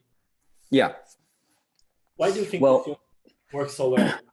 I think that that's sometimes true, right? But again, sometimes that's a moral fortitude situation, right? If you watch Kill Bill, right? That's about a woman who was wronged getting revenge. It's a good woman in a bad world setting the world straight. And the question is, you know, does she have enough fortitude to hold it off, right? If you watch a movie like Pulp Fiction is fascinating because it has a character arc for one character, Jules, right? And what's interesting is, why did they tell that story the way they did? Why do we start off with the robbery, cut away from the robbery, come to Jules and Vincent, where Jules and Vincent are raining revenge and, you know, biblical revenge on these guys, pull away, right? Deal with the body, right? Yeah, at some point we watch Vincent get killed. And then the end of the movie is Jules and Vincent running into the first story, right? And Jules and Vincent are talking, and Vincent is saying, or Jules is saying, I think there's something wrong with what we're doing here. I think we're making the wrong decision, right? And we have to, and I think I got to change my behavior. And then and they get robbed, right? And there's a question of, is he going to change his behavior or not change his behavior? And Vincent is saying, just fucking kill these people, right? And it's a wonderful moment because Vincent's dead, man. This is a ghost making this decision. He's saying, just kill them. He's saying, I'm going to stay on this path of revenge and bloody violence. And we know what that's going to do. That's going to get him killed. And Jules makes a different decision. So there's a character. The reason they told it in this really weird way is because if you just watched, there would be no arc to the movie on a character level, right? They had to cut away from all these things because otherwise you would watch it and it would just be a little 15, 30-minute section of the film with character arc and the rest would have nothing to it, right? But he had to break it up so that the theme of the movie, the moral of the movie, would be encapsulated by the whole movie, right? If you watch Inglourious Bastards, you know, what is the young girl's name, young woman's name? Shoshana, that's what it is. She's got an arc. She's got a wild arc, right? I mean, she becomes vengeance incarnate, right? She becomes wrath. She becomes wrath. So I think he does work with character arc a lot. I just think that sometimes he's working with moral fortitude arcs, and sometimes he's working with, you know, but because he's worked with lots of different characters, a lot of times it's a little more. He does really complex structure. We haven't even gotten into complex structure. You know, that is like the arc is there, but it's more subtle. So well, you know, what you have is you have multiple arcs, multiple structures for each different story, each different character woven together, right? Like, okay, I mean, like here's a very simple version of here. Let me show you something. Let's see. I want to go to here. And I want to go to roadmaps. So what a movie looks like to me, right? Okay.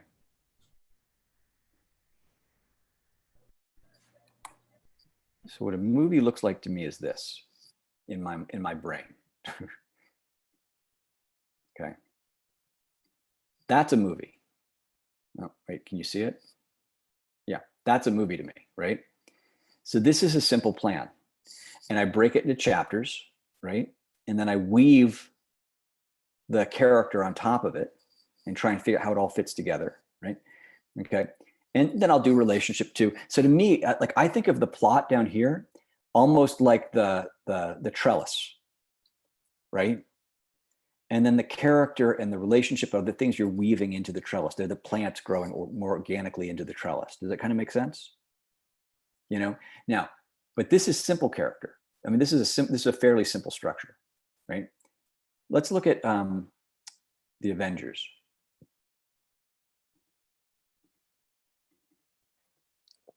So the Avengers is a complex structure because you've got lots of different characters trying to do multiple things, right?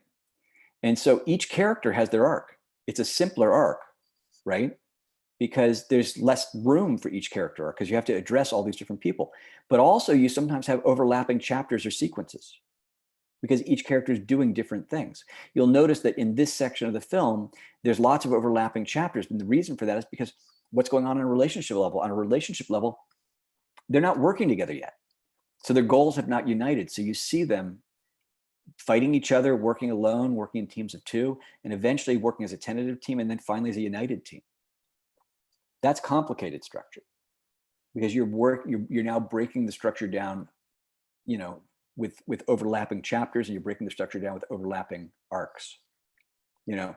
And then Quentin Tarantino does even more than that because he plays with time, you know. And this is all held together by one plot line. It's only one plot. They're all doing the same thing, more or less. But in Quentin Tarantino, what he'll do is he'll have multiple stories, so there's multiple plots, and you're cutting back and forth between them. He's pretty freaking smart and talented, and I'm not jealous at all.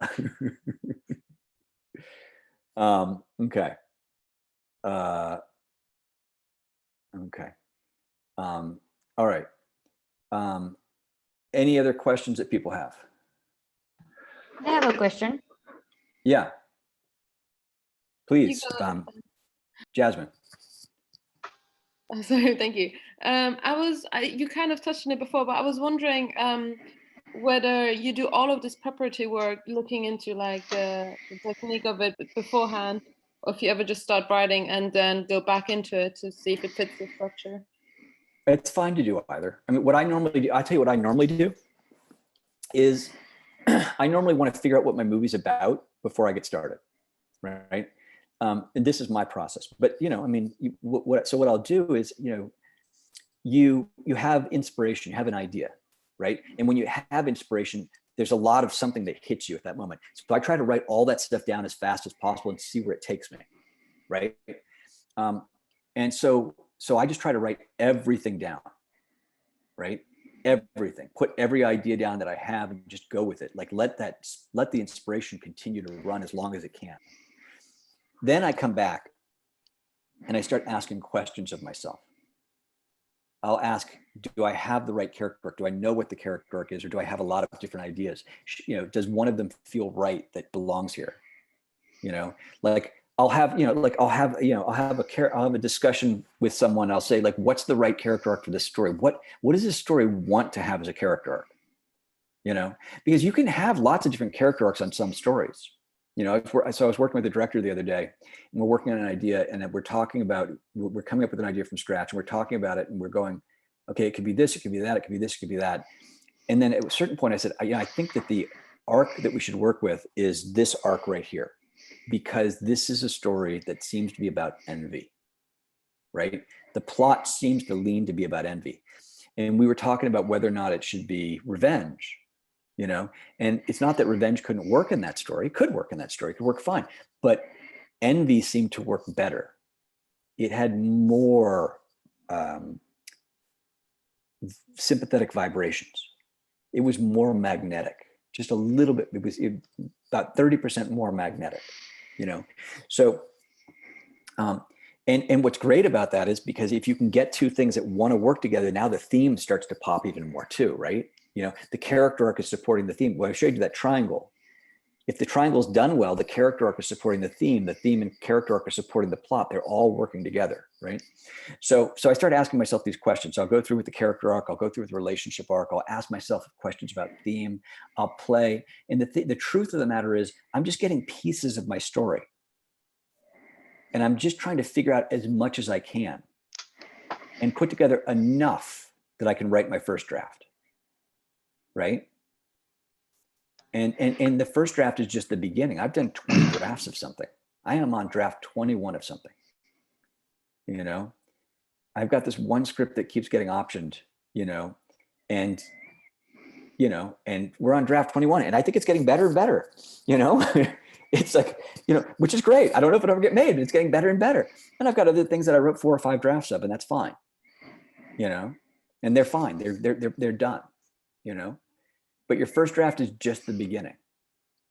And then you get notes and you hopefully see things in your script and you hopefully find a way to make it even better and better. You know, does that make sense? Yeah, that's really helpful. Thank you. But if you don't have all the answers, that's okay. You don't have to have all the answers before you write. You just want as many of the answers that feel right so that you can get started. And sometimes you can say, I've got a hole here and I don't know what I'm going to do here. I'll figure it out when I get there. You know, or this is an answer that I've got that I don't really like. It's not my best answer, but it's good enough for now. Right? Okay. I have a question. Yeah. When you're working on rewriting, and thanks Yes. for this, because it's going to be very helpful for all my rewriting. How would you go around that? Would you just write the script again or focus on some chapters that you call them? Or what would be a good way to start rewriting it? When I rewrite, first thing I want to do is I want to diagnose what's wrong with my script, right? I want to diagnose what I want to do with it. I want to have a plan before I start rewriting. I don't want it to be rearranging the deck chairs on the Titanic, where I'm moving a bunch of stuff around, but the ship is still sinking, right? I want to go and figure out and so what I do is I usually start by giving it to people and getting lots of notes and waiting until those notes accumulate into something that starts to feel consistent. And then I set specific goals that I want to accomplish. And I may do it in passes or I may do it all at once. I may set out, like when I first started writing, I would set out goals. Like I would go, okay, this pass I'm going to go through and I'm only going to rewrite my small characters, right? And so, yeah. So I would set out and I would say, I just want to rewrite these small characters. I'm going to punch up all the small characters in my whole film, right? Nowadays, I will probably go through and do more at once because I can kind of track more, right? So when I said that, how many threads can you hold at once? The better and better you get at it, the more you can track at once. I can track the relationship arc. I can track the character arc. I can track these different things. I can look at the dialogue. I can do more at once. But it's fine. If you don't do them all at once, it's fine as long as they all get done. And at the beginning, you're just going through and trying to get more mastery of each thread, right? Okay. Thank you. Yeah, my pleasure. Anyone else? Peter, I have a question for you. Yeah, David, go ahead. This has been such a helpful discussion about craft. It's been really wonderful, but I feel like there's an opportunity I don't want to pass up with your unique experiences with the Blacklist and with ghostwriting, House of Sand and Fog. Like, can you just briefly tell us a little bit about those things on the business side? Yeah. Okay. So, yeah, the business is really important. Okay. So the Blacklist. So let's start with House of Sand and Fog. I mean, I just lucked into that. I was actually this guy's assistant, and he hired someone else to rewrite it, to write it, and the guy did a bad job. And his option was running out, and it was an expensive option. And I read the script or the book. The script I hated, but I read the book, and I said, "Oh, I could do a better job." I pitched myself to him. I said, I said, "Look, I think I can do a better job than this guy did, and I think I can do it in 2 weeks. I can't promise it's good enough to make." I was right out of school. I said, "I can't promise it's good enough to make. I've never done that, but I think it would be way better than it is, and I really want to write this." And he was one of those sociopathic people that you hear about in the industry. And he said, "Fine, I'll let you do that, but you have to do it in 1 week, and I'm not going to give you credit for it. I'm going to put my name on it." And I just wanted to write it. I really wanted to write it. And my character arc is fear, right? That was my flaw. And so I didn't stand up for myself. I didn't say, I at the very least should have said, "You can put your name on it, but you got to put my name on it too." He said, "I got to put my name on it because it's going to help me get it made if people think I wrote it," right? And I hope he doesn't kill me for saying that, because he once threatened to do that. So he said, "You got 1 week." It took me 2 weeks, and it got made really fast. And I thought, wow, that's great. I can't wait to do the next one. This was so easy. It got nominated for some awards. It was pretty cool. But nobody knew I did it. And it took a long time before my next thing got made. And the reason for that is because I was a bad business person, right? I let someone else take credit for my work, So that's the first part of business is, I'm glad I did. I'm glad I worked on it. I learned a lot from doing it. It helped me become the writer I am. I wish I'd been a better business person, because I would have had a better career much faster, right? So the business of this is critically important. If you're a bad business person, you could be really, really, not do well here, And so part of the business is being a good writer. Part of the business is being a good business person. That means you have to be collaborative. It means you have to know how to take notes. It means you have to make everyone feel like they're a part of the team. It means you need to know how to have a good meeting and not freak people out, because we're weird people, No, I mean, we're writers. We're weird people. We like to sit in a room and stare at a computer for 8 hours, right? And then we got to go in a room and we got to pitch them. We got to be like exciting and interesting, And so sometimes I go in and sometimes I do a great job at that. Sometimes I freak people out a little bit, right? They're like, "He's weird, but they're used to working with weirdos. So it's not the worst thing in the world, right? And then in terms of the Blacklist, so there's 2 versions of the Blacklist. One version of the Blacklist is the one where they review your work, right? And it's useful maybe to get some reviews from people. I don't know how good it is, I don't know what their success rate is, right? But the other version of the Blacklist is the best scripts that were unproduced that year, right? And that's voted. It was created by oh gosh, what was the guy's name? It was created by the guy who created the other Blacklist. I can't remember his name. And he got all the assistants in town to vote on the best unproduced material. And then he just, listed them. And this became a really valuable thing. It brought a lot of attention to unproduced screenplays. Now, how do you get on the Blacklist? Well, you have a manager or an agent. They send it out to lots of different people, and those people look at it and they vote on it. I would guess that some of it's about having a good manager or agent so that they're maybe, advocating for it, I would assume, I don't know how much of that happens, but I assume, oh, it's Franklin Leonard. Thank you. Ballas. And it can be really helpful. So, I was really lucky this year, or last year, I should say, that the script that I wrote got on it, and it's a way of getting attention to the piece, so it can be really useful. Screenplay competitions can be useful too. They're not as useful as like the blacklist or the hit list, but they're still really useful. And the reason why is because if you get something made on a screenplay competition, it's not so much that people are going to come to you, right? Because of that, you might get a couple people coming, but mostly it's so that when you go to other people, you can say to them, will you read my script? And they'll go, they don't want to read your script. There's so many bad scripts in this town, but if you go, will you read my script? It won a couple of awards. Oh, yeah, okay, I'll take a look at it, right? It validates it. This is the hardest thing in the world, is to get people to trust you, right? So that's the issue. What can you do to get people to trust you? To think it's worth me looking at your material, and that's why searching for a manager, searching for an agent, it can be really important. But the other part about this is, a lot of the stuff that's helped me as a writer has been to start to just develop a network of people that I like and trust. I'm looking for people to work with who are my new best friends, So I had a movie get made that wasn't a great movie, but it got made. It was, what's the name of my movie? Oh my God, I'm so tired now. It's been 4 hours. Office Uprising, and there was someone who I met on the movie who I really liked, and he's become someone who I work with, and just, I said to him afterwards, I was like, would you like to get coffee sometime?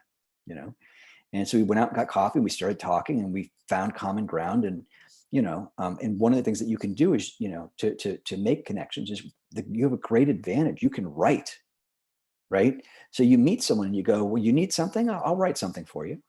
If you meet someone you really like, I'll write something for you. You meet a young director. Okay, let me write you a short film. I can do that. That'll take me a day or two. I can do that, right? You meet someone else, let me help you write this film. You need a film? I'll write you a film. You can do that. And then you start to develop connections with those people, and you're working with them. And now you're going through the development process with someone, and you write a film for this person. Okay, then you write a person for this person. You don't know which of these are going to take off, but now you've got this network of people that right? And who like you and who advocate for you because you've advocated for them, right? And you just develop connections that way. And eventually, someone says to you, oh, I know a manager. Your stuff's really good. You help me. Let me show my stuff to my manager, or to this manager, or however it works. Or you can go and you can send your stuff to managers. Managers will read, you send a query letter and you say, this is what I've written. It's won this award at a screenplay competition. Would you be interested in it? Well, they'll reach out to you and say, yeah, let me see what you've got, if they like it. Right. Okay. Let's see. Anybody else?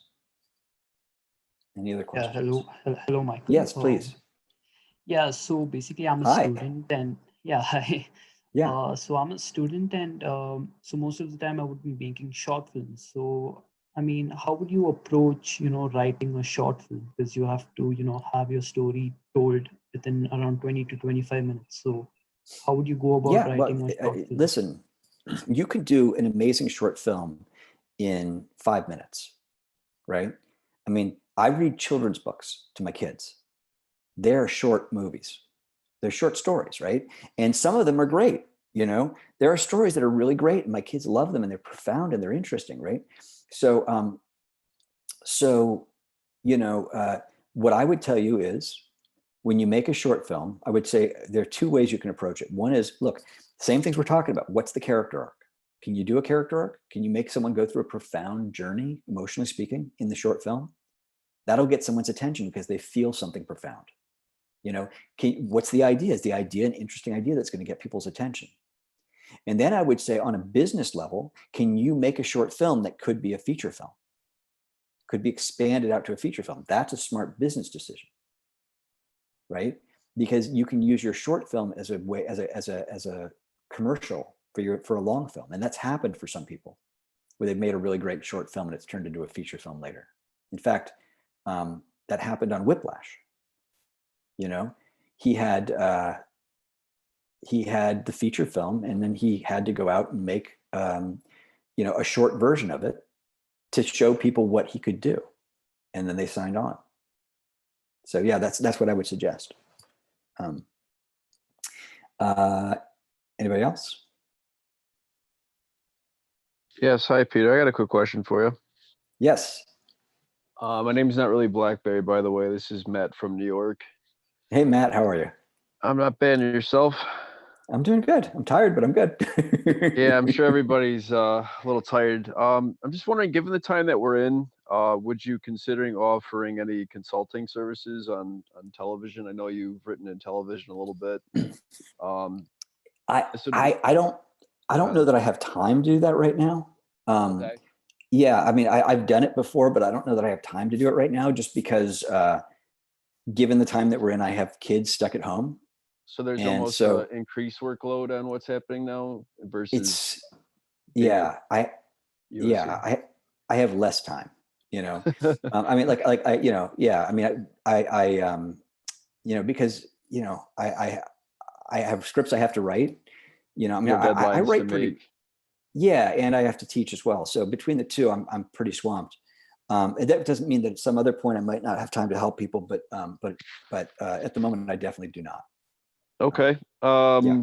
I'm not a working writer per se. I would say I'm experienced. I have worked with a writer. He was on Dawson's Creek, and we were able to get a pilot to Paul Weitzman at Abrams Artists. And you know, it's something I've developed. And again, given the times, it's kind of hard to try to get that material out. And I was just wondering, that's something. Again, if anybody had noticed, I shot the log line in there just as we were speaking, more towards the end, Oh just to be yeah. respectful. But I just Please, wanted to see if as a general rule, please don't ever send log lines to people without asking permission. It becomes a legal issue, right?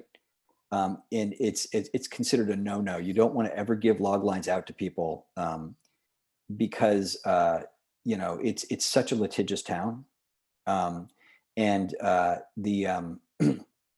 somebody could problem take it and becomes run with it, maybe. no, that's the least. Well, someone could take it and run with it. You technically, you don't have, like, an idea can't be copyrighted I'd technically. love to But read their version of it.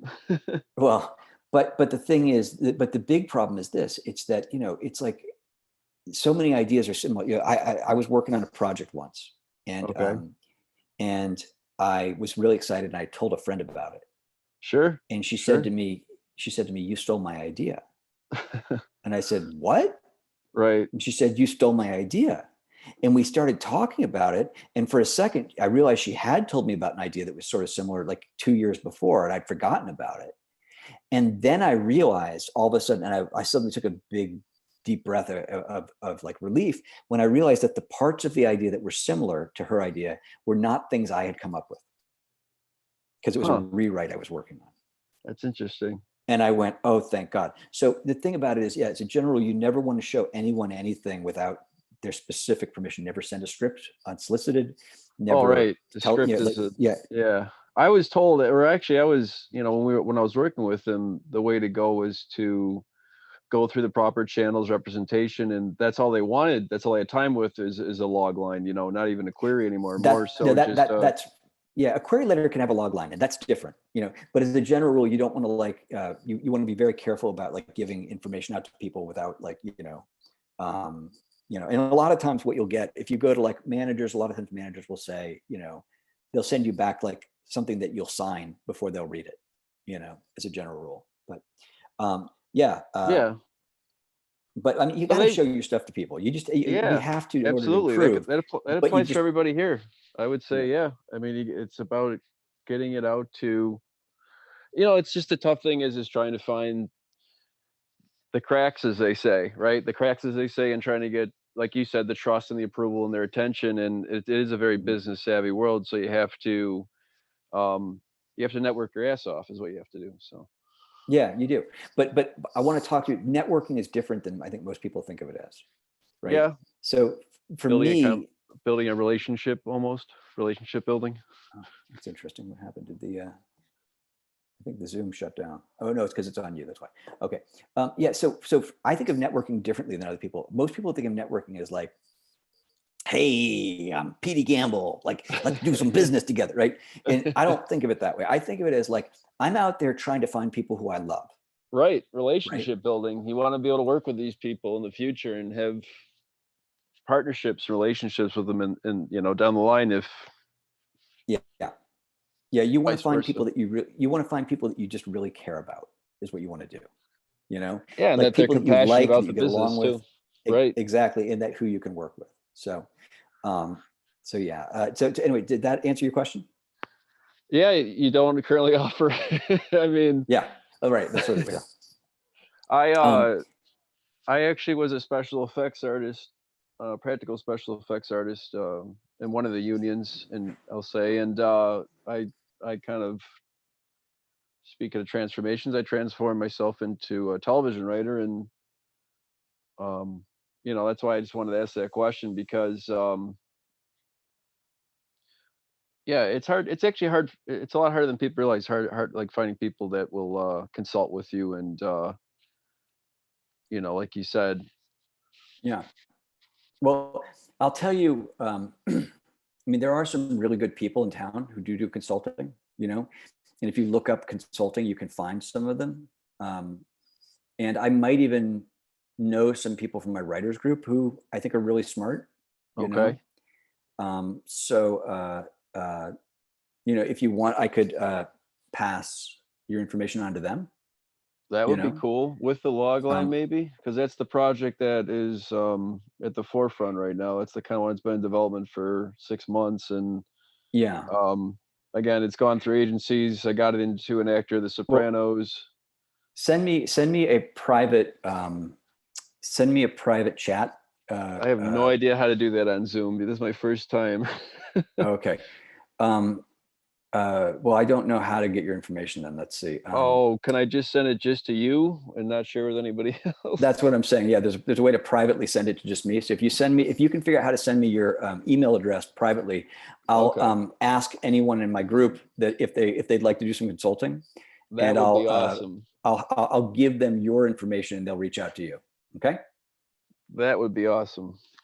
Okay, and great. If that kind of not logline per se, but that genre of television gels with them, like I'm not gonna send them anything but your email, and I'll let you talk to them directly about the idea. Okay. Okay. Just because I probably won't even look at the logline because I'm gonna try to avoid yeah, tempting. It's just no, just for legal reasons. So yeah, I just don't even want to know what it's about. I guess springing off of the fact that you have like some people in your writing group, is there people that are more geared towards a gritty crime drama? Just keeping it that simple, that like that kind of medium? You know what? I'm not gonna even get in. I won't. Okay. I only know a couple people that I would recommend to you, and they're good because they know what's good. So okay. All right. So I'll ask, does anyone else have any questions? Yeah, I'll jump off. Hey, I really appreciate you taking the time in light of the situation and given the family and all the circumstances, and I'll see what I can do about that private message. Great. Thank you. Thanks, Peter. Have a good one. You too. Can I ask one last question, Peter? Yes, please. There is any exercise that you think is good for a new writer, apart from writing, that you think script analysis? Yeah. Okay. So this is what I would do. I'm gonna apologize. I'm gonna take another bite of food because. Okay.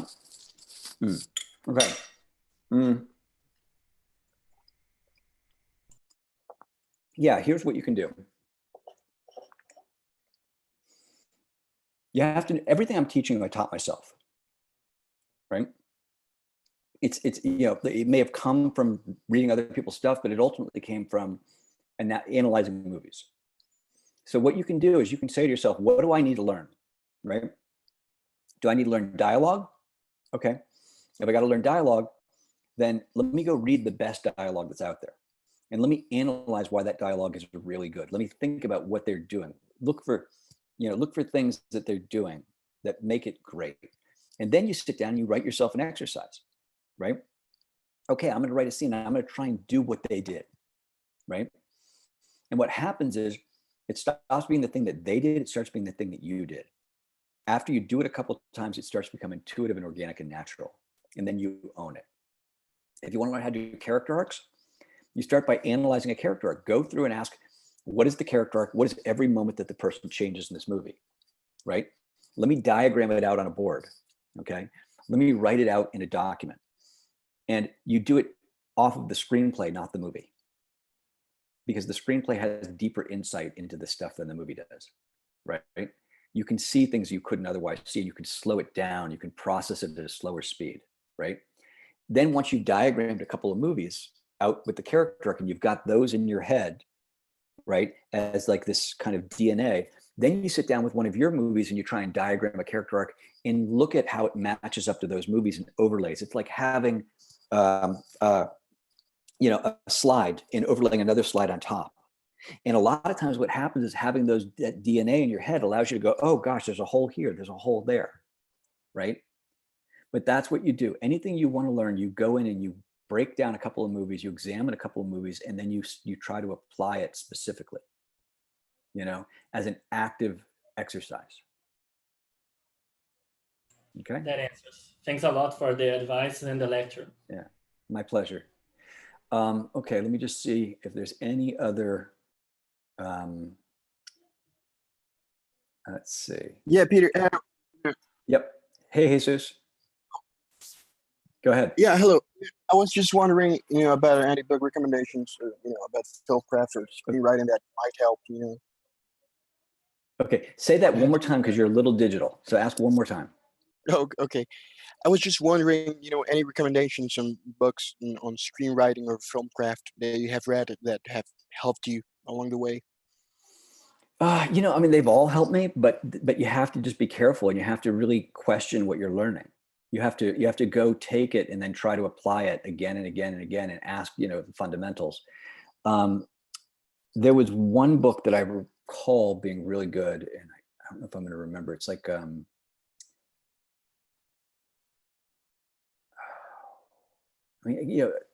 there's one that I read a long time ago, and it was by someone that used to run the USC program, and it was called On Screenwriting or something like that.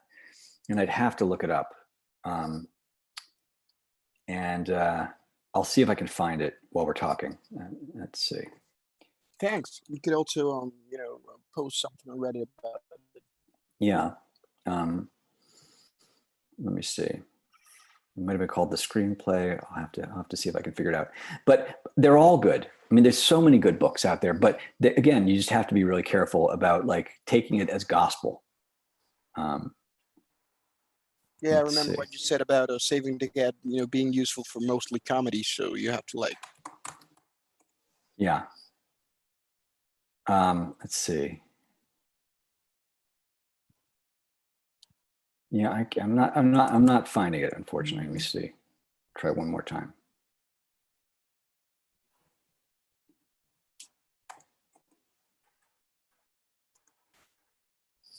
Nope, I can't find it. I'm sorry. I'll have to look it up and I'll post it later. Okay. Oh, that's okay. Thank you. Yeah, my pleasure.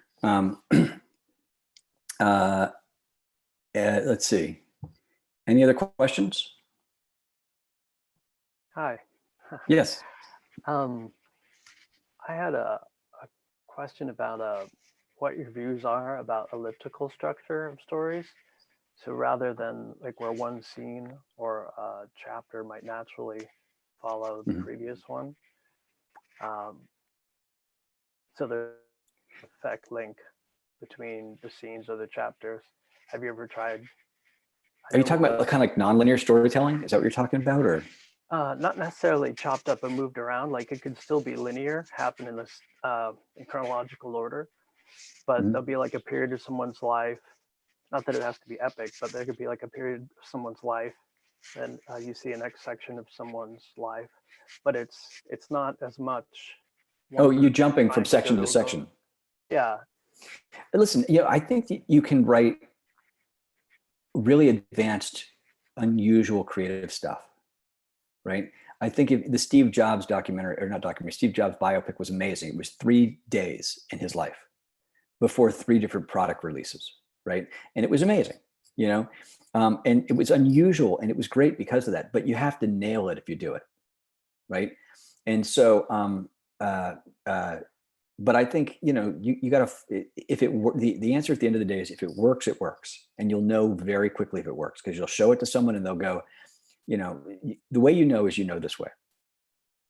You're doing something right when the feedback you get goes from, oh yeah, that's interesting. I kind of like what you did here. It's really kind of interesting. I kind of like the thing you did here. This is, you're doing a lot of really interesting stuff and I would fix this, this, and this, to, oh my God, I love this so much. Oh my God, thank you for letting me read this. When you get that feedback, that's when you're in the right place, right? When it changes tone. It's like, and maybe that's a little heavy, maybe that's too much, but it changes tone. Your feedback changes from it's good and interesting to holy shit, I love this. It's like, there's a couple things that I've written recently where, in my writers group, like afterwards, people come up to talk to me about it, because they like it, not because it's wrong and they want to help me fix it, but because they like it. That's a really good sign. Does that make sense? Yeah. Yeah. So, Thank you. yeah. So, but if it works, that's all that matters. Break any rule you want as long as it works.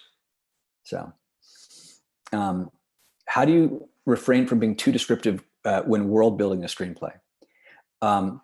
As a general rule, I just write a shitload. I write a lot. My first pass, I write, and then I go back through and I cut and I cut and I cut and I cut every word I can cut.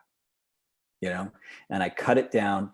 And so writing a screenplay is like a little bit like writing poetry.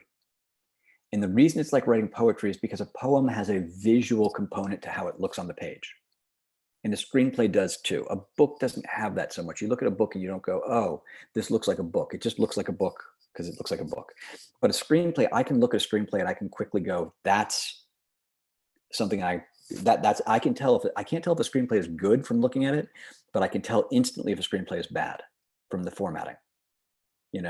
So as a general rule, I don't go more than 3 lines, in description. As a general rule, I try to avoid a lot of black on the page, so more than 3 lines in a stanza, or in an action section, right? But I can have a couple action things in a row. That's fine. And what I do is I let it balloon out and then I condense it until every word I've gone through and said, does that word belong? Can I cut? Is there any other word I can cut? I go through and I read sections of my script and it's like, I'm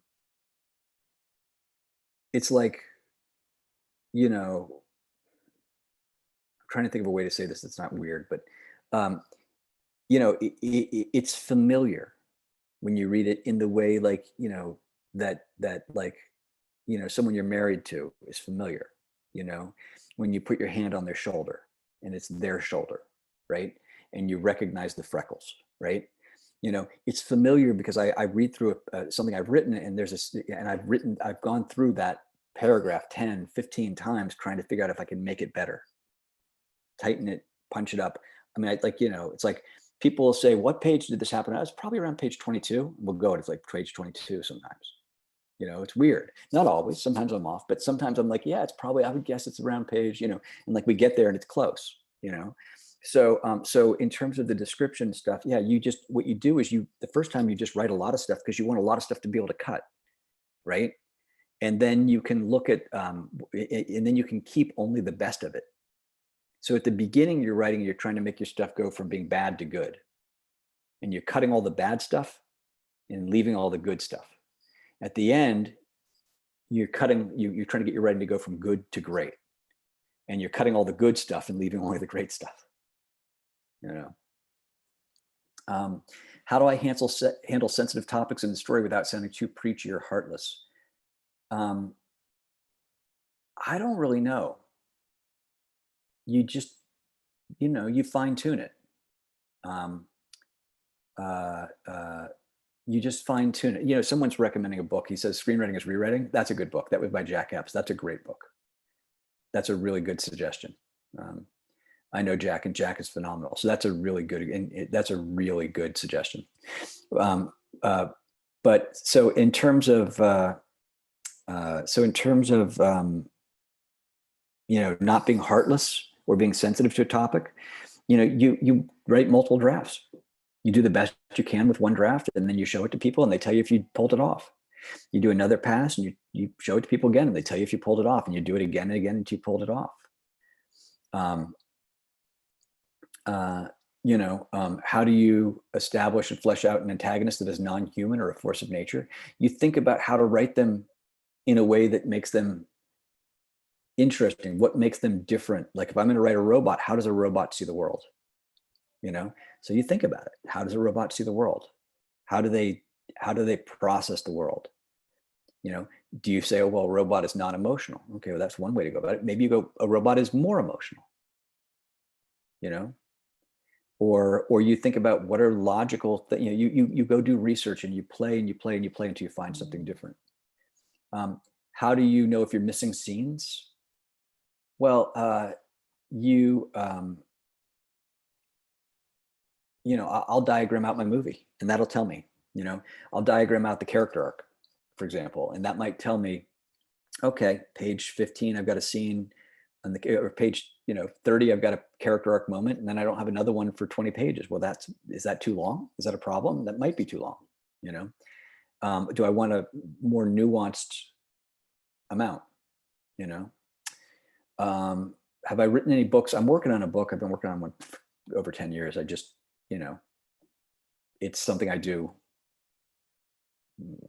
I should probably finish it, but how do you know if you're missing? Oh, we did that one. Okay. Yeah, David Howard's a good one too. Someone recommended How to Build a Great Screenplay, a Masterclass in Storytelling for Film, David Howard. I have not read that book, but I like David Howard. He's also at USC. He's a really great guy. Okay. Any other questions? Oh, how important would you say film school is? It depends. Film school can be really valuable, but it can also be really expensive. Film school can give you insight faster if you have good teachers, but look, I mean, film school is new. We had people writing in the film industry way before film school existed. They didn't have to go to school to figure out how to write, but film school could certainly make it easier, in what is already a really hard career. It's a really hard career to break in as a writer. We have a very high failure rate,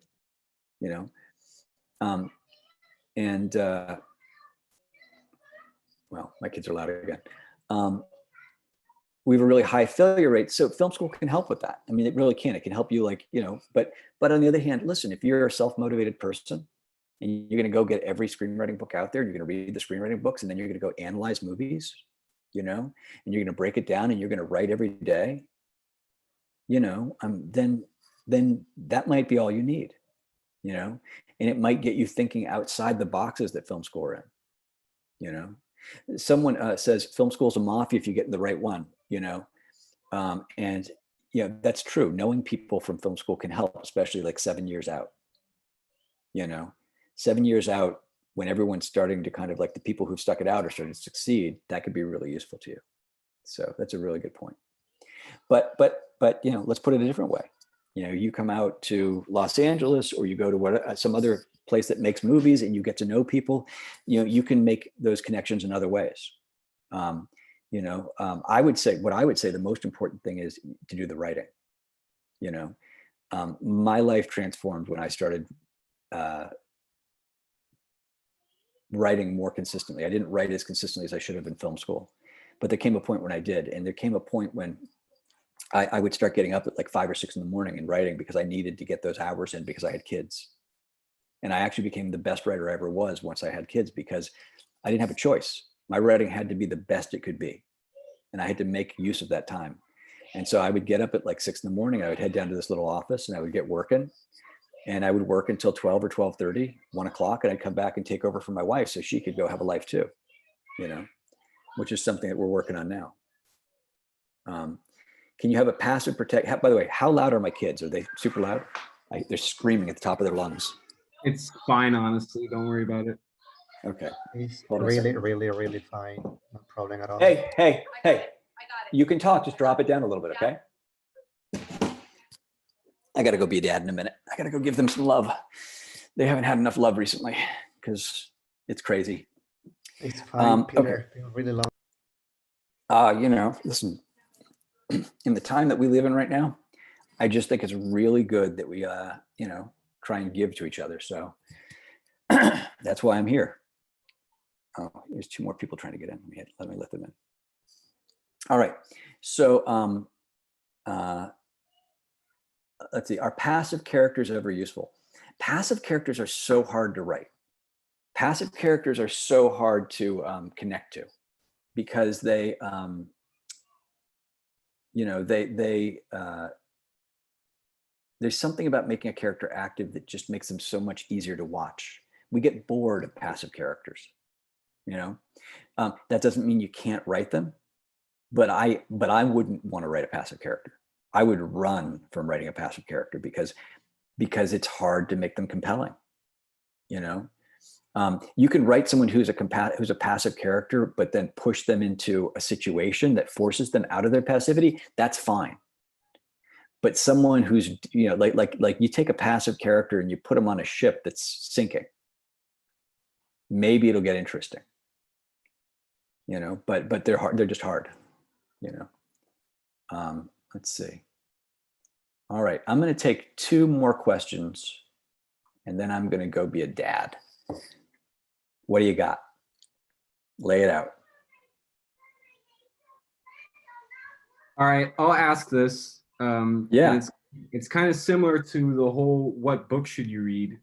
Yeah. I was working in a writer's room for a half year last year, and every single person there was praising Robert McKee and his seminars and his books.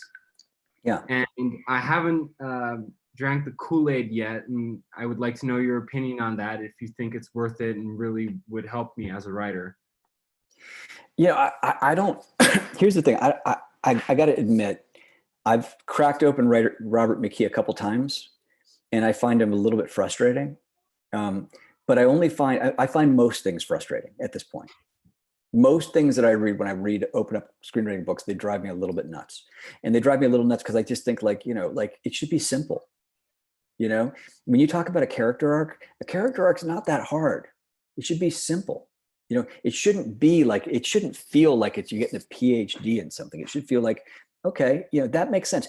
Someone tells you something, you shouldn't go, I'm having trouble understanding this. I'm struggling to understand this idea. It should be like, okay, that makes sense to me. I get that. You know what I mean? And that's what I hope is your experience when you guys are watching this. You know, that's what I'm trying to do. It doesn't mean I'm succeeding, but that's what I'm trying to do. So, it doesn't mean that there's not good stuff in there. There's probably tons of good stuff in there. The last time I looked in there, I found some stuff that was interesting, but I just found it like very dense and varied, you know? Does that make sense? Yeah. But the answer is yes, go do it. Go, if you've got time, go take, especially because here's the thing. Here's the great advantage, right? If you've seen Robert McKee and you've seen his lecture or you've read his book and someone else starts talking about Robert McKee and that guy's your boss, fucking great, right? You can talk in the same language. Yeah. That's what you want. So yes, absolutely go see him. Just, you know, but just kind of like also keep in mind, like, you know, you should be throwing rocks at this shit.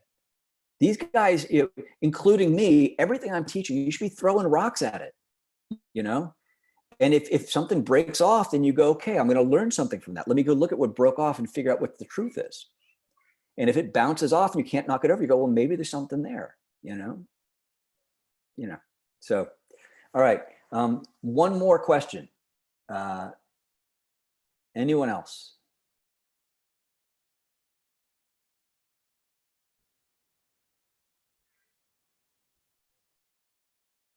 Oh, aside from the amazing work that we've seen, why do so many sloppy stories also get made into mainstream film and TV? Okay, here's the answer. It's hard to write a movie. It's really hard. It's a really difficult thing to do. And the reason that you see so much bad stuff, there's a variety of reasons. One of the reasons is things can get made when they're not ready to be made. Did anyone see what's the Terminator movie where the main character turns out to be a Terminator? And John Connor's in the movie too, and he's played by who's he played by? Sam Worthington, Terminator Salvation. Yeah. Terminator Salvation, yeah.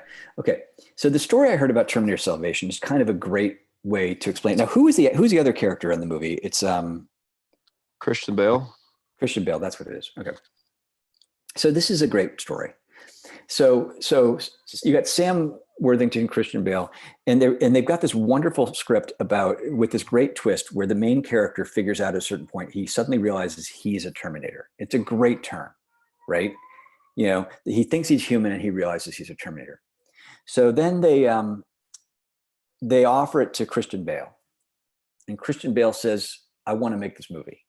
And they go, yes, we got one of the biggest stars in the world, because he was one of the biggest stars at the time. And then he says, but I want to be John Connor. And they say to him, but wait, John Connor's not in the movie. John Connor's a dude who is on a radio, like talking to him from a submarine. And he goes, yeah, but I want to be John Connor. Well, now they got a movie where they got one of the biggest movie stars in the world, and he wants to be in the movie, but he doesn't want to be the character. So suddenly they got to rewrite the whole movie. That's a great movie and really interesting. And they got to cram John Connor into the story. And if you watch the movie, all the stuff with Sam Worthington's super interesting. All the stuff with John Connor's not, right? This is a complex industry. It's an industry where everyone's trying to make good stuff, right? But there's lots of people. It's collaborative. And it just takes one person to take a great idea and make it not work. It's the weakest link in the chain, right? So,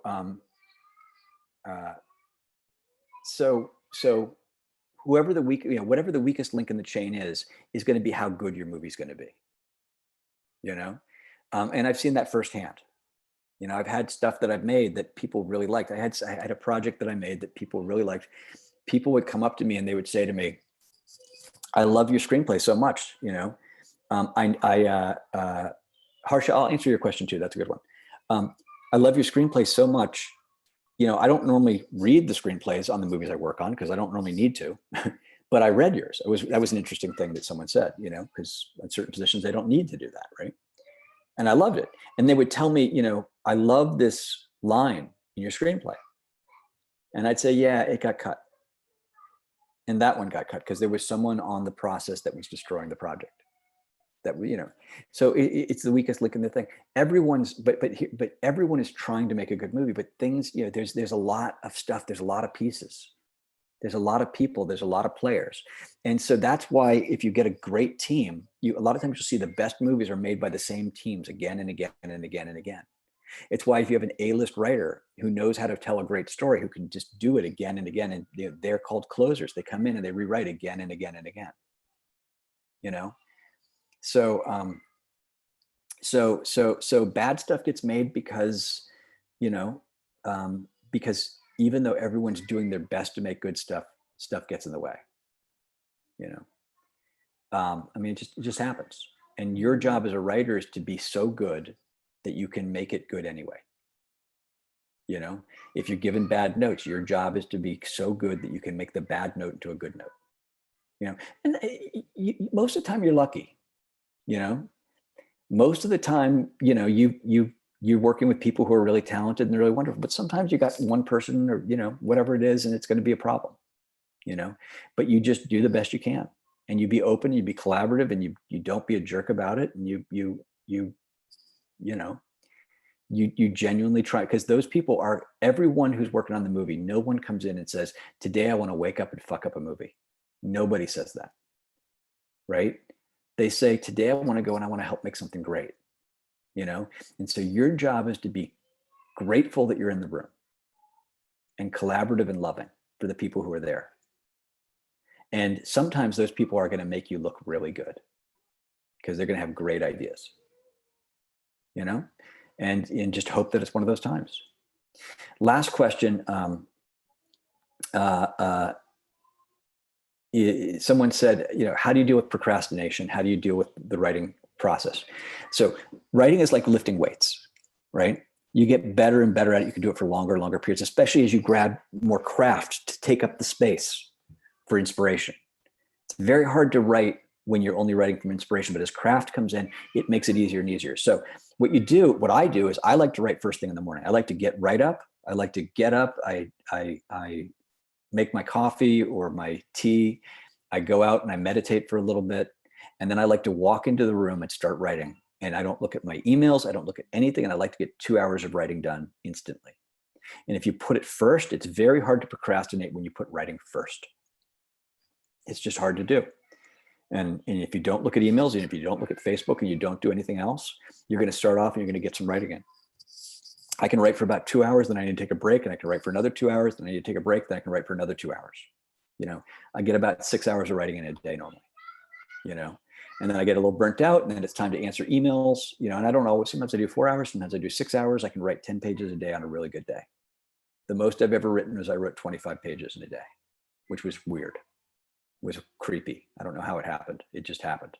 But I was rushing to the end of the movie, right? And it got really rewritten. You know, there's a lot of, and I say pages, I mean like rough pages. I'm going to do a lot of rewriting. But I didn't start off doing 10 pages a day, you know, and part of what I do in order to do those 10 pages is you take leaps. You know, you can't judge your stuff while you're working. You have to take leaps. So when I start sitting down to write, you know, I want the feeling that I'm jumping off a cliff. And if I write something and it's not working, I just write version 2. And I rewrite the scene and I write a new version of the scene. I write version 3 and I just rewrite the scene again, try different versions of it. I don't let myself get bogged down or stuck. And then I'll go back and I'll read through my versions to see what I like out of them. And sometimes I'll pull a piece of this and this and this. But it's kind of like I get to a scene and I go, okay, let's try that. Let's try that. Let's try that. Okay. Well, you want, yeah. So, and see what happens, you know. But start with 2 hours a day, or start with 30 minutes, right? First thing in the morning. Just get up and sit down and write, you know, and do it every day. I don't take days off. I write Saturday, I write Sunday, you know, like, you know, the closest thing to a day off is a day that I'm teaching and I have to prep a class, you know, but you just write and have fun, you know, but it gets easier and easier. I was talking to a student today. I said, it's like writing is like a door that's cracked open, right? You know, and at the beginning, a little bit comes through, you know, but you're pushing on that door and eventually it's going to start to move a little more, until eventually it's going to just open up. And that doesn't mean I don't get stuck sometimes, but when I get stuck, if I really get stuck, I sit down and I write a letter to myself and I say, Dear Peter, I am stuck. I am fucked here. I don't know how to get out of this situation. I'm stuck. I don't know how to get out. And the problem here is that I don't know how to make the character act naturally in this situation because blah, blah, blah. And all of a sudden, sometimes I have the answer coming right to me. Other times I've had days where I was stuck and I wrote 10 pages about why I was stuck. And I wrote 10 pages of ideas on how to get unstuck, you know? And I talk to people. It's like you come around the corner on a road and you see a sequoia that's fallen across the road and you get your axe off up and you start chopping on the tree. And sometimes you're like a typewriter going back and forth and not hitting in the one spot, but like eventually you're going to get through, you know? So what I do is I don't allow and if I start to get precious with something that I'm writing, because I know it's really good and I don't know how to do the next draft, what I literally do is I open up a draft and I save it as a new draft and I go experimental draft. So I've got the precious draft that I can go back to and I give myself permission to go and do something totally fucked up and crazy and see if it works. But that's how you do it. All right. On that note, I am going to call it. Thank you all for everything. Everybody be safe, right? Stay inside, wear masks when you go out. and write more, write a lot, and let me know about it, because I want to hear about all your great successes. Okay. Thank you so much. It's my pleasure. Thank you. Thank you. Everybody take care, and I'll see you guys on Reddit. Thanks a lot, Peter. All right. Bye, everybody. Thank you. Bye.